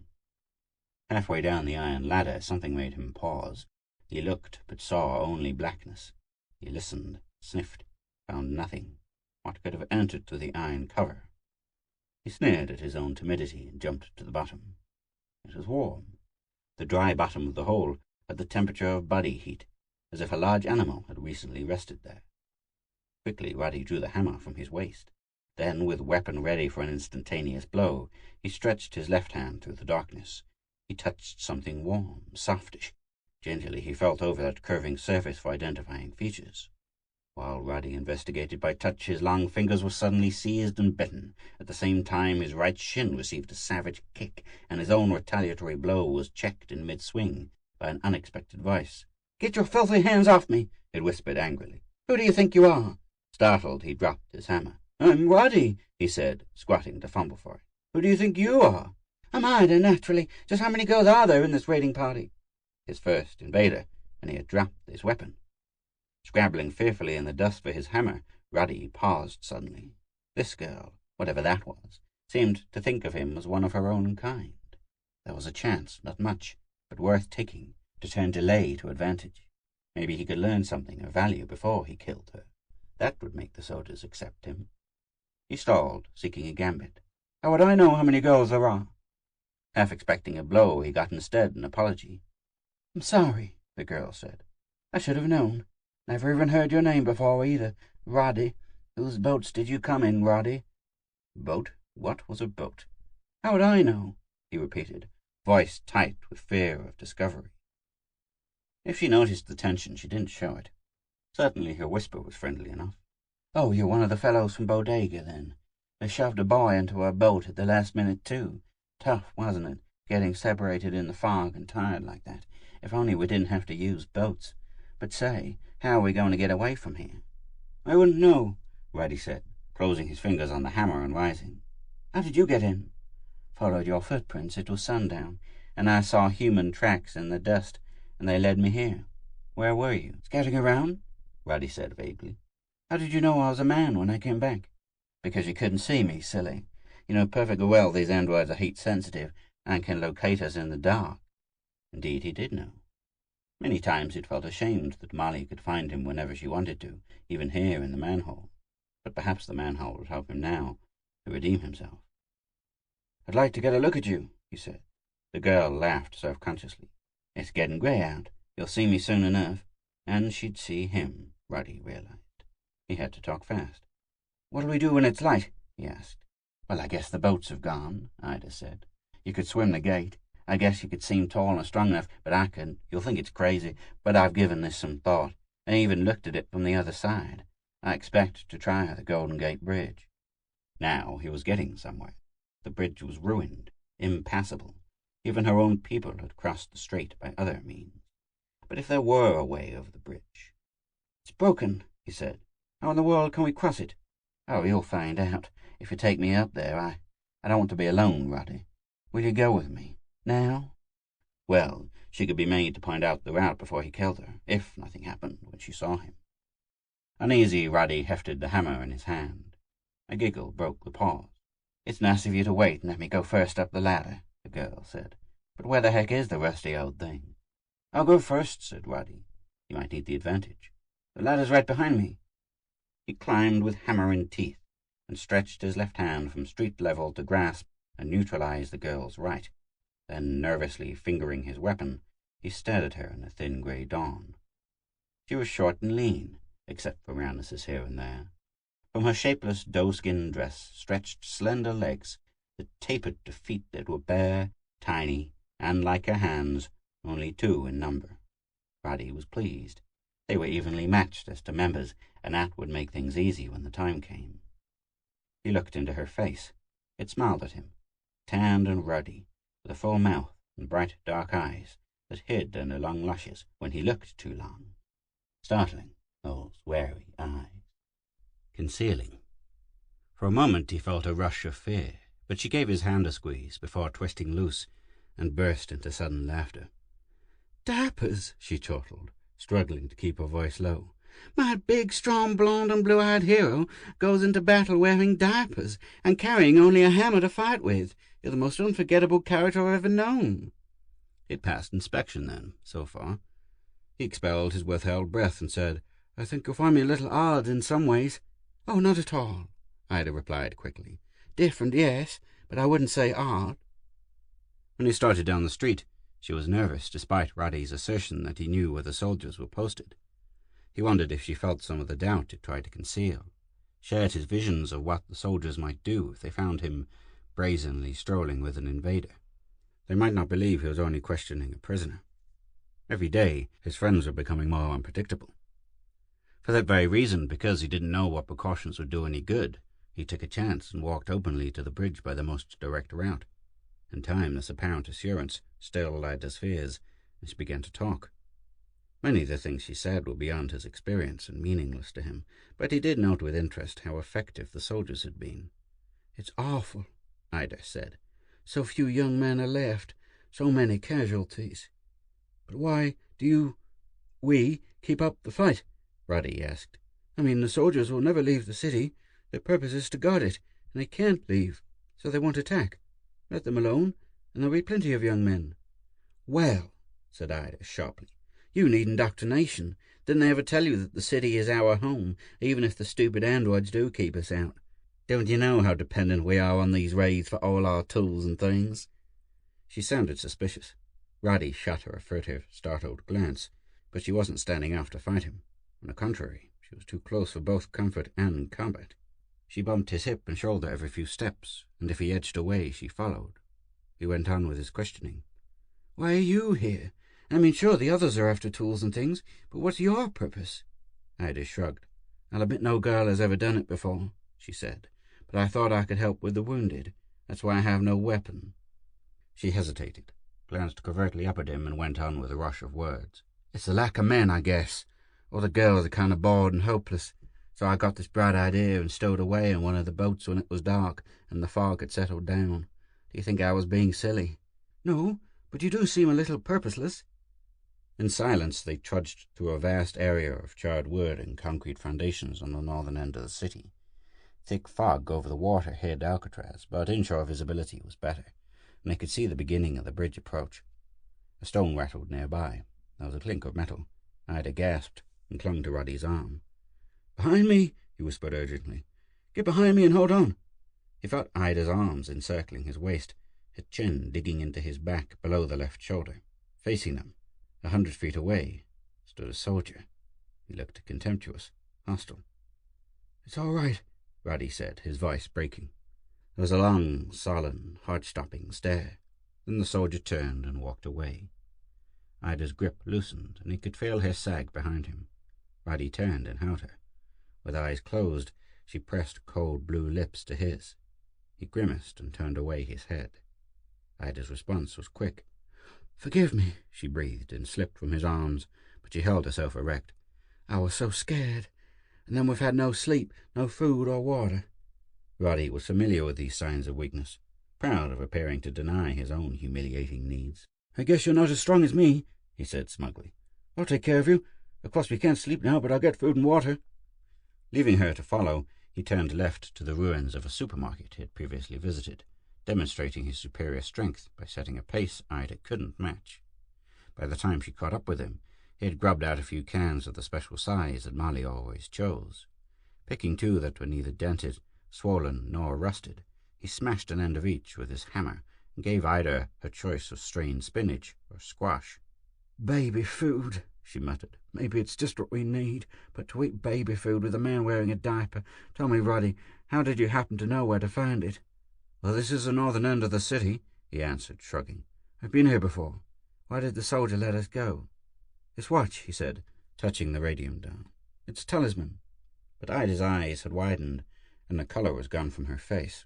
She was silent, too, except when asking him to fill his fast-emptied can with rainwater.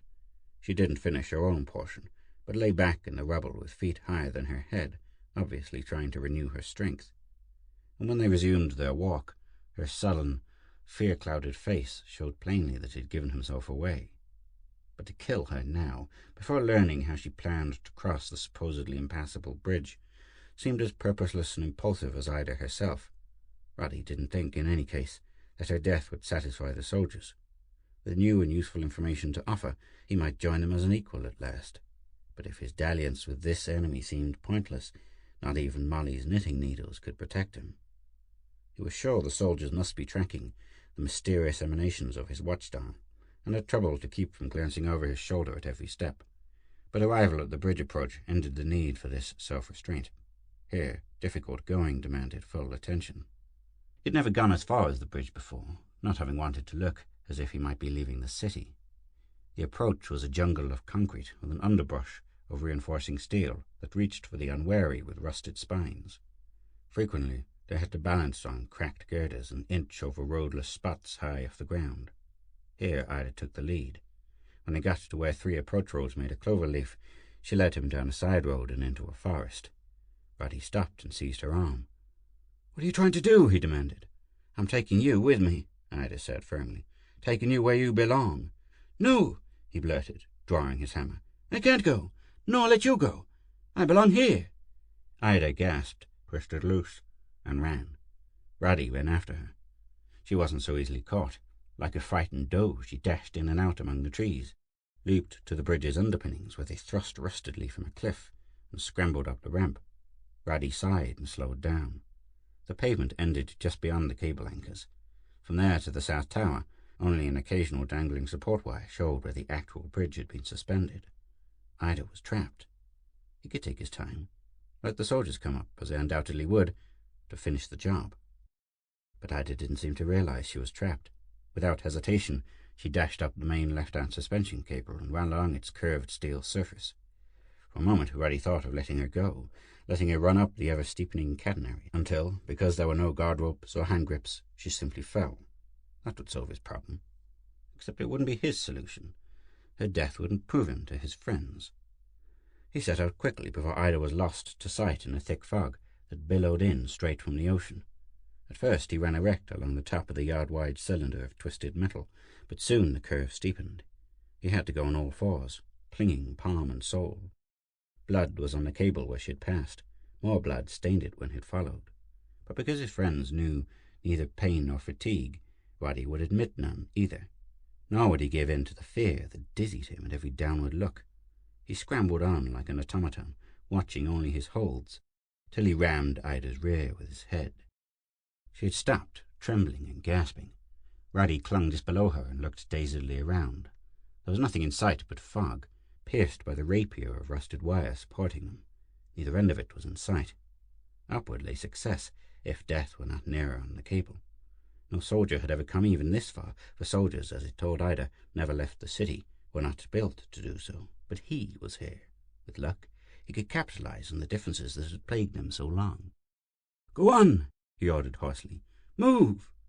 There was neither answer nor result. He broke off an end of loosened wire and jabbed her rear. Ida gasped and crawled on. Up and up they went, chilled, wet, bleeding, pain-racked, exhausted.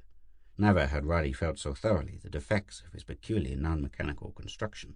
Without realizing it, he acquired a new purpose, a duty as compelling as that of any soldier or fire-watcher. He had to keep that trembling body of his alive, mount to the tall rust tower overhead. He climbed and he made Ida climb, till at Nightmare's End the fog thinned and they came into clear, wind-swept air and clawed up the last 100 feet to sanctuary. They were completely spent. Without word or thought, they crept within the tower, huddled together for warmth on its dank, stale deck, and slept for several hours. Roddy awoke as Ida finished struggling free of his unconscious grip. Limping, he joined her painful walk around the tower. From its openings they looked out on a strange and isolated world. To the north, where Ida seemed drawn as though by instinct, Mount Tamalpais reared its brushy head, a looming island above a billowy white sea of fog.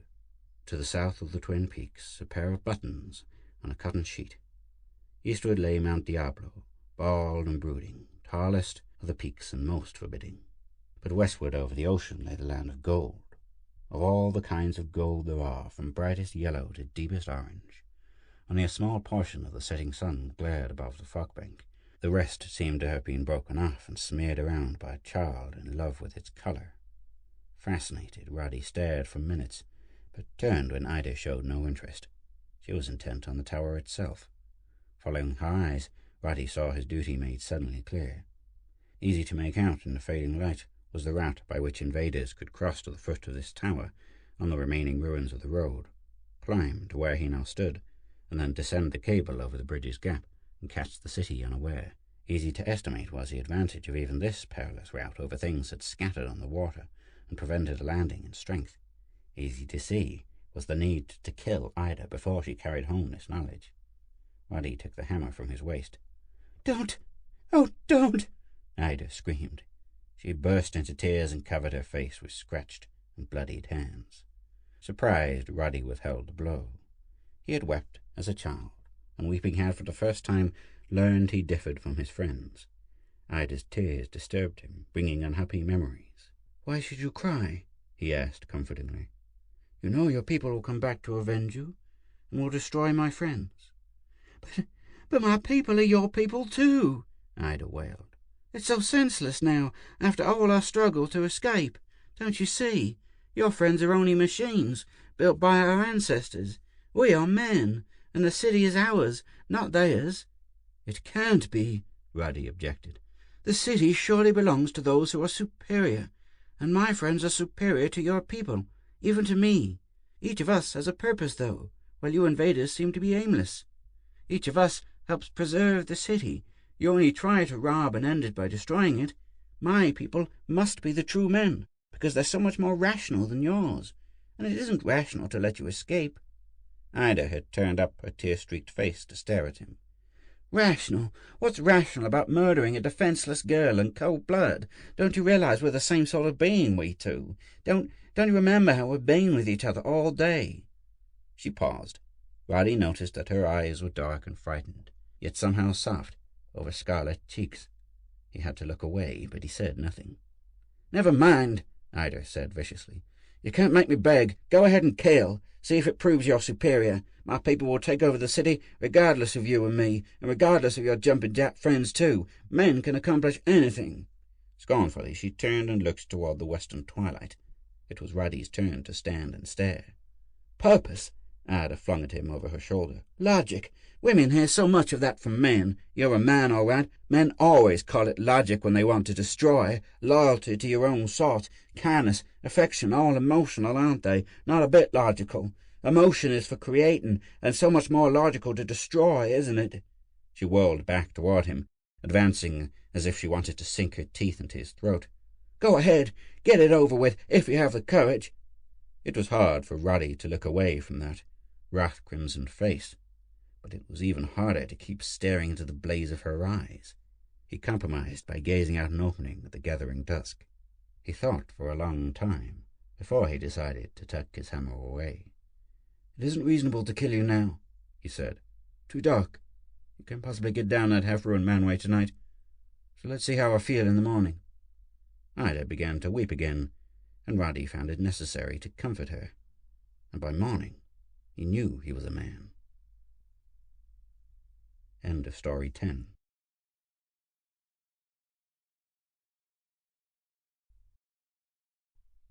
Story 11. Keep Your Shape by Robert Sheckley. Pid the pilot slowed the ship almost to a standstill and peered anxiously at the green planet below. Even without instruments, there was no mistaking it. Third from its sun, it was the only planet in this system capable of sustaining life. Peacefully, it swam beneath its gauze of clouds. It looked very innocent, and yet 20 previous Grom expeditions had set out to prepare this planet for invasion, and vanished utterly, without a word. Pid hesitated only a moment before starting irrevocably down. There was no point in hovering and worrying. He and his 2 crewmen were as ready now as they would ever be. Their compact displacers were stored in body pouches, inactive but ready. Pid wanted to say something to his crew, but wasn't sure how to put it. The crew waited. Ilg, the radio man, had sent the final message to the ground planet. Ger, the detector, read 16 dials at once and reported, "No sign of alien activity." His body surfaces flowed carelessly. Noticing the flow, Pid knew what to say to his crew. Ever since they'd left Grom, shape discipline had been disgustingly lax. The invasion chief had warned him, but still, he had to do something about it. It was his duty, since lower castes, such as radiomen and detectors, were notoriously prone to shapelessness. "A lot of hopes are resting on this expedition," he began slowly. "We're a long way from home now." Ger, the detector, nodded. Ilg, the radio man, flowed out of his prescribed shape and molded himself comfortably to a wall. "However," Pid said sternly, "distance is no excuse for promiscuous shapelessness." Ilg flowed hastily back into proper radio man's shape. "Exotic forms will undoubtedly be called for," Pid went on, "and for that we have a special dispensation. But remember, any shape not assumed strictly in the line of duty is a foul, lawless device of the shapeless one." Ger's body surfaces abruptly stopped flowing. "That's all," Pid said, and flowed into his controls. The ship started down, so smoothly coordinated that Pid felt a glow of pride. They were good workers, he decided. He just couldn't expect them to be as shape-conscious as a high-caste pilot. Even the invasion chief had told him that.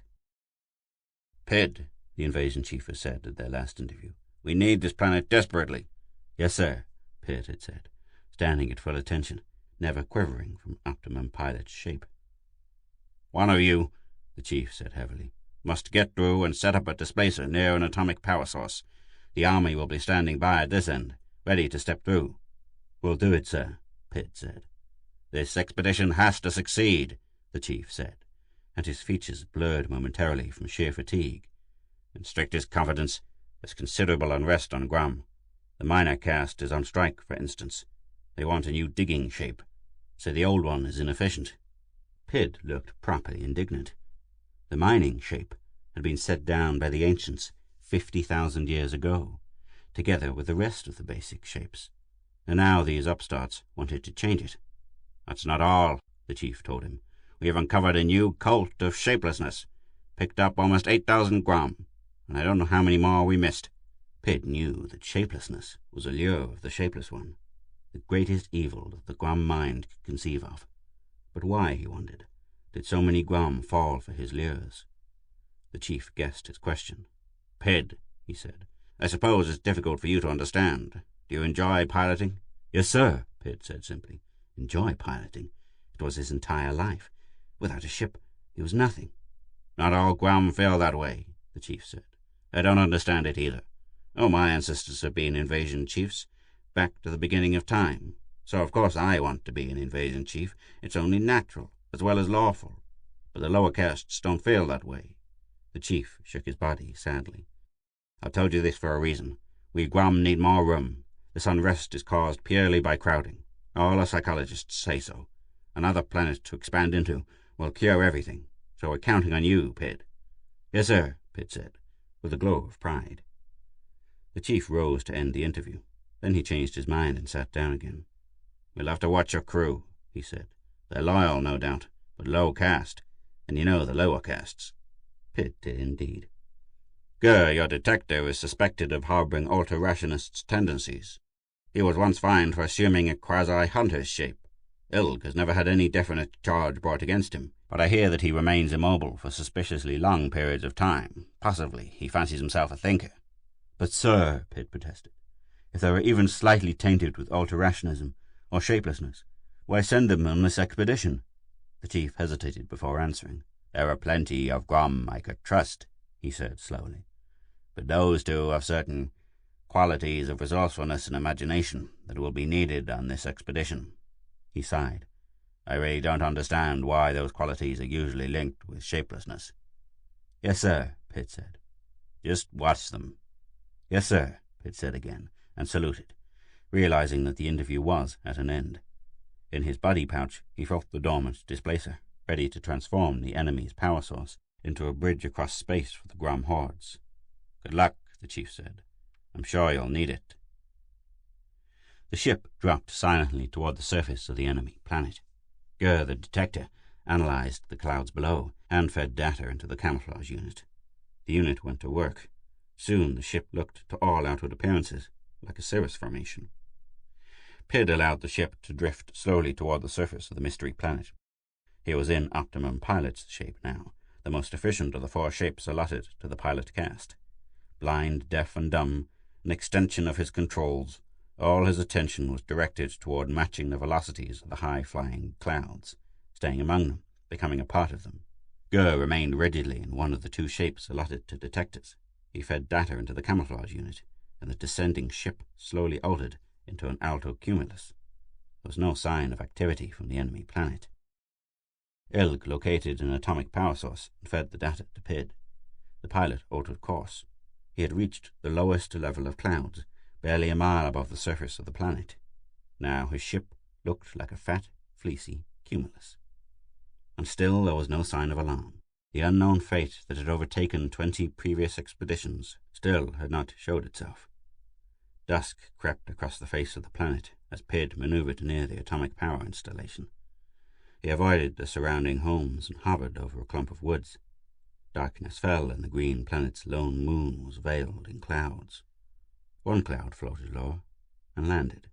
"Quick, everyone out!" Pid shouted, detaching himself from the ship's controls.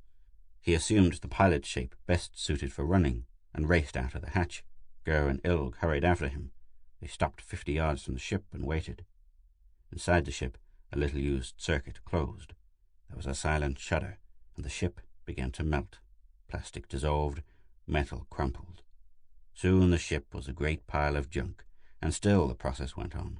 Big fragments broke into smaller fragments and split again. Pid felt suddenly helpless, watching his ship scuttle itself. He was a pilot of the pilot caste. His father had been a pilot, and his father before him, stretching back to the hazy past when the Grom had first constructed ships. He had spent his entire childhood around ships, his entire manhood flying them. Now shipless, he was naked in an alien world. In a few minutes there was only a mound of dust to show where the ship had been. The night wind scattered it to the forest, and then there was nothing at all. They waited. Nothing happened. The wind sighed and the trees creaked. Squirrels chirped and birds stirred in their nests. An acorn fell to the ground. Pid heaved a sigh of relief and sat down. The 21st Grom expedition had landed safely. There was nothing to be done until morning, so Pid began to make plans. They had landed as close to the atomic power installation as they dared. Now they would have to get closer. Somehow, one of them had to get very near the reactor room in order to activate the displacer. Difficult, but Pid felt certain of success. After all, the Grom was strong on ingenuity. Strong on ingenuity, he thought bitterly, but terribly short of radioactives. That was another reason why this expedition was so important. There was little radioactive fuel left on any of the Grom worlds. Ages ago, the Grom had spent their store of radioactives in spreading throughout their neighboring worlds, occupying the ones that they could live on.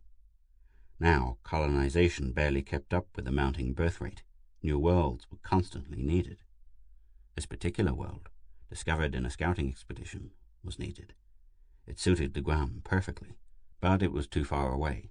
They didn't have enough fuel to mount a conquering space fleet. Luckily, there was another way, a better way. Over the centuries, the Grom scientists had developed the displacer, a triumph of identity engineering. The displacer allowed mass to be moved instantaneously between any 2 linked points. One end was set up at Grom's sole atomic energy plant. The other end had to be placed in proximity to another atomic power source and activated. Diverted power then flowed through both ends, was modified and modified again. Then, through the miracle of identity engineering, the Grom could step through from planet to planet, or pour through in a great, overwhelming wave. It was quite simple, but 20 expeditions had failed to set up the Earth-end displacer. What had happened to them was not known, for no Grom ship had ever returned to tell. Before dawn they crept through the woods, taking on the coloration of the plants around them. Their displacers pulsed feebly, sensing the nearness of atomic energy. A tiny 4-legged creature darted in front of them. Instantly, Gur grew 4 legs and a long streamlined body and gave chase. "Gur, come back here!" Pid howled at the detector, throwing caution to the winds. Gur overtook the animal and knocked it down. He tried to bite it, but he neglected to grow teeth. The animal jumped free and vanished into the underbrush. Gur thrust out a set of teeth and bunched his muscles for another leap. "Gur!" Reluctantly, the detective turned away. He loped silently back to Pid. "I was hungry," he said. "You were not," Pid said sternly. "Was," Gur mumbled, writhing with embarrassment. Pid remembered what the chief had told him. Gur certainly did have hunter tendencies. He would have to watch him more closely. "We'll have no more of that," Pid said. "Remember, the lure of exotic shapes is not sanctioned. Be content with the shape you were born to." Gur nodded and melted back into the underbrush. They moved on. At the extreme edge of the woods they could observe the atomic energy installation. Pid disguised himself as a clump of shrubbery, and Gur formed himself into an old log.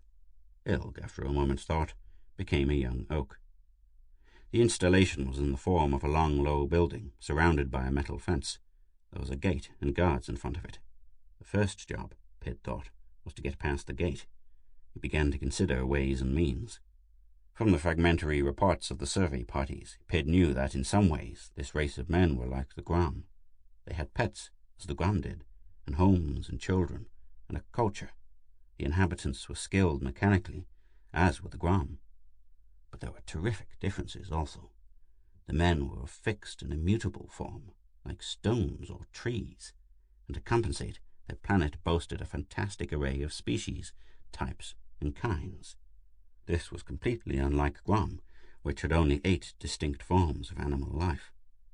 And evidently the men were skilled at detecting invaders, Pid thought. He wished he knew how the other expeditions had failed. It would make his job much easier.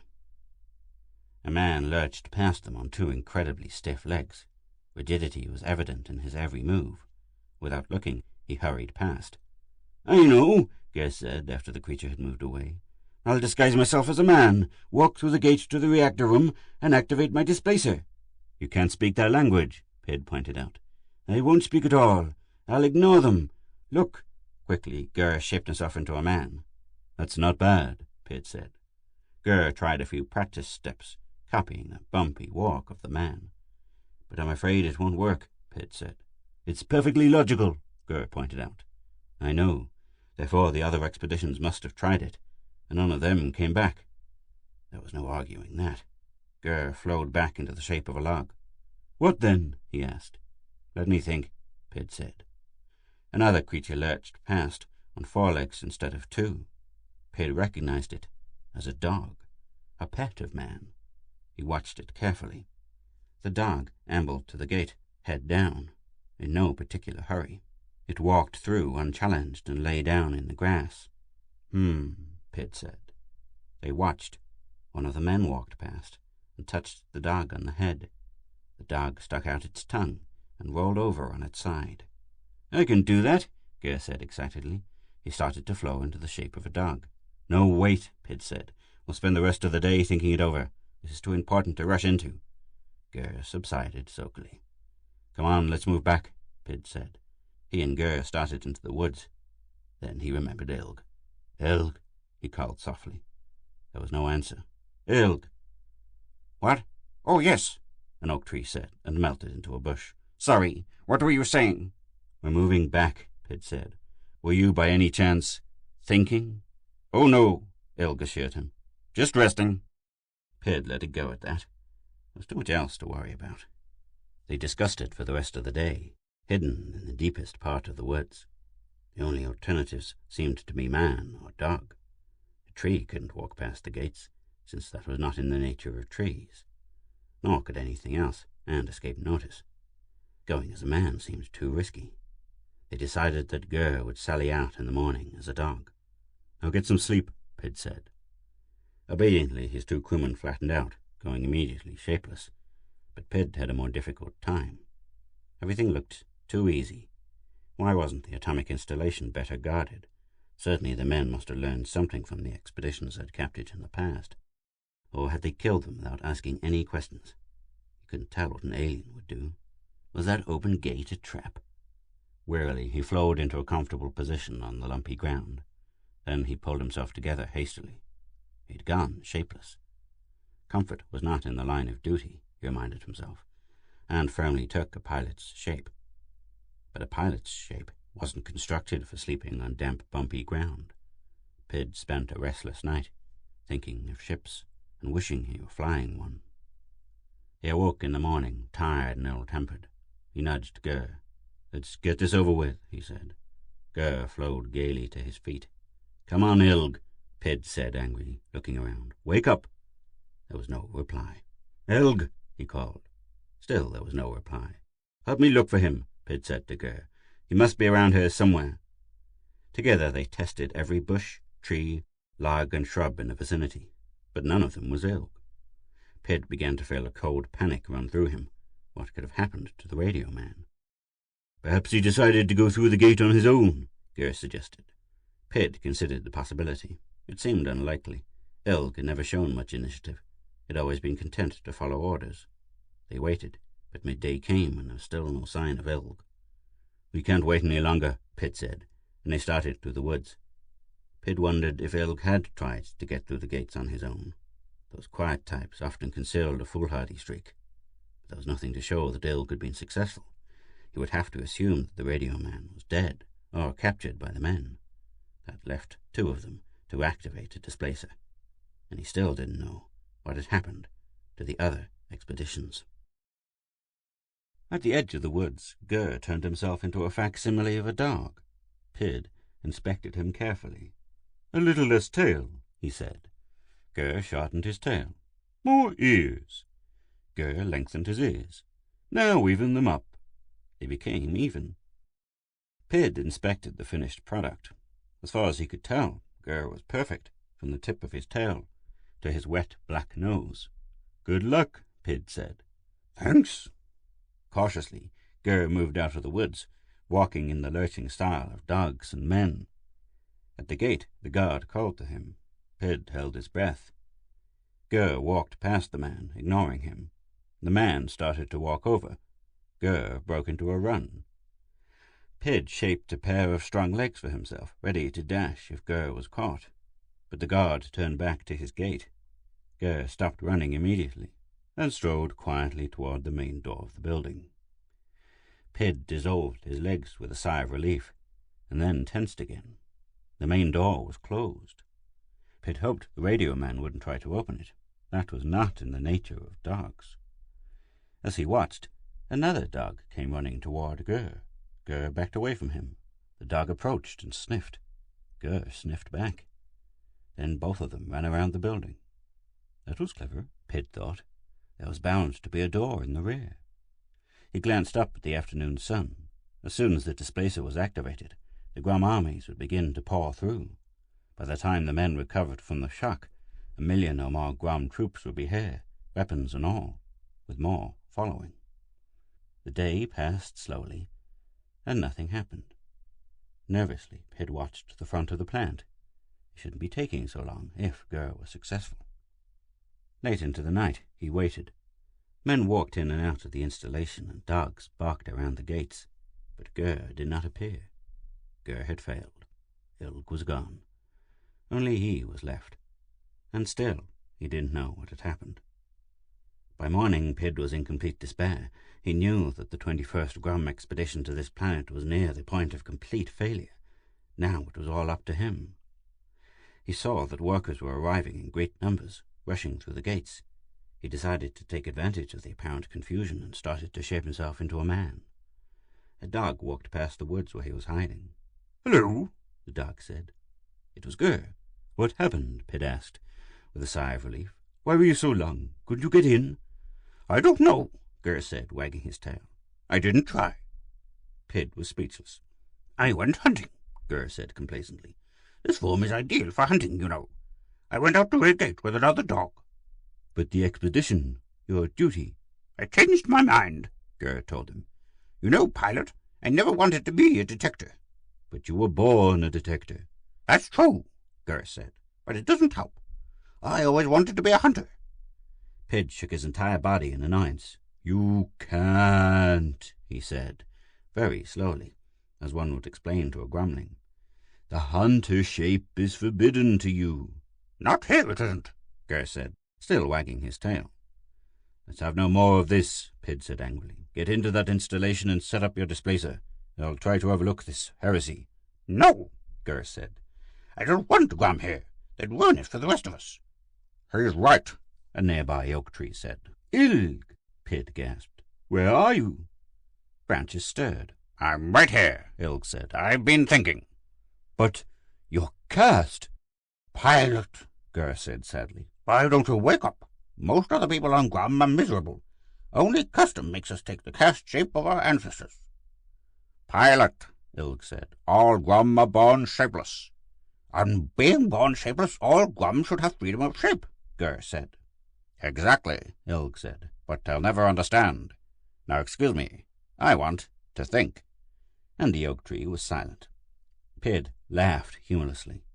The men will kill you off, he said, just as they killed off all the other expeditions. No one from Grum has been killed, Ger told him. The other expeditions are right here. Alive? Certainly. The men don't even know we exist. That dog I was hunting with is a Grum from the 12th expedition. There were hundreds of us here, Pilot. We like it. Pid tried to absorb it all. He had always known that the lower castes were lax in caste consciousness, but this was preposterous. This planet's secret menace was freedom. Join us, Pilot, Ger said. We've got a paradise here. Do you know how many species there are on this planet? An uncountable number. There's a shape to suit every need. Pid ignored them. Traitors. He'd do the job all by himself. So men were unaware of the presence of the Grum. Getting near the reactor might be not so difficult after all. The others had failed in their duty because they were of the lower castes, weak and irresponsible. Even the pilots among them must have been secretly sympathetic to the cult of shapelessness the chief had mentioned, or the alien planet could never have swayed them. What shape to assume for his attempt? Pid considered. A dog might be best. Evidently, dogs could wander pretty much where they wished. If something went wrong, Pid could change his shape to meet the occasion. The Supreme Council will take care of all of you, he snarled, and shaped himself into a small brown dog. I'm going to set up the displacer myself. He studied himself for a moment, bared his teeth at Ger, and loped toward the gate. He loped for about 10 feet, and stopped in utter horror. The smells rushed at him from all directions, smells in a profusion and variety he'd never dreamed existed, smells that were harsh, sweet, sharp, heavy, mysterious, overpowering, smells that terrified, alien and repulsive and inescapable. The odors of earth struck him like a blow. He curled his lips and held his breath. He ran on for a few steps and had to breathe again. He almost choked. He tried to remold his dog nostrils to be less sensitive. It didn't work. It wouldn't, so long as he kept the dog shape. An attempt to modify his metabolism didn't work either. All this in the space of 2 or 3 seconds. He was rooted in his tracks, fighting the smells, wondering what to do. Then the noises hit him. They were a constant and staggering roar, through which every tiniest whisper of sound stood out clearly and distinctly. Sounds upon sounds, more noise than he had ever heard before at one time in his life. The woods behind him had suddenly become a madhouse. Utterly confused, he lost control and became shapeless. He half ran, half flowed into a nearby bush. There he reshaped, obliterating the offending dog ears and nostrils with vicious strokes of his thoughts. The dog shape was out, absolutely. Such appalling sharpness of senses might be fine for a hunter such as Ger. He probably gloried in them, but another moment of such impressions would have driven Pid the pilot mad. What now? He lay in the bush and thought about it, while gradually his mind threw off the last effects of the dizzying sensory assault. He looked at the gate. The men standing there evidently had noticed his fiasco. They were looking in another direction. A man? Well, it was worth a try. Studying the men at the gate, Pid carefully shaped himself into a facsimile, a synthesis, actually, embodying one characteristic of that, another of this. He emerged from the side of the bush opposite the gate, on his hands and knees. He sniffed the air, noting that the smells the men's nostrils picked up weren't unpleasant at all. In fact, some of them were decidedly otherwise. It had just been the acuity of the dog nostrils, the number of smells they had detected, and the near brilliance with which they had done so that had shocked him. Also, the sounds weren't half so devastating. Only relatively close sounds stood out. All else was an undetailed whispering. Evidently, Pitt thought, it had been a long time since men had been hunters.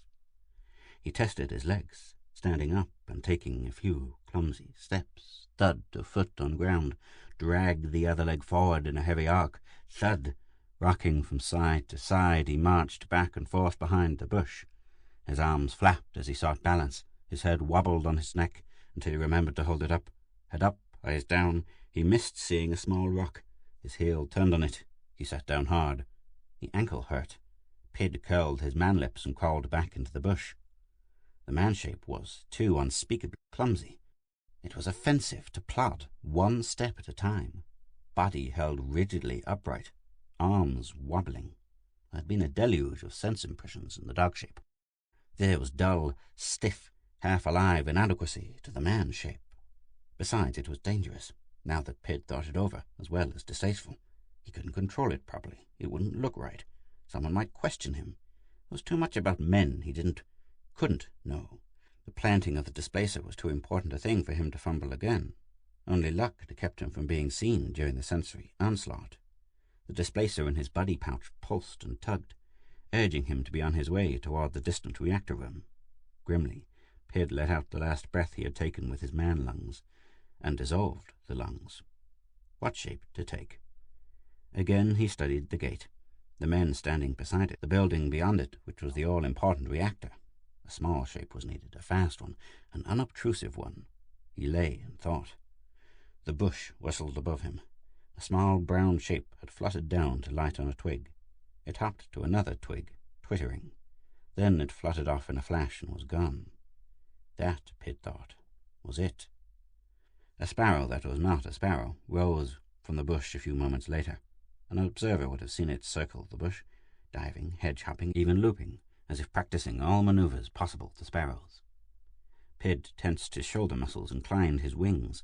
He slipped off to the right, approached the bush at what seemed breakneck speed, though he knew this was only because of his small size. At the last second he lifted his tail, not quite quickly enough. He swooped up and over the top of the bush, but his legs brushed the top leaves. His beak went down, and he stumbled in air for a few feet back forward. He blinked beady eyes as if at a challenge, back toward the bush at a fine clip, again up and over, this time cleanly. He chose a tree, zoomed into its network of branches, wove a web of flight, working his way around and around the trunk, over and under brushes that flashed before him, through crotches with no more than a feather's breadth to spare. At last he rested on a low branch, and found himself chirping in delight. The tree extruded a feeler from the branch he sat on and touched his wings and tail. "Interesting," said the tree. "I'll have to try that shape sometime." Ilg. "Twitter!" hissed Pitt, growing a mouth in his chest to hiss it. And then he did something that caused Ilg to exclaim in outrage. Pitt flew out of the woods, over the underbrush and across the open space toward the gate. This body would do the trick. This body would do anything. He rose in a matter of a few sparrow heartbeats to an altitude of 100 feet. From here, the gate, the men, the building were small, sharp shapes against a green-brown mat. Pitt found that he could see not only with unaccustomed clarity, but with a range of vision that astonished him. To right and to left he could see far into the hazy blue of the sky, and the higher he rose, the farther he could see. He rose higher. The displacer pulsed, reminding him of the job he had to do. He stiffened his wings and glided, regretfully putting aside his desires to experiment with this wonderful shape, at least for the present. After he planted the displacer, he would go off by himself for a while and do it just a little more, somewhere where Ilg and Ger wouldn't see him, before the Grom army arrived and the invasion began.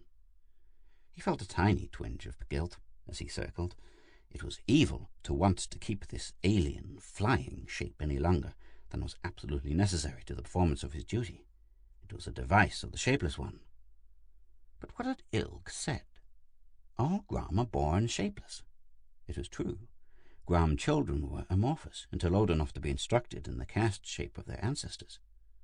Maybe it wasn't too great a sin to alter your shape then, just once in a long while. After all, one must be fully aware of the nature of evil in order to meaningfully reject it. He had fallen lower in circling. The displacer pulse had strengthened. For some reason it irritated him. He drove higher on strong wings, circled again. Air rushed past him, a smooth, whispering flow, pierced by his beak, streaming invisibly past his sharp eyes, moving along his body in tiny turbulences that moved his feathers against his skin. It occurred to him, or rather struck him with considerable force, that he was satisfying a longing of his pilot caste that went far deeper than piloting. He drove powerfully with his wings, felt tones across his back, shot forward and up. He thought of the controls of his ship. He imagined flowing into them, becoming part of them, as he had so often done, and for the first time in his life the thought failed to excite him. No machine could compare with this. What he would give to have wings of his own! "Get from my side, shapeless one!" The displacer must be planted, activated. All Grom depended on him. He eyed the building far below. He would pass over it. The displacer would tell him which window to enter, which window was so near the reactor that he could do his job before the men even knew he was about. He started to drop lower, and the hawk struck. It had been above him. His first inkling of danger was the sharp pain of talons in his back, and the stunning blow of a beak across his head. Dazed, he let his back go, shapeless. His body substance flowed from the grasp of the talons. He dropped a dozen feet and resumed sparrow shape, hearing an astonished squawk from the attacker. He banked and looked up. The hawk was eyeing him. Talons spread again. The sharp beak gaped. The hawk swooped. Pid had to fight as a bird, naturally. He was 400 feet above the ground. So he became an impossibly deadly bird. He grew to twice the size of the hawk.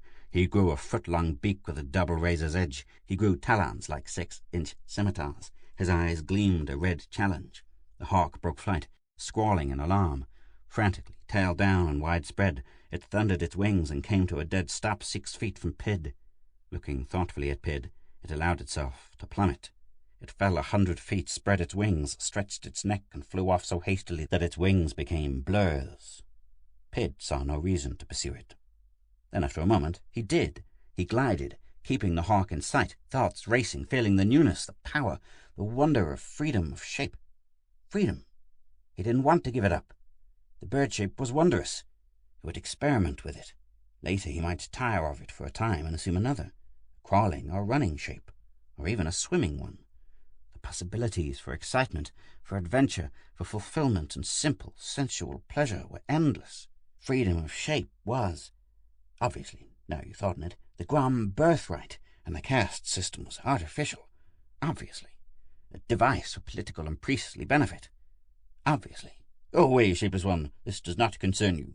He rose to 1,000 feet, 2,000, 3. The displacer's pulse grew feebler and finally vanished. At 4,000 feet he released it, and watched it spin downward, vanish into a cloud. Then he set out after the hawk, which was now only a dot on the horizon. He would find out how the hawk had broken flight, as it had skidded on air. He wanted to do that, too. There were so many things he wanted to learn about flying. In a week, he thought he should be able to duplicate all the skill that millennia had evolved into birds. Then his new life would really begin. He became a torpedo shape with huge wings, and sped after the hawk. End of story 11.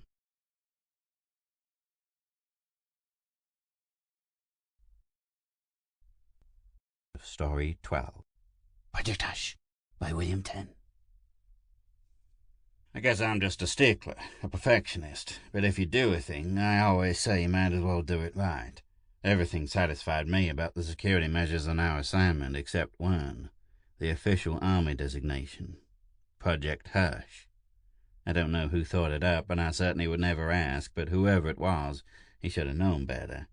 Damn it, when you want a project kept secret, you don't give it a designation like that. You give it something neutral, some name like the Manhattan and Overlord they used in World War II, which won't excite anybody's curiosity. But we were stuck with Project Hush, and we had to take extra measures to ensure secrecy. A couple of times a week, everyone on the project had to report to Psycho for DD and HA, dream detailing and hypnoanalysis, instead of the usual monthly visit. Naturally, the commanding general of the heavily fortified research post to which we were attached could not ask what we were doing, under penalty of court-martial, but he had to be given further instructions to shut off his imagination like a faucet every time he heard an explosion. Some idiot in Washington was actually going to list Project Hush in a military budget by name. It took fast action, I can tell you, to have it entered under Miscellaneous X Research. Well, we'd covered the unforgivable blunder, though not easily, and now we could get down to the real business of the project. You know, of course, about the A-bomb, H-bomb, and C-bomb, because information that they existed had been declassified. You don't know about the other weapons being devised, and neither did we, reasonably enough, since they weren't our business, but we had been given properly guarded notification that they were in the works. Project Hush was set up to counter the new weapons. Our goal was not just to reach the moon. We had done that on 24th of June 1967 with an unmanned ship that carried instruments to report back data on soil, temperature, cosmic rays, and so on. Unfortunately, it was put out of commission by a rock slide. An unmanned rocket would be useless against the new weapons. We had to get to the moon before any other country did and set up a permanent station, an armed one, and do it without anybody else knowing about it. I guess you see now why we on, damn the name, Project Hush were so concerned about security. But we felt pretty sure before we took off that we'd plugged every possible leak. We had, all right. Nobody even knew we had raised ship. We landed at the northern tip of Mare Nubium, just off Regiomontanus, and after planting the flag with appropriate throat-catching ceremony, had swung into the realities of the tasks we had practiced on so many dry runs back on Earth. Major Monroe Gridley prepared the big rocket, with its tiny cubicle of living space for the return journey to Earth, which he alone would make. Lieutenant Colonel Thomas Hawthorne painstakingly examined our provisions and portable quarters for any damage that might have been incurred in landing.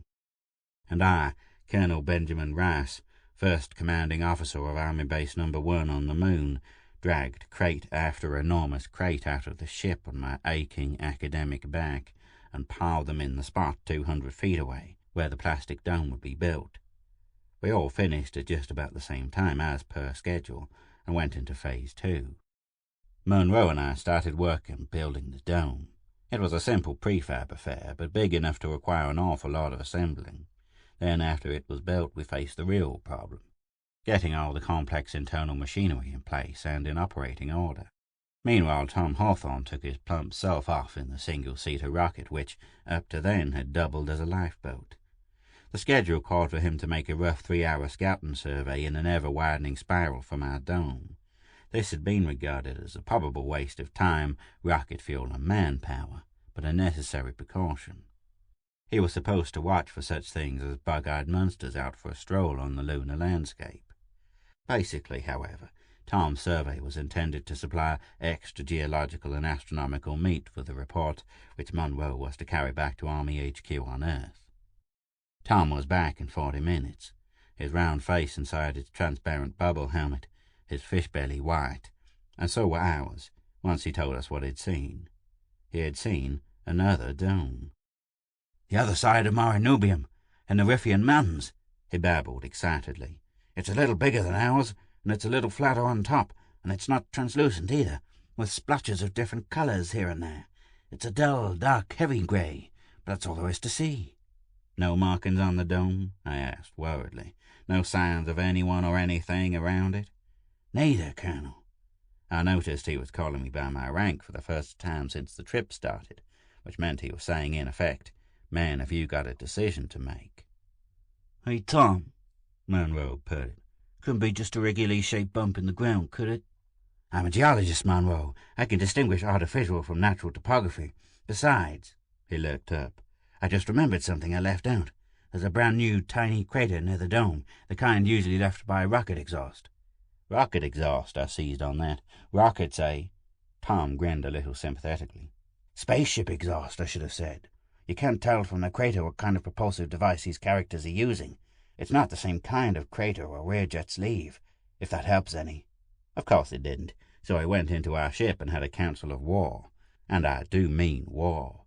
Both Tom and Monroe were calling me Colonel in every other sentence. I used their first names every chance I got. Still, no one but me could reach a decision. About what to do, I mean. "Look," I said at last, "here are the possibilities. They know we are here, either from watching us land a couple of hours ago or from observing Tom's scout ship, or they do not know we are here. They are either humans from Earth, in which case they are in all probability enemy nationals, or they are alien creatures from another planet, in which case they may be friends, enemies, or what have you. I think common sense and standard military procedure demand that we consider them hostile until we have evidence to the contrary. Meanwhile, we proceed with extreme caution, so as not to precipitate an interplanetary war with potentially friendly Martians, or whatever they are. All right. It's vitally important that Army Headquarters be informed of this immediately, but since Moon-to-Earth radio is still on the drawing boards, the only way we can get through is to send Monroe back with the ship. If we do, we run the risk of having our garrison force, Tom and me, captured whilst he's making the return trip. In that case, their side winds up in possession of important information concerning our personnel and equipment, while our side has only the bare knowledge that somebody or something else has a base on the moon. So our primary need is more information. Therefore I suggest that I sit in the dome on one end of a telephone hookup with Tom, who will sit in the ship, his hand over the firing button, ready to blast off for Earth the moment he gets the order from me. Monroe will take the single-seater down to the Riffian Mountains, landing as close to the other dome as he thinks safe. He will then proceed the rest of the way on foot, doing the best scouting job he can in a spacesuit. He will not use his radio, except for agreed-upon nonsense syllables to designate landing the single-seater, coming upon the dome by foot, and warning me to tell Tom to take off. If he is captured, remembering that the first purpose of a scout is acquiring and transmitting knowledge of the enemy, he will snap his suit radio on full volume and pass on as much data as time and the enemy's reflexes permit. How does that sound to you? They both nodded. As far as they were concerned, the command decision had been made, but I was sitting under 2 inches of sweat. "One question," Tom said. "Why did you pick Monroe for the scout?" "I was afraid you'd ask that," I told him.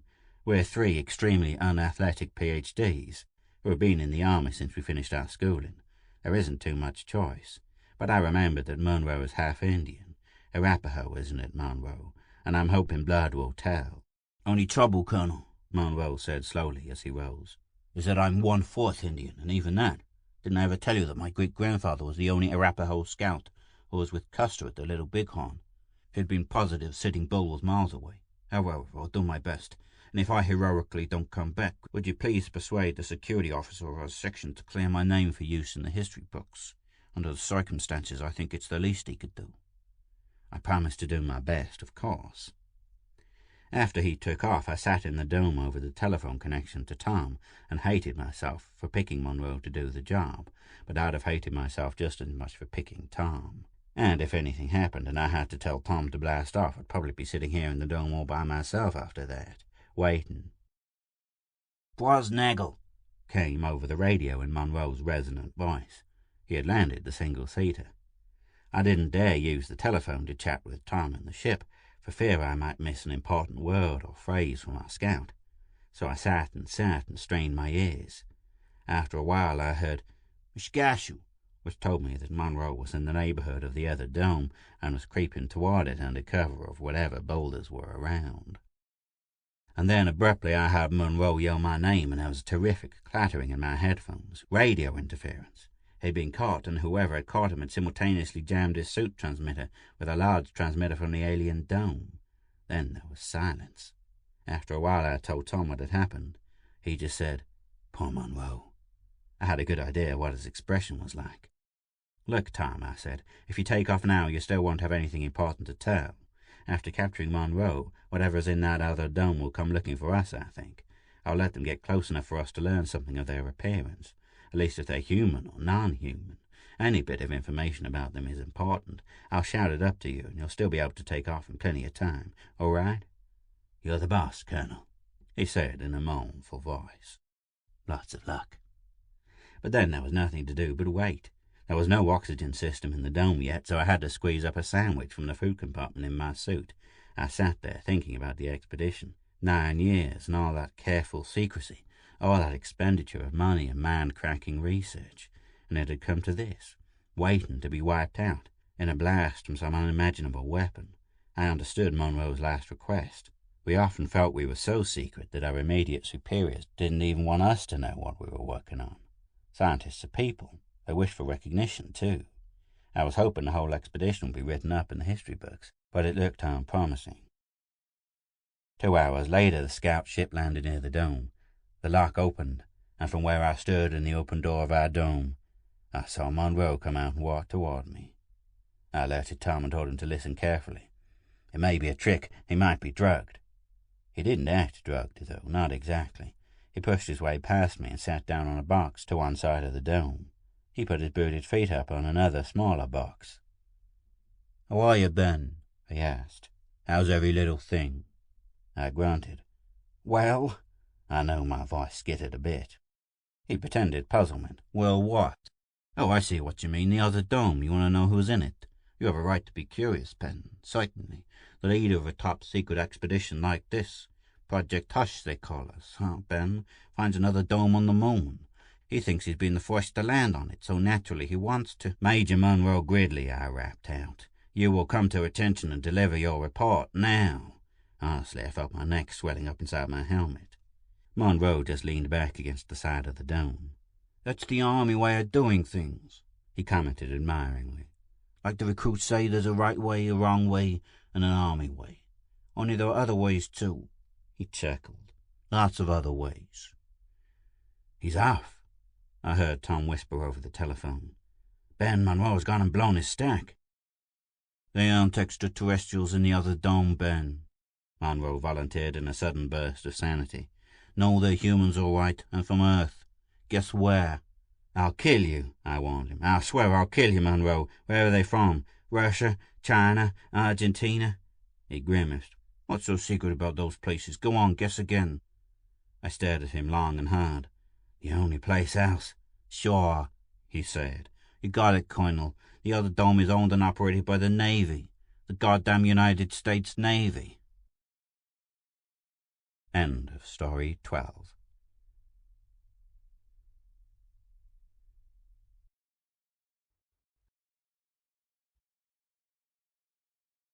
Of story 13. Diplomatic Immunity by Robert Sheckley. "Come right in, gentlemen."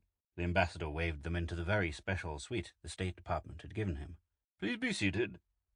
Colonel Cersei accepted a chair, trying to size up the individual who had all Washington chewing its fingernails. The ambassador hardly looked like a menace. He was of medium height and slight build, dressed in a conservative brown tweed suit that the State Department had given him. His face was intelligent, finely molded, and aloof. As human as a human, Cersei thought, studying the alien with bleak, impersonal eyes. "How may I serve you?" the ambassador asked, smiling. "The President has put me in charge of your case," Cersei said. "I've studied Professor Darrick's reports." He nodded at the scientist beside him. "But I'd like to hear the whole thing for myself." "Of course," the alien said, lighting a cigarette. He seemed genuinely pleased to be asked, which was interesting, Cersei thought. In the week since he had landed, every important scientist in the country had been at him. "I have come," the alien said, "as an ambassador at large, representing an empire that stretches halfway across the galaxy. I wish to extend the welcome of my people and to invite you to join our organization." "I see," Cersei replied. "Some of the scientists got the impression that participation was compulsory." "You will join," the ambassador said, blowing smoke through his nostrils. Cersei could see Darrick stiffen in his chair and bite his lip. Cersei moved the automatic to a position where he could draw it easily. "How did you find us?" he asked. "We ambassadors at large are each assigned an unexplored section of space," the alien said. "We examine each star system in that region for planets, and each planet for intelligent life. Intelligent life is rare in the galaxy, you know." Cersei nodded, although he hadn't been aware of the fact. "When we find such a planet, we land, as I did, and prepare the inhabitants for their part in our organization." "How will your people know that you have found intelligent life?" Cersei asked. "There is a sending mechanism that is part of our structure," the ambassador answered. "It is triggered when we reach an inhabited planet. The signal is beamed continually into space, to an effective range of several thousand light-years. Follow-up crew is continually sweeping through the limits of the reception area of each ambassador, listening for such messages. Detecting one, the colonizing team follows it to the planet." He tapped his cigarette delicately on the edge of an ashtray. This method has definite advantages over sending combined colonization and exploration teams, obviously. It avoids the necessity of equipping large forces for what may be decades of searching. Sure. Cersei's face was expressionless. Would you mind telling me about this message? There isn't much more you need know. The beam is not detectable by your methods and therefore cannot be jammed. The message continues as long as I am alive. Darrick drew in his breath sharply, glancing at Cersei. If you stopped broadcasting, Cersei said casually, our planet would never be found. Not until this section of space was resurveyed, the diplomat agreed. Very well. As a duly appointed representative of the President of the United States, I ask you to stop transmitting. We don't choose to become part of your empire. I'm sorry, the ambassador said. He shrugged his shoulders easily. Cersei wondered how many times he had played this scene on how many other planets. There's really nothing I can do. He stood up. And you won't stop? I can't. I have no control over the sending once it's activated. The diplomat turned and walked to the window. However, I have prepared a philosophy for you. It is my duty, as your ambassador, to ease the shock of transition as much as possible. This philosophy will make it instantly apparent that, as the ambassador reached the window, Cersei's gun was out of his pocket and roaring. He squeezed 6 rounds in almost a single explosion, aiming at the ambassador's head and back. Then an uncontrollable shudder ran through him. The ambassador was no longer there. Cersei and Darrick stared at each other. Darrick muttered something about ghosts. Then, just as suddenly, the ambassador was back. You didn't think, he said, that it would be as easy as all that, did you? The ambassadors have necessarily a certain diplomatic immunity. He fingered one of the bullet holes in his wall. In case you don't understand, let me put it this way. It is not in your power to kill me. You couldn't even understand the nature of my defense. He looked at them, and in that moment Cersei felt the ambassador's complete alienness. Good day, gentlemen, he said.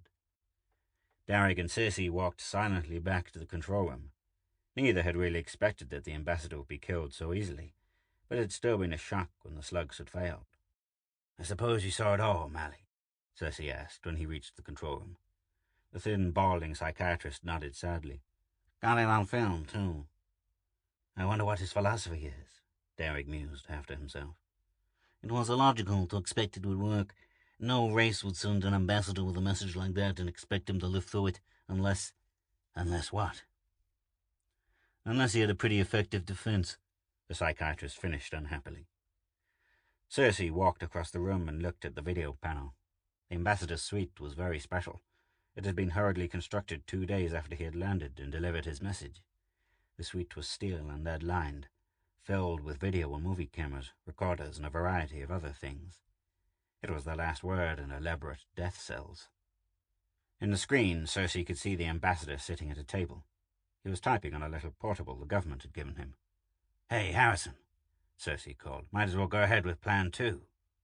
Harrison came out of a side room where he had been examining the circuits leading to the ambassador's suite. Methodically, he checked his pressure gauges, set the controls, and looked at Cersei. Now? He asked. Now. Cersei watched the screen. The ambassador was still typing. Suddenly, as Harrison sent home the switch, the room was engulfed in flames. Fire blasted out of concealed holes in the walls, poured from the ceiling and floor. In a moment, the room was like the inside of a blast furnace. Cersei let it burn for 2 minutes, then motioned Harrison to cut the switch. They stared at the roasted room. They were looking, hopefully, for a charred corpse. But the ambassador reappeared beside his desk, looking ruefully at the charred typewriter. He was completely unsinged. Could you give me another typewriter? He asked, looking directly at one of the hidden projectors. I'm setting down a philosophy for you ungrateful wretches. He seated himself in the wreckage of an armchair. In a moment he was apparently asleep. All right, everyone grab a seat, Cersei said. Time for a council of war. Mally straddled a chair backward. Harrison lighted a pipe as he sat down, slowly puffing it into life. Now then, Cersei said, the government has dropped this squarely in our laps. We have to kill the ambassador, obviously. I've been put in charge. Cersei grinned with regret. Probably because no one higher up wants the responsibility of failure. And I've selected you 3 as my staff. We can have anything we want, any assistance or advice we need. All right, any ideas? How about Plan 3? Harrison asked. We'll get to that, Cersei said. "But I don't believe it's going to work." "I don't either," Darrick agreed. "We don't even know the nature of his defense." "That's the first order of business. Mally, take all our data so far and get someone to feed it into the Derrickman analyzer. You know the stuff we want. What properties has X if X can do thus and thus?" "Right," Mally said. He left, muttering something about the ascendancy of the physical sciences. "Harrison," Cersei asked, "is Plan 3 set up?" "Sure. Give it a try." While Harrison was making his last adjustments, Cersei watched Darragh. The plump little physicist was staring thoughtfully into space, muttering to himself. Cersei hoped he would come up with something, was expecting great things of Darragh. Knowing the impossibility of working with great numbers of people, Cersei had picked his staff with care. Quality was what he wanted. With that in mind, he had chosen Harrison first. The stocky, sour-faced engineer had a reputation for being able to build anything, given half an idea of how it worked. Cersei had selected Mally, the psychiatrist, because he wasn't sure that killing the ambassador was going to be a purely physical problem. Darragh was a mathematical physicist, but his restless, curious mind had come up with some interesting theories in other fields. It was the only one of the four who was really interested in the ambassador as an intellectual problem. "He's like Metal Old Man," Darragh said finally. "What's that?" "Haven't you ever read the story of Metal Old Man? Well, he was a monster covered with black metal armor. He was met by Monster Slayer, an Apache culture hero. Monster Slayer, after many attempts, finally killed Metal Old Man." "How did he do it?" "Shot him in the armpit. He didn't have any armor there."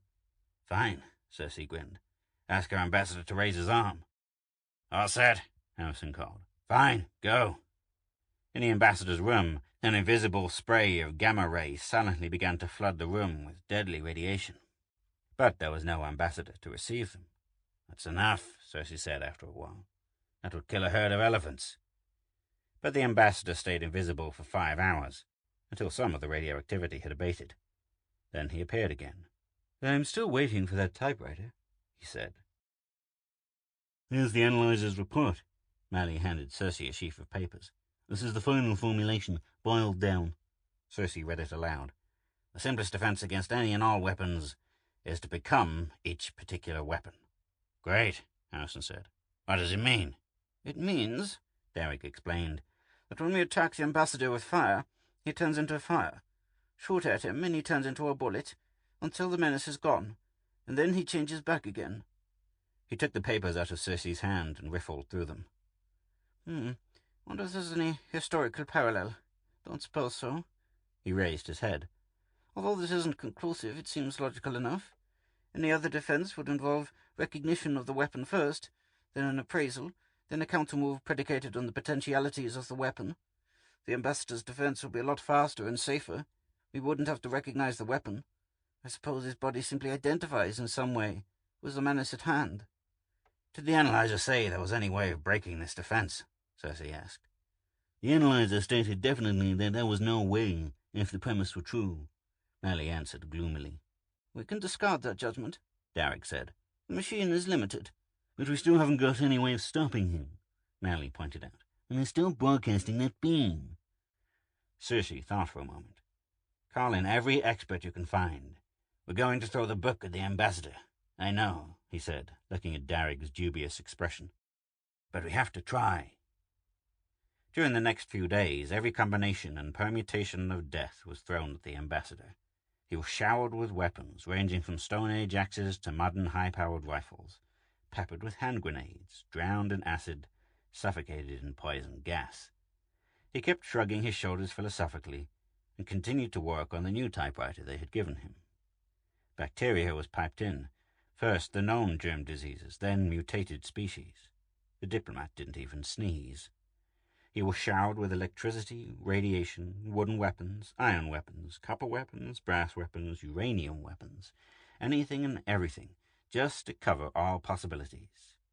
He didn't suffer a scratch, but his room looked as though a ballroom brawl had been going on in it continually for 50 years. Mally was working on an idea of his own, as was Darragh. The physicist interrupted himself long enough to remind Cersei of the Baldur myth. Baldur had been showered with every kind of weapon and remained unscathed, because everything on Earth had promised to love him, everything except the mistletoe. when a little twig of it was shot at him. He died. Cersei turned away impatiently, but had an order of mistletoe sent up, just in case. It was at least no less effective than the explosive shells or the bow and arrow. It did nothing except lend an oddly festive air to the battered room. After a week of this, they moved the unprotesting ambassador into a newer, bigger, stronger death cell. They were unable to venture into his old one because of the radioactivity and microorganisms. The ambassador went back to work at his typewriter. All his previous attempts had been burned, torn, or eaten away. "Let's go talk to him," Derek suggested, after another day had passed. Cersei agreed. For the moment, they were out of ideas. "Come right in, gentlemen," the ambassador said, so cheerfully that Cersei felt sick. "I'm sorry I can't offer you anything. Through an oversight, I haven't been given any food or water for about 10 days. Not that it matters, of course." "Glad to hear it," Cersei said. The ambassador hardly looked as if he had been facing all the violence Earth had to offer. On the contrary, Cersei and his men looked as though they had been under bombardment. "You've got quite a defense there," Mally said conversationally. "Glad you like it." "Would you mind telling us how it works?" Derek asked innocently. "Don't you know?" "I think so. You become what is attacking you. Is that right?" "Certainly," the ambassador said. "You see, I have no secrets from you." "Is there anything we can give you," Cersei asked, "to get you to turn off that signal?" "A bribe?" "Sure," Cersei said. "Anything you—" "Nothing," the ambassador replied. "Look, be reasonable," Harrison said. "You don't want to cause a war, do you? Earth is united now. We're arming." "Atom bombs?" Mally answered him. "Hydrogen bombs? We're—" "Drop one on me," the ambassador said. "It wouldn't kill me. What makes you think it will have any effect on my people?" The four men were silent. Somehow they hadn't thought of that. "A people's ability to make war," the ambassador stated, "is a measure of the status of their civilization. Stage 1 is the use of simple physical extensions. Stage 2 is control at the molecular level. You're on the threshold of Stage 3, although still far from mastery of atomic and subatomic forces." He smiled ingratiatingly. "My people are reaching the limits of Stage 5. "What would that be?" Derek asked. "You'll find out," the ambassador said. "But perhaps you've wondered if my powers are typical. I don't mind telling you that they're not. In order for me to do my job and nothing more, I have certain built-in restrictions, making me capable only of passive action." "Why?" Derek asked. "For obvious reasons. If I were to take positive action in a moment of anger, I might destroy your entire planet." "Do you expect us to believe that?" Cersei asked. "Why not? Is it so hard to understand? Can't you believe that there are forces you know nothing about? And there was another reason for my passiveness. Certainly by this time you've deduced it." "To break our spirit, I suppose," Cersei said. "Exactly. My telling you won't make any difference either. The pattern is always the same. An ambassador lands and delivers his message to a high-spirited, wild young race like yours. There's frenzied resistance against him, spasmodic attempts to kill him. After all these fail, the people are usually quite crestfallen. When the colonization team arrives, their indoctrination goes along just that much faster." He paused, then said, "Most planets are more interested in the philosophy I have to offer. I assure you it will make the transition far easier." He held out a sheaf of typewritten pages. "Won't you at least look through it?" Derek accepted the paper and put them in his pocket. "When I get time." "I suggest you give it a try," the ambassador said. "You must be near the crisis point now. Why not give it up?" "Not yet," Cersei replied tonelessly. "Don't forget to read the philosophy," the ambassador urged them. The men hurried from the room. "Now look," Mally said once they were back in the control room. "There are a few things we haven't tried. How about utilizing psychology?" "Anything you like," Cersei agreed, "including black magic. What did you have in mind?" "The way I see it," Mally answered, "the ambassador is geared to respond instantaneously to any threat. He must have an all-or-nothing defensive reflex. I suggest first that we try something that won't trigger that reflex." "Like what?" Cersei asked. "Hypnotism. Perhaps we can find out something." "Sure," Cersei said. "Try it. Try anything."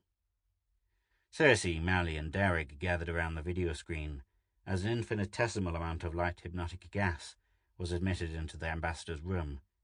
At the same time, a bolt of electricity lashed into the chair where the ambassador was sitting.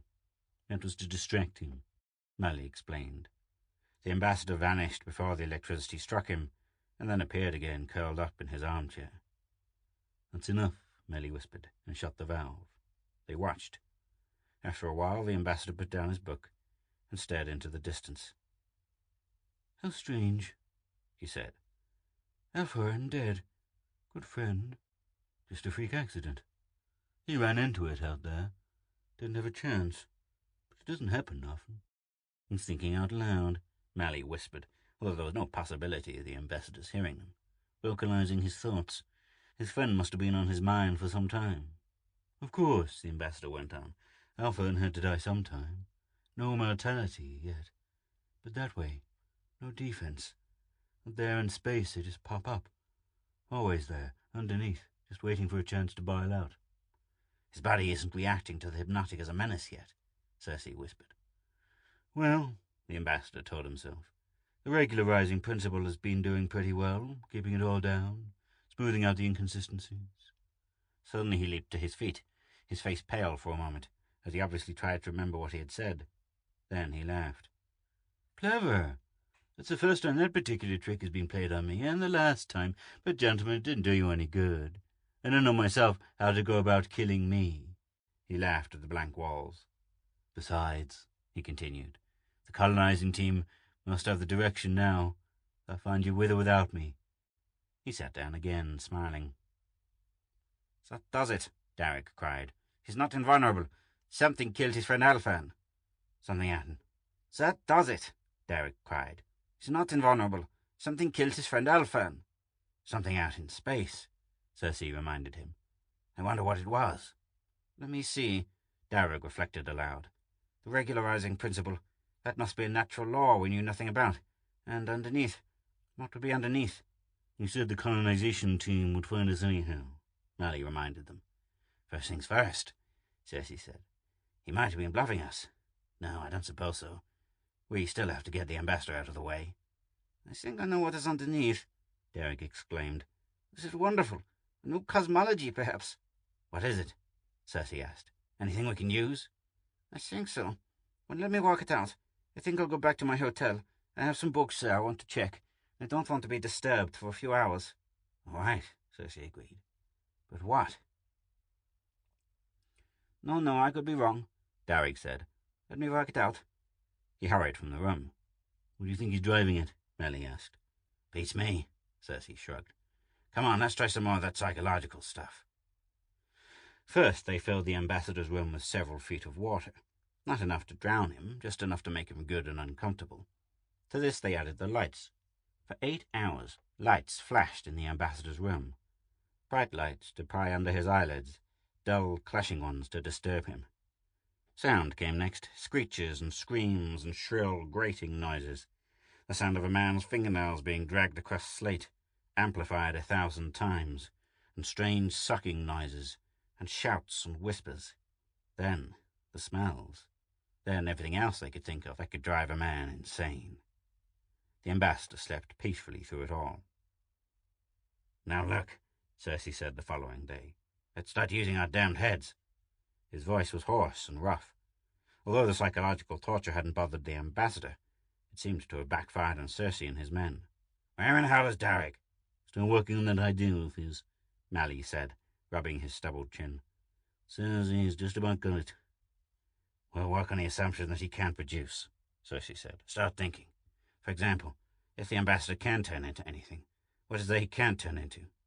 "Good question," Harrison grunted. "It's a payoff question," Cersei said. "No use throwing a spear at a man who can turn into one." "How about this?" Mally asked. "Taking it for granted he can turn into anything, how about putting him in a situation where he'll be attacked even after he alters?" "I'm listening," Cersei said. "Say he's in danger. He turns into the thing threatening him. What if that thing were itself being threatened, and in turn was in the act of threatening something else? What would you do then?" "How are you going to put that into action?" Cersei asked. "Like this." Mally picked up his telephone. "Hello, give me the Washington Zoo. This is urgent." The ambassador turned as the door opened. An unwilling, angry, hungry tiger was propelled in. The door slammed shut.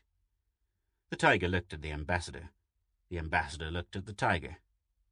"Most ingenious," the ambassador said. At the sound of his voice, the tiger came unglued. He sprang like a steel spring, uncoiling, landing on the floor where the ambassador had been. The door opened again. Another tiger was pushed in. He snarled angrily and leapt at the first.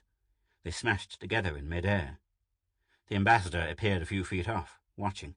He moved back when a lion entered the door, head up and alert. The lion sprang at him, almost going over on his head when he struck. Nothing. Not finding any human, the lion leaped on one of the tigers. The ambassador reappeared in his chair, where he sat smoking and watching the beasts kill each other. In 10 minutes, the room looked like an abattoir. By then, the ambassador had tired of the spectacle and was reclining on his bed, reading. "I give up," Mally said. "That is my last bright idea." Cersei stared at the floor, not answering. Harrison was seated in the corner, getting quietly drunk. The telephone rang. "Yeah," Cersei said. "I've got it!" Darrag's voice shouted over the line. "I really think this is it. Look, I'm taking a cab right down. Tell Harris to find some helpers." "What is it?" Cersei asked. "The chaos underneath," Darragh replied and hung up. They paced the floor, waiting for him to show up. Half an hour passed, then an hour. Finally, 3 hours after he had called, Darragh strolled in. "Hello," he said casually. "Hello, hell," Cersei growled. "What kept you?" "That's way over," Darragh said. "I've read the ambassador's philosophy. It's quite a work." "Is that what took you so long?" "Yes, I had a driver take me around the park a few times while I was reading it." "Skip it, how about—" "I can't skip it," Darragh said in a strange, tight voice. "I'm afraid we were wrong. About the aliens, I mean. It's perfectly right and proper that they should rule us. As a matter of fact, I'd wish they'd hurry up and get here." But Darragh didn't look certain.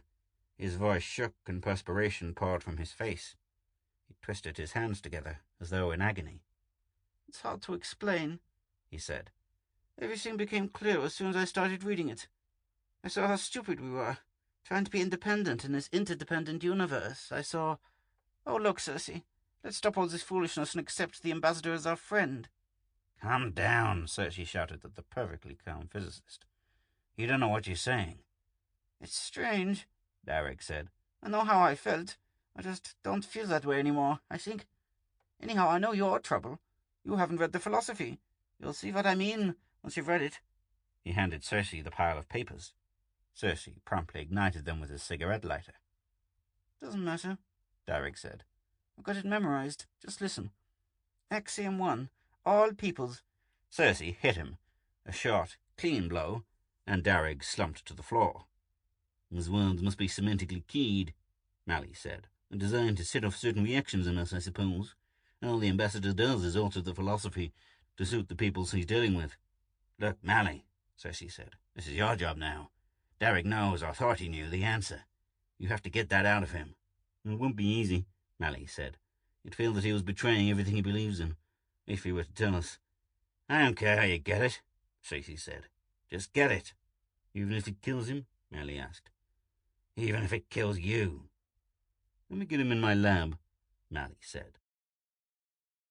That night, Cersei and Harrison kept watch on the ambassador from the control room. Cersei found his thoughts were racing in circles. What had killed Alpha in space? Could it be duplicated on Earth? What was the regularizing principle? What was the chaos underneath? "What the hell am I doing here?" he asked himself. But he couldn't start that sort of thing. "What do you figure the ambassador is?" he asked Harrison. "Is he a man?" Looks like one, Harrison said drowsily. "But he doesn't act like one. I wonder if this is his true shape." Harrison shook his head and lighted his pipe. "What is there of him?" Cersei asked. "He looks like a man, but he can change into anything else. You can't attack him, he adapts. He's like water, taking the shape of any vessel he's put into." You can buy a water, Harrison yawned. "Sure, water hasn't any shape, has it? Or has it? What's basic?" With an effort, Harrison tried to focus on Cersei's words. Molecular pattern. Matrix. "Matrix," Cersei repeated, yawning himself. "Pattern. Must be something like that. A pattern is abstract, isn't it?" Sure. A pattern can be impressed on anything. What did I say? Let's see, Cersei said. Pattern, matrix. Everything about the ambassador is capable of change. There must be some unifying force that retains his personality. Something that doesn't change, no matter what contortions he goes through. Like a piece of string, Harrison murmured with his eyes closed. Sure, tied in knots, weave a rope out of it, wind it around your finger, it's still string. Yeah, but how'd you attack a pattern? Cersei asked. Why couldn't he get some sleep? To hell with the ambassador and his hordes of colonists. He was going to close his eyes for a moment. Wake up, Colonel. Cersei pried his eyes open and looked up at Mally. Besides him, Harrison was snoring deeply. Did he get anything? Not a thing, Mally confessed. The philosophy must have had quite an effect on him, but it didn't work all the way.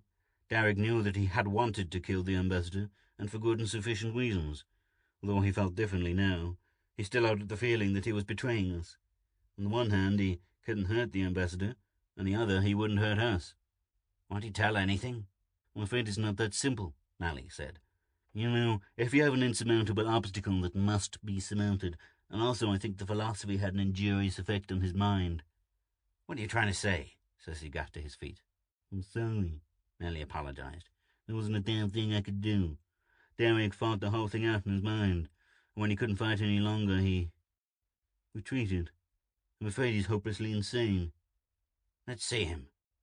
They walked down the corridor to Mally's laboratory. Derek was relaxed on a couch, his eyes glazed and staring. So any way of curing him? Cersei asked. Shock therapy, maybe? Mally was dubious. It'll take a long time, and I'll probably block out everything that had to do with producing this. Cersei turned away, feeling sick. Even if Derek could be cured, it would be too late. The aliens must have picked up the ambassador's message by now, and were undoubtedly heading for Earth. What's this? Cersei asked, picking up a piece of paper that lay by Derek's hand. Oh, he was doodling, Mally said. Is there anything written on it? Cersei read aloud. Upon further consideration, I can see that Chaos and the Gorgon Medusa are closely related. What does that mean? Mally asked. I don't know, Cersei puzzled. He was always interested in folklore. Sounds schizophrenic, the psychiatrist said. Cersei read it aloud. Upon further consideration, I can see that Chaos and the Gorgon Medusa are closely related. He stared at it. Isn't it possible, he asked Mally, that he was trying to give us a clue, trying to trick himself into giving and not giving at the same time? It's possible, Mally agreed. An unsuccessful compromise. But what could it mean? Chaos. Cersei remembered Derek's mentioning that word in his telephone call. That was the original state of the universe in Greek myth, wasn't it? The formlessness, out of which everything came. Something like that, Mally said. And Medusa was one of those three sisters with the horrible faces. Cersei stood for a moment, staring at the paper. Chaos, Medusa, and the organizing principle. Of course. I think... He turned and ran from the room. Mally looked at him, then loaded a hypodermic and followed. In the control room, Cersei shouted Harrison into consciousness. Listen, he said. I want you to build something quick. Do you hear me? Sure, Harrison blinked and sat up. What's the rush? I know what Derek wanted to tell us, Cersei said. Come on, I'll tell you what I want. And Mally, put down that hypodermic. I haven't cracked. I want you to get me a book on Greek mythology, and hurry it up. Finding a Greek mythology isn't an easy task at 2 o'clock in the morning. With the aid of FBI men, Mally routed a book dealer out of bed. He got his book and hurried back. Cersei was red-eyed and excited, and Harrison and his helpers were working away at 3 crazy-looking rigs. Cersei snatched the book from Mally, looked up at one item and put it down. Great work, he said. We're all set now. Finished, Harrison? Just about. Harrison and 10 helpers were screwing in the last parts. Will you tell me what this is? Me too, Mally put in. I don't mean to be secretive, Cersei said. I'm just in a hurry. I'll explain as we go along. He stood up. Okay, let's wake up the ambassador. They watched the screen as a bolt of electricity leapt from the ceiling to the ambassador's bed. Immediately the ambassador vanished. Now he's part of that stream of electrons, right? Cersei asked. Is that what he told us? But still keeping his pattern within the stream, Cersei continued. He has to, in order to get back into his own shape. Now we start the first disruptor.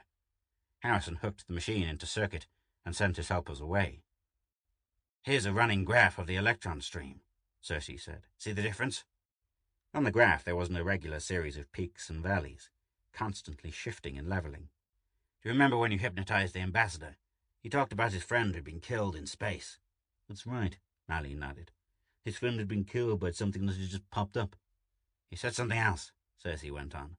He told us that the basic organizing force of the universe usually stopped things like that. What does that mean to you? The organizing force, Mally repeated slowly. Didn't Derrick say that was a new natural law? He did, but think of the implications, as Derrick did. If an organizing principle is engaged in some work, there must be something that opposes it. That which opposes organization is chaos. That's what Derrick thought, and what we should have seen. The chaos is underlying, and out of it there arose an organizing principle. The principle, if I got it right, sought to suppress the fundamental chaos, to make all things regular. But the chaos still boils out in spots, as Alpha found out. Perhaps the organizational pattern is weaker in space. Anyhow, those spots are dangerous until the organizing principle gets to work on them. He turned to the panel. Okay, Harrison, throw in the second disruptor. The peaks and valleys altered on the graph. They started to mount in crazy, meaningless configurations. Take Derrick's message in the light of that. Chaos, we know, is underlying. Everything was formed out of it. The Gorgon Medusa was something that couldn't be looked upon. She turned men into stone, you recall, destroyed them. So Derrick found a relationship between chaos and that which can't be looked upon. With regard to the ambassador, of course. The ambassador can't look upon chaos, Mally cried. That's it. The ambassador is capable of an infinite number of alterations and permutations, but something, the matrix, can't change, because then there will be nothing left. To destroy something as abstract as a pattern, we need a state in which no pattern is possible, a state of chaos. The third disruptor was thrown into circuit. The graph looked as if a drunken caterpillar had been sketching on it. Those disruptors are Harrison's idea, Cersei said. I told him I wanted an electrical current with absolutely no coherent pattern. The disruptors are an extension of radio jamming. The first alters the electrical pattern. That's its purpose, to produce a state of patternlessness. The second tries to destroy the pattern left by the first. The third tries to destroy the pattern made by the first two. They're fed back then, and any remaining pattern is systematically destroyed in circuit. I hope. This is supposed to produce a state of chaos? Mally asked, looking into the screen. For a while there was only the whining of the machines, and the crazy doodling of the graph. Then, in the middle of the ambassador's room, a spot appeared. It wavered, shrunk, expanded. What happened was indescribable. All they knew was that everything within the spot had disappeared. Switch it off, Cersei shouted. Harrison cut the switch. The spot continued to grow.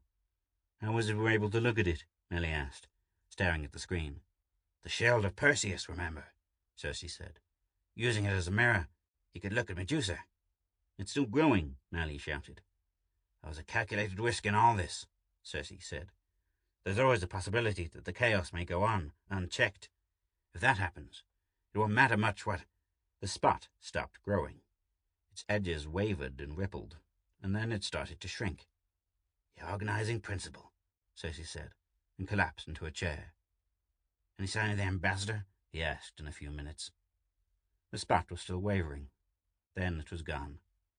Instantly there was an explosion. The steel walls buckled inward but held. The screen went dead. The spot removed all the air from the room, Cersei explained, as well as the furniture and the ambassador. He couldn't take it, Mally said. No pattern can cohere in a state of patternlessness. He's gone to join Alpha. Mally started to giggle. Cersei felt like joining him, but pulled himself together. Take it easy, he said. We're not through yet. Sure we are. The ambassador is out of the way. But there's still an alien fleet homing in on this region of space. A fleet so strong we couldn't scratch it with an H-bomb. They'll be looking for us. He stood up. Go home and get some sleep. Something tells me that tomorrow we're going to have to start figuring out some way of camouflaging a planet. End of Story 13. End of Battles for the Stars. In Space. Ed Reed Short Sci-Fi, Volume 3. Read by Edmund Bloxham. Thank you for listening. Please like, share, and subscribe.